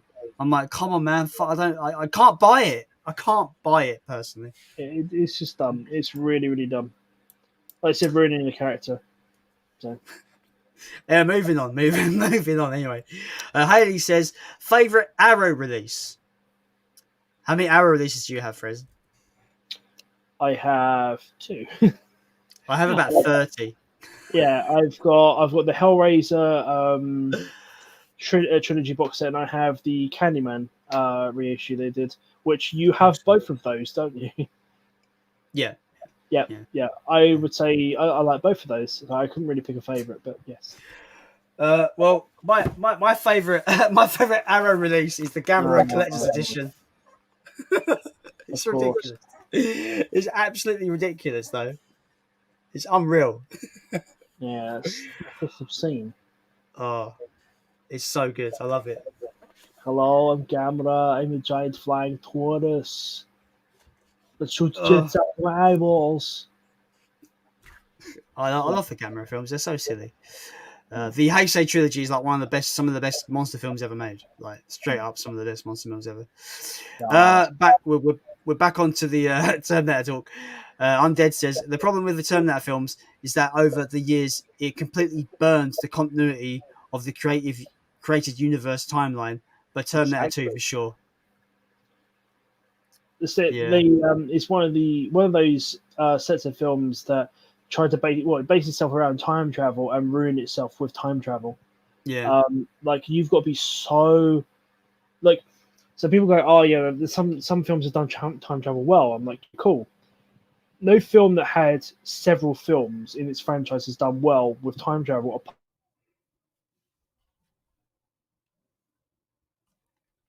Hello?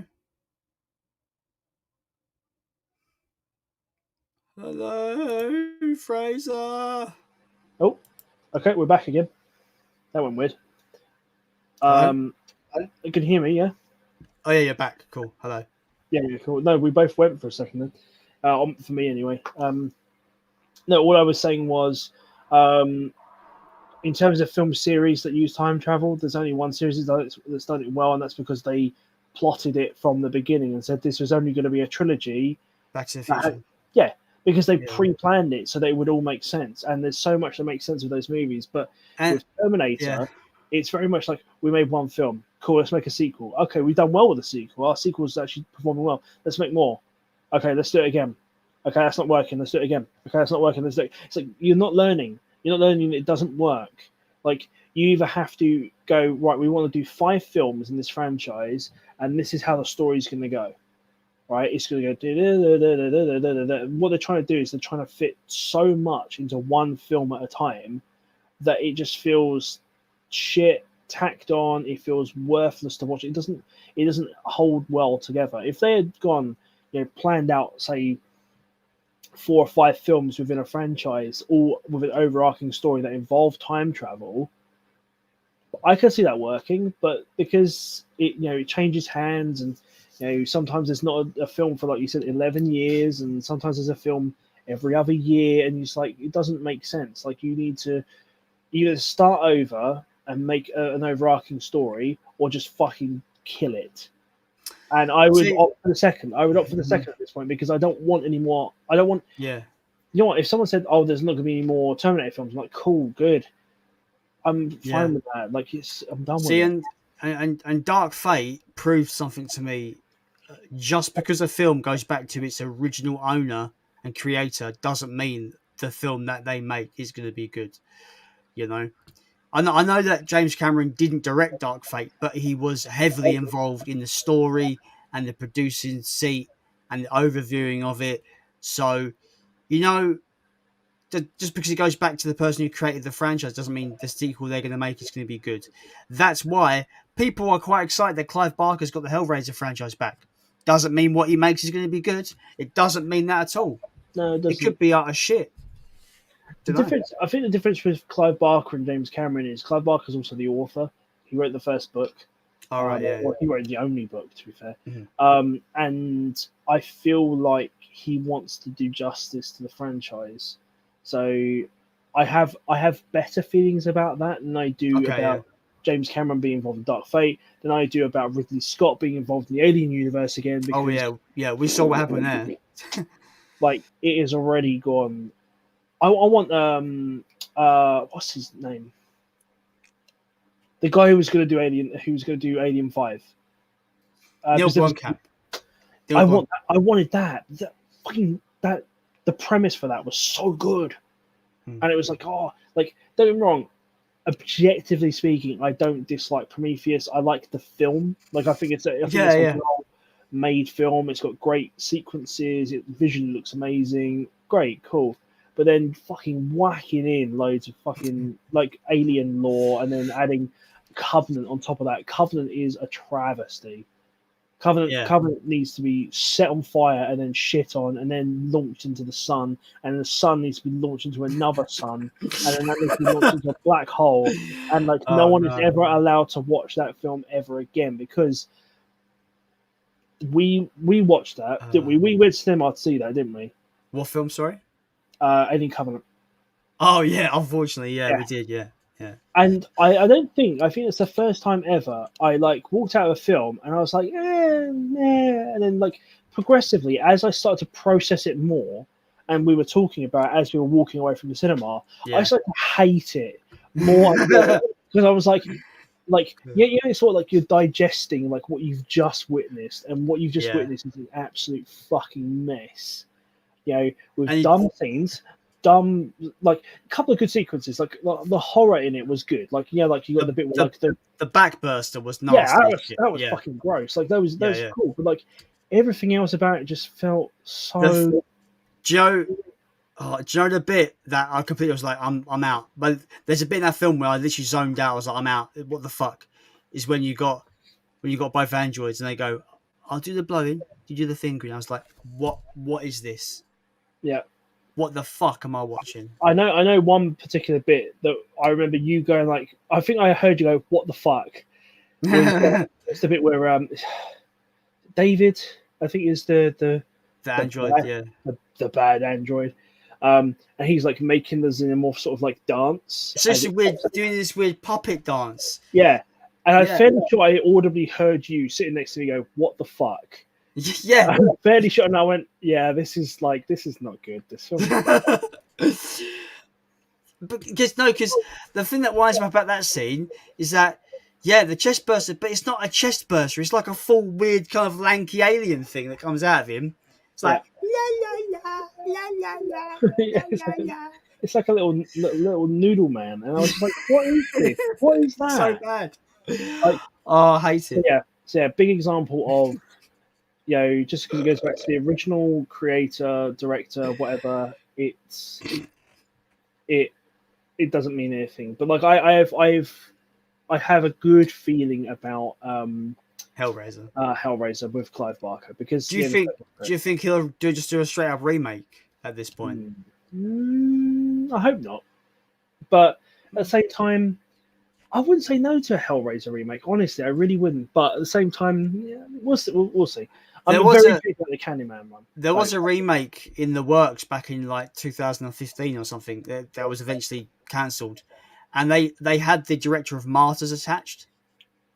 Okay. And I thought that could have been interesting, because I would like to think that director can kind of frame suffering pretty well. Even though I don't like Martyrs, I think Martyrs is a shit film. Just put it out there. it tries to be.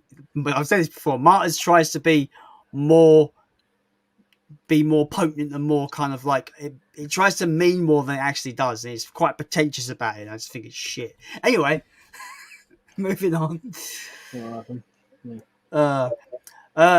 Undead just says, I have to run, guys. Have fun with the rest of the live stream and have a good weekend. Cheers, Undead. Appreciate it, my dude.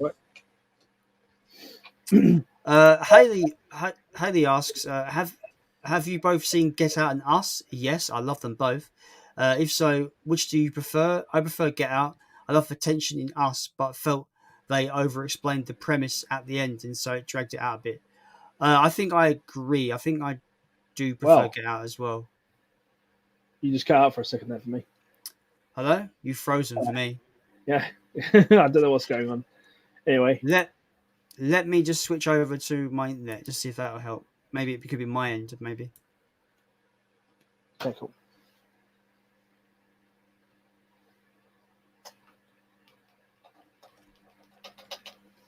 Hello? Hello? You're still frozen for me. Hello? Hello? You're not frozen for me. You're not frozen for me. Can you hear me, though? Yeah. Yeah, that's fine. Just carry on. It'll probably catch up. Okay, so so Haley's asking if we've both seen Get Out and Us, and which do we prefer? Get Out. Yeah, I prefer Get Out as well. I thought Get Out was great. I didn't like Us that much, honestly. I really like Us. I thought Us was really good. I really liked it. I didn't think much of it. Get Out, I liked though. They had a good premise. I quite like that. It had a very, very creepy as fuck concept though, like these weird kind of racist body snatchers, fucking creepy as hell. Yeah, it's fucked up, real fucked up. So well acted though. The whole performances in that film were really good. Yeah, agreed. I forget who's the actor, the main guy in that film. Who's the actor's name? Forgot his name. Oh, I can't remember. But he's in Widows. But have you seen Widows? No, I don't think I've seen Widows. It's like a heist film. It's really good though. He the black guy in Get Out. He plays this like really fucking evil, nasty bad guy. Daniel Kaluuya. Yeah, he plays this really nasty, like basically the antagonist in Widows, and it's crazy to see the contrast between him and Get Out. It's really kind of happy-go-lucky dude to the character he plays in Widows. He's just such a great actor, and how he can just play a just horrifically rotten character in Widows compared to obviously like I said, that kind of happy, nice character in Get Out. It's weird. I just think it's such a great actor when you can really kind of just change who you are in terms of like two different characters. It's really cool. Yeah, that's cool. Rob Fett Bounty is still here. Well, thanks for hanging around, Go to bed. my friends. Yeah, go to bed. It's past your bedtime. Yeah. Play Nintendo guy says, asks, have you seen the film It Follows? Yes, and I love that film. I thought it was a very good film. Good idea. Really good idea. For me, it feels very 70s, very Carpenter as well. Yeah, I see what you mean. Sure. Plays Nintendo guy also says Alien Covenant was diabolical. David and the dancing baby Xeno was awful. What were they thinking? Well, they clearly weren't thinking, were they? No. That's the whole point. Haley asks, have either of you seen the Dawn of the Dead remake? If so, is it a shot-for-shot remake worth watching? I think that's a pretty decent remake, to be fair. It's a very, very good remake, yeah. Yeah. Zack Snyder, of all people. Yeah. And it's fairly different. It's got the same kind of mall concept as the original, but it's different enough where I think people could enjoy that one. I like that one quite a lot, actually. Yeah. The opening 10 minutes of that film is really good as well. Really good opening for that movie. Robert Fett Bounty echoes that. He says Dawn remake is great. Forgotten Mode of movies. Have you seen John Woo's Hard Boiled? It's one of the best action. I saw it. I've seen it a very long time ago, and it's a film I want to rewatch. For sure. I don't think I've seen it, honestly. I remember it being. I remember it being touted as like Hong Kong's Die Hard, as a comparison. Yeah, I think I remember reading that as well, but I haven't. Yeah, I haven't seen it for sure. I think it's Chow Yun Fat. I think is the no. Is it no? Wait, I'm probably thinking of someone completely different. Let me have a look. I could be right. I don't know. I don't want to be wrong and look like an idiot. That's the problem. Yeah. Hard boiled. I'm right. Yeah, Chow Yun Fat. Yeah, he's the main protagonist. Wasn't that the film they made like a game out of? Yeah, Strangleholds is a legitimate sequel to Hard Boiled. Yeah, I thought. Yeah, so. And that's when you said it was definitely Chow Yun Fat. I'm like, yeah, definitely Stranglehold was the sequel. Yeah. Yeah. Yeah, I thought that's a bit strange where the sequel is a video game. I always find that really weird. Yeah, it's cool with me. I'm thinking it's pretty good. The only thing I remember about that game is going in slow motion, just aiming at someone's balls and just shooting their balls off because I'm a twat. You never shoot. Like it's like remember your South Park. You don't shoot people in the dick. Don't shoot people in the dick, brothers. I fucking love South Park. Just hit someone in the dick every time. I love that. Platino guy asks thoughts on Bram Stoker's Dracula with Gary Oldman. My favorite, my absolute favorite. I have not seen it. Right, okay. If we're talking about, I mean, obviously there's vampire films and there's Dracula films, and there's a whole load of Dracula films or films that have Dracula in them. But honestly, that's probably my favorite. It's very accurate to the book in a lot of ways. I mean, obviously it's dramatized, of course. There's only two things about that film, one thing specifically that is kind of shit, and that is Keanu Reeves' accent is fucking atrocious. Because he puts on a British accent, but he can't do a British accent. So it's like, oh yes, yeah, like it sounds like Keanu Reeves, like trying to do British, and it doesn't sound good. Whereas you've got characters like Winona Ryder doing an English accent as well, but hers is slightly better. Gary Oldman is the star of the show. He is fan-fucking-tastic as Dracula. He plays a really good version of the character. And like the set pieces, great. It's like I said, it's very true to the lore. It's very true to the original book.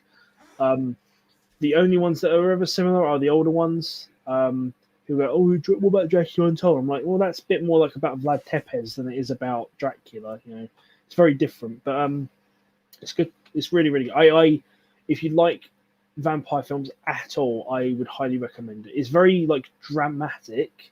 It's not like if you watch something like Dusk Till Dawn, where it's kind of like tongue in cheek, but it's fucking. I mean, I'm not shitting on that film at all because it's amazing.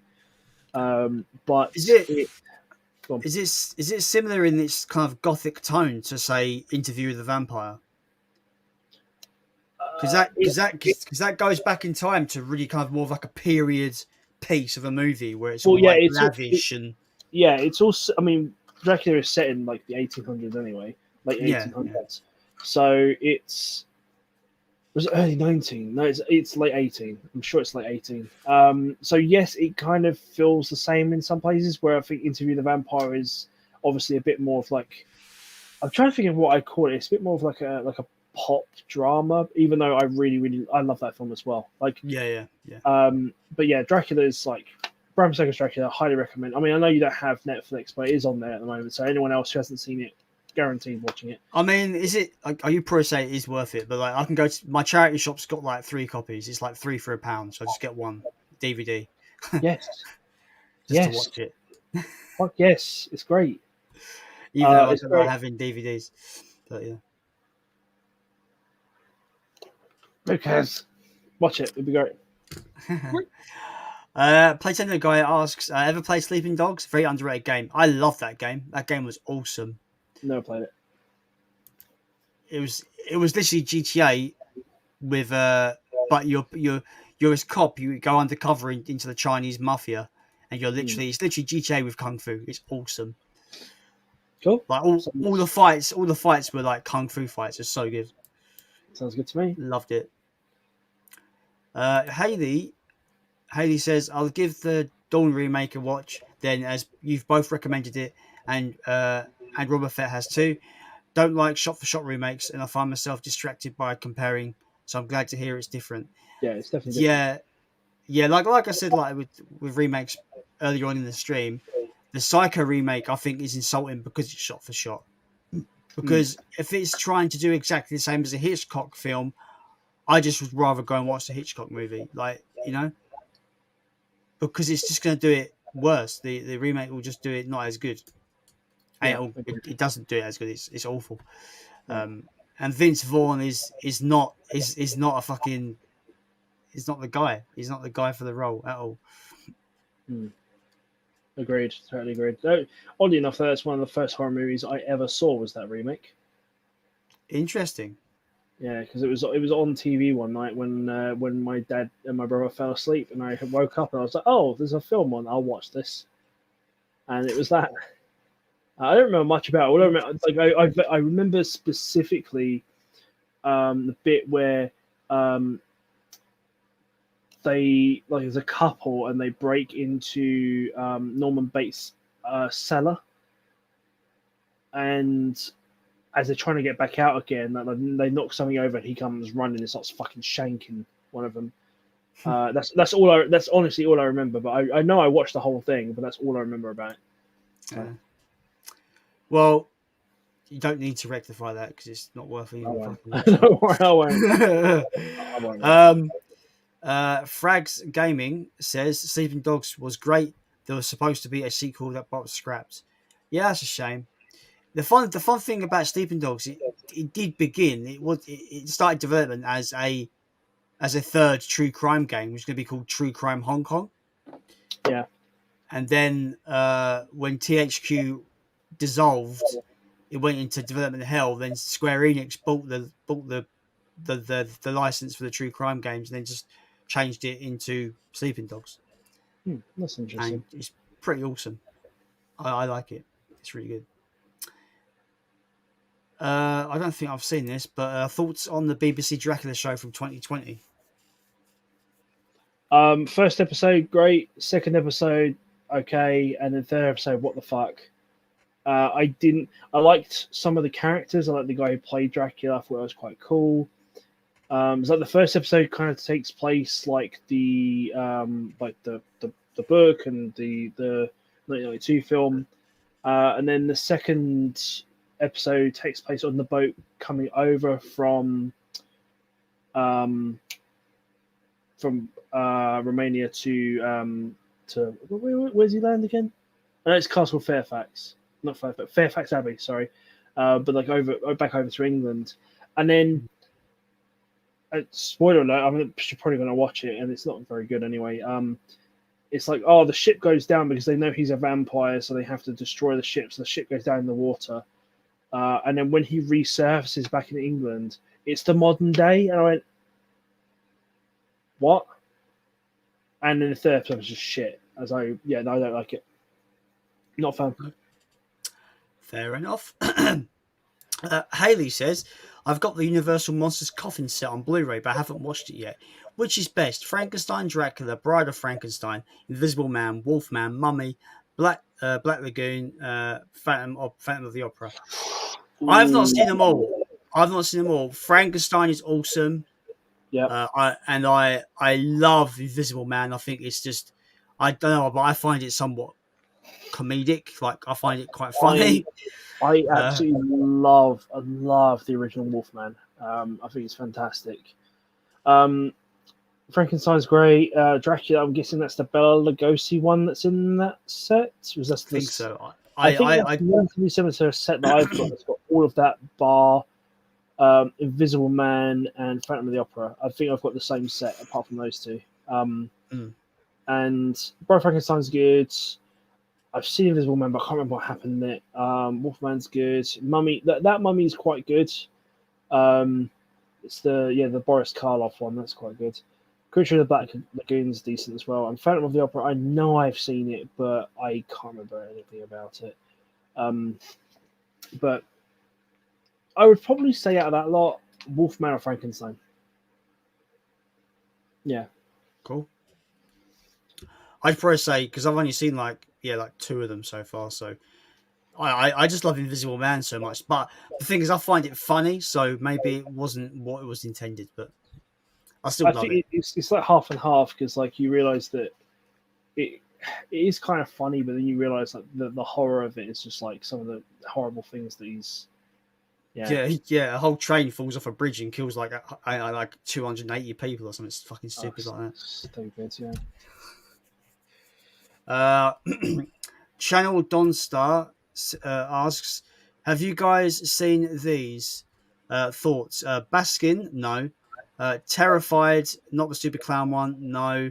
Or Kidnapped. Home invasion film shot in just 12 one-take shots. Ooh, that sounds no.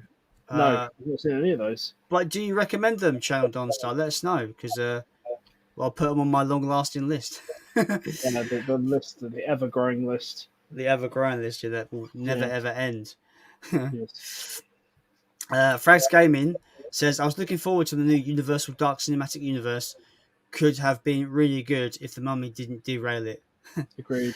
Wasn't there a Dracula one? Dracula Untold, wasn't that part Dracula of it? Untold was the first one, yeah, and that wasn't bad. Like, it was better than I thought it would be, and I think it's better than the critics slated it. But the Mummy is fucking atrocious. Wasn't there a Frankenstein one as well? Frankenstein? No, that's not part of the Dark Cinematic Universe. Oh, okay. The recent Invisible Man, I think, is part of the Dark Cinematic Universe. Not seen that yet. I've heard really positive things though. I thought it was okay. It wasn't anything special for me personally. But yeah.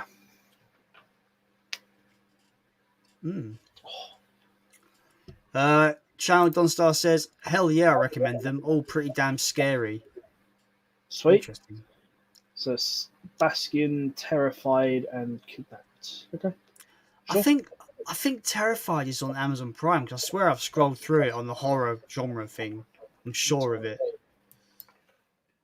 Sure, I've seen the cover art. It's got a weird monster thing on it. Yes, that's definitely on Prime. Kidnapped film. That Kidnapped 2017 is that Kidnapped? Don't know. It just says. That's just what interests me about that Kidnapped is that it was apparently it's shot in 12 one-take shots, which is quite ambitious in theory. Yeah.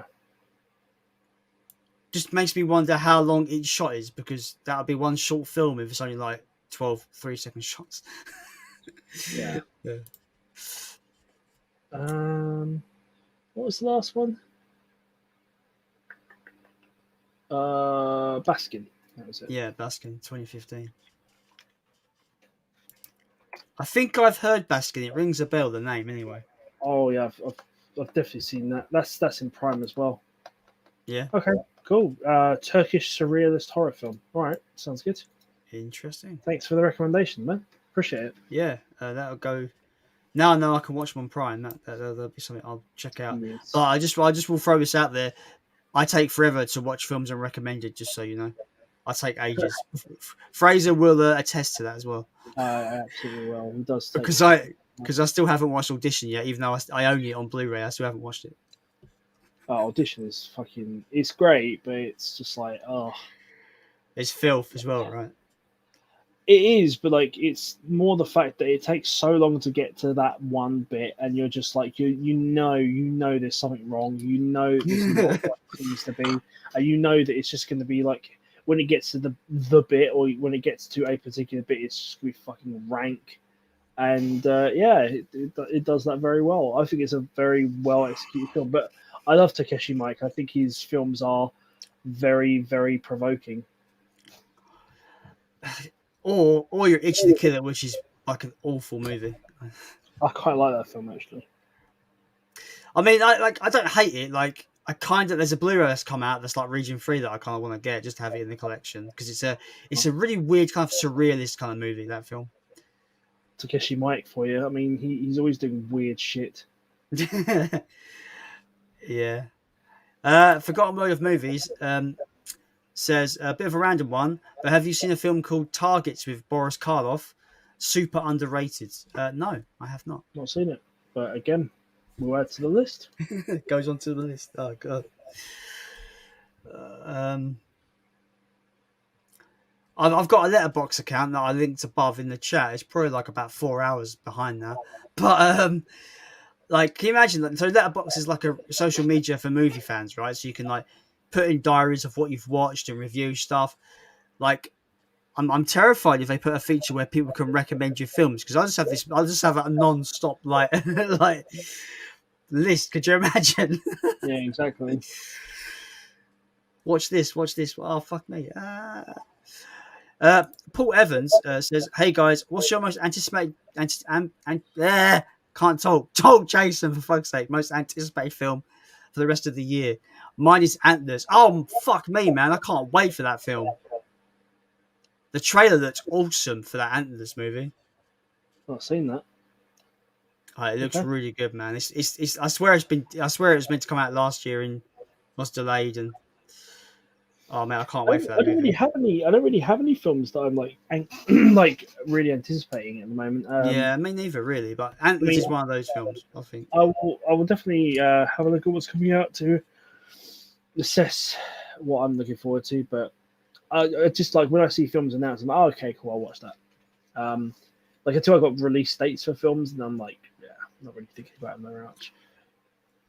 I mean, there's already like films that have come out that I've really wanted to watch that I've just got to go around to it. Plus, I don't know where I could go to watch them. So there's a film called Would You Rather, which looks really good. Seen it. Is it good? It's all right. Okay. I just think it looks good. I wanted to see it. I forget what the other film was, but they're both similar kind of like death game kind of movies. Which Circle? Always... No. Trying to think. I've seen a bunch of those sort of films. Yeah. Because a bunch of them were on Netflix. I was like, oh, okay, I'm just going to shove that straight on. Obviously, I mean, I use Netflix just to watch like anything that's available on there. But generally speaking, I watch a lot of stuff other ways. So, actually, I'll tell you what I do want to watch this year that I'm anticipating. I obviously haven't seen it yet. Is A Quiet Place 2. Oh yes, so I am do I. watching that actually. I've heard it's fucking amazing. To be fair, I've heard it's better than the first one. So a lot of people are saying it's like the perfect sequel. Ooh, which says a lot, actually. That's strong words. Mm-hmm. Yeah, I'm actually just like skimming through what films have come out that I have not watched. But there's loads. I mean, there's loads of films to watch still. I mean, I still haven't watched films like Parasite. I still haven't watched that. Oh, And mate, everyone- that film is everyone's like 10 out of 10. Yeah. And just some bits and pieces. Yeah. All of my watch list. Just haven't got around to them yet. I mean, I've got a good 100 films on my shelves that I've not watched. Do you know what I mean? It's really bad. It's like, fucking collector's problems, man. Collector's problems. You should just aim to watch like one a day. I have been watching like 2 a night this week. So obviously not last night because I was on somebody else's stream, and not tonight because I'm on this stream. But you know, I watched I watched Human Eyes of the Deep. That was fun. I guess I had a good time with it, but it's so rapey. Oh, it's so rapey. It's like, oh, look, this girl running around in a bikini. What could possibly happen to her? And she gets stolen by a fish man, so he can have her, so she can have his babies. And it's just like, what is this? That final shot in that film is like, what the actual fuck is that? Yeah. A channel Donstar says that Kidnapped is from 2010. Okay, cool. I always get like my brain kind of gets messed up when I think about 2010 and how it's 11 years ago, and I always try to remember what life was like back then, and I can't remember. Stop it. It's terrifying. Stop it. I already feel old. when someone points out that like, what's a good one? Oh, the Toxicity came out 20 years ago. Fuck off. I was like, oh, okay. Isn't Slipknot Iowa 20 years old this year as well? Yep. Oh man, I was there when that came out. I was already a fan when that came out. Oh, my nan bought me Volume 3, the Subliminal Verses, for my 18th birthday. So there. It's I mean, that was my first album of theirs. So.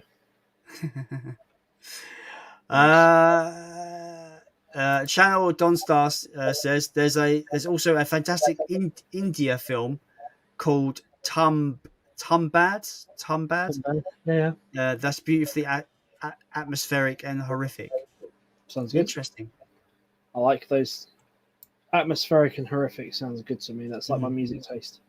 The thing is, though, whenever I think of India, I always think of Bollywood, which kind of automatically puts me off for some reason. Oof. I mean, I've seen a couple of Bollywood films. Some of them are quite good, but yeah, I think you just have to take recommendations and things like that. Honestly, like not everything's gonna be good, but it's the same with Hollywood. Like I wouldn't recommend every film that comes out. Oh, yeah. Especially like if they're called Transformers: Revenge of the Fallen. Like definitely not. Like that film. Frags Gaming says Infinite with Mark Wahlberg is due out soon and looks interesting. I've not heard of that, you know. Marky Mark, my dream man. For those not in the know, which is pretty much everyone. I know, Jason, I think I've told you about this, where I kept on having a recurring dream about Mark Wahlberg. That's why I call him my dream man. I'm not for that. Like, I had a dream. I can't remember most of the other dreams. I just remember that he used to turn up in a lot of my dreams. And I had a dream that I was on the Eiffel Tower with a sniper rifle, and I was aiming at Samuel L. Jackson for some reason. And Mark Wahlberg was there, and he tapped me on the shoulder, and he goes, "Here, you'll need this," and hands me a potato. That's literally like that is like, you know, when you just remember a dream so vividly, and like it's still to this day I go what the hell was I eating or smoking? What was going on the night before, like when I dreamt that? Like, it was he appeared in like 5 other dreams after that. I was like, why is Mark Wahlberg on my dream? See that is a short film opportunity get Mark Wahlberg involved. Eiffel Tower, sniper rifle, Samuel Jackson, potato, sorted. So, just like yeah, it's like here, you need this. Just like hands. Obviously, that's the worst. He's got more of like a Boston sort of like New England accent or whatever. I can't do that accent. But just like literally, just like you know, like you feel the tap, and then all of a sudden you turn around, and his hands just extended. It's like this potato in his hand. Just like you'll need this. I'm like, the fuck, dude. Yeah, But Dream Me is just like, yes. I can imagine, like, because it's a short film and you're like an indie filmmaker, you only can afford his voice in his arm. You can't have him being shocked. He's cost too much money. Yeah, exactly. It's his arm, an arm, and then his voice, and then like, thanks, Mark. Like, just be like, you never see his face, but all I go is, thanks, Mark Wahlberg. I've got it all in my head. It's the best thing. Yeah, it was quite disturbing for me. I woke up and went,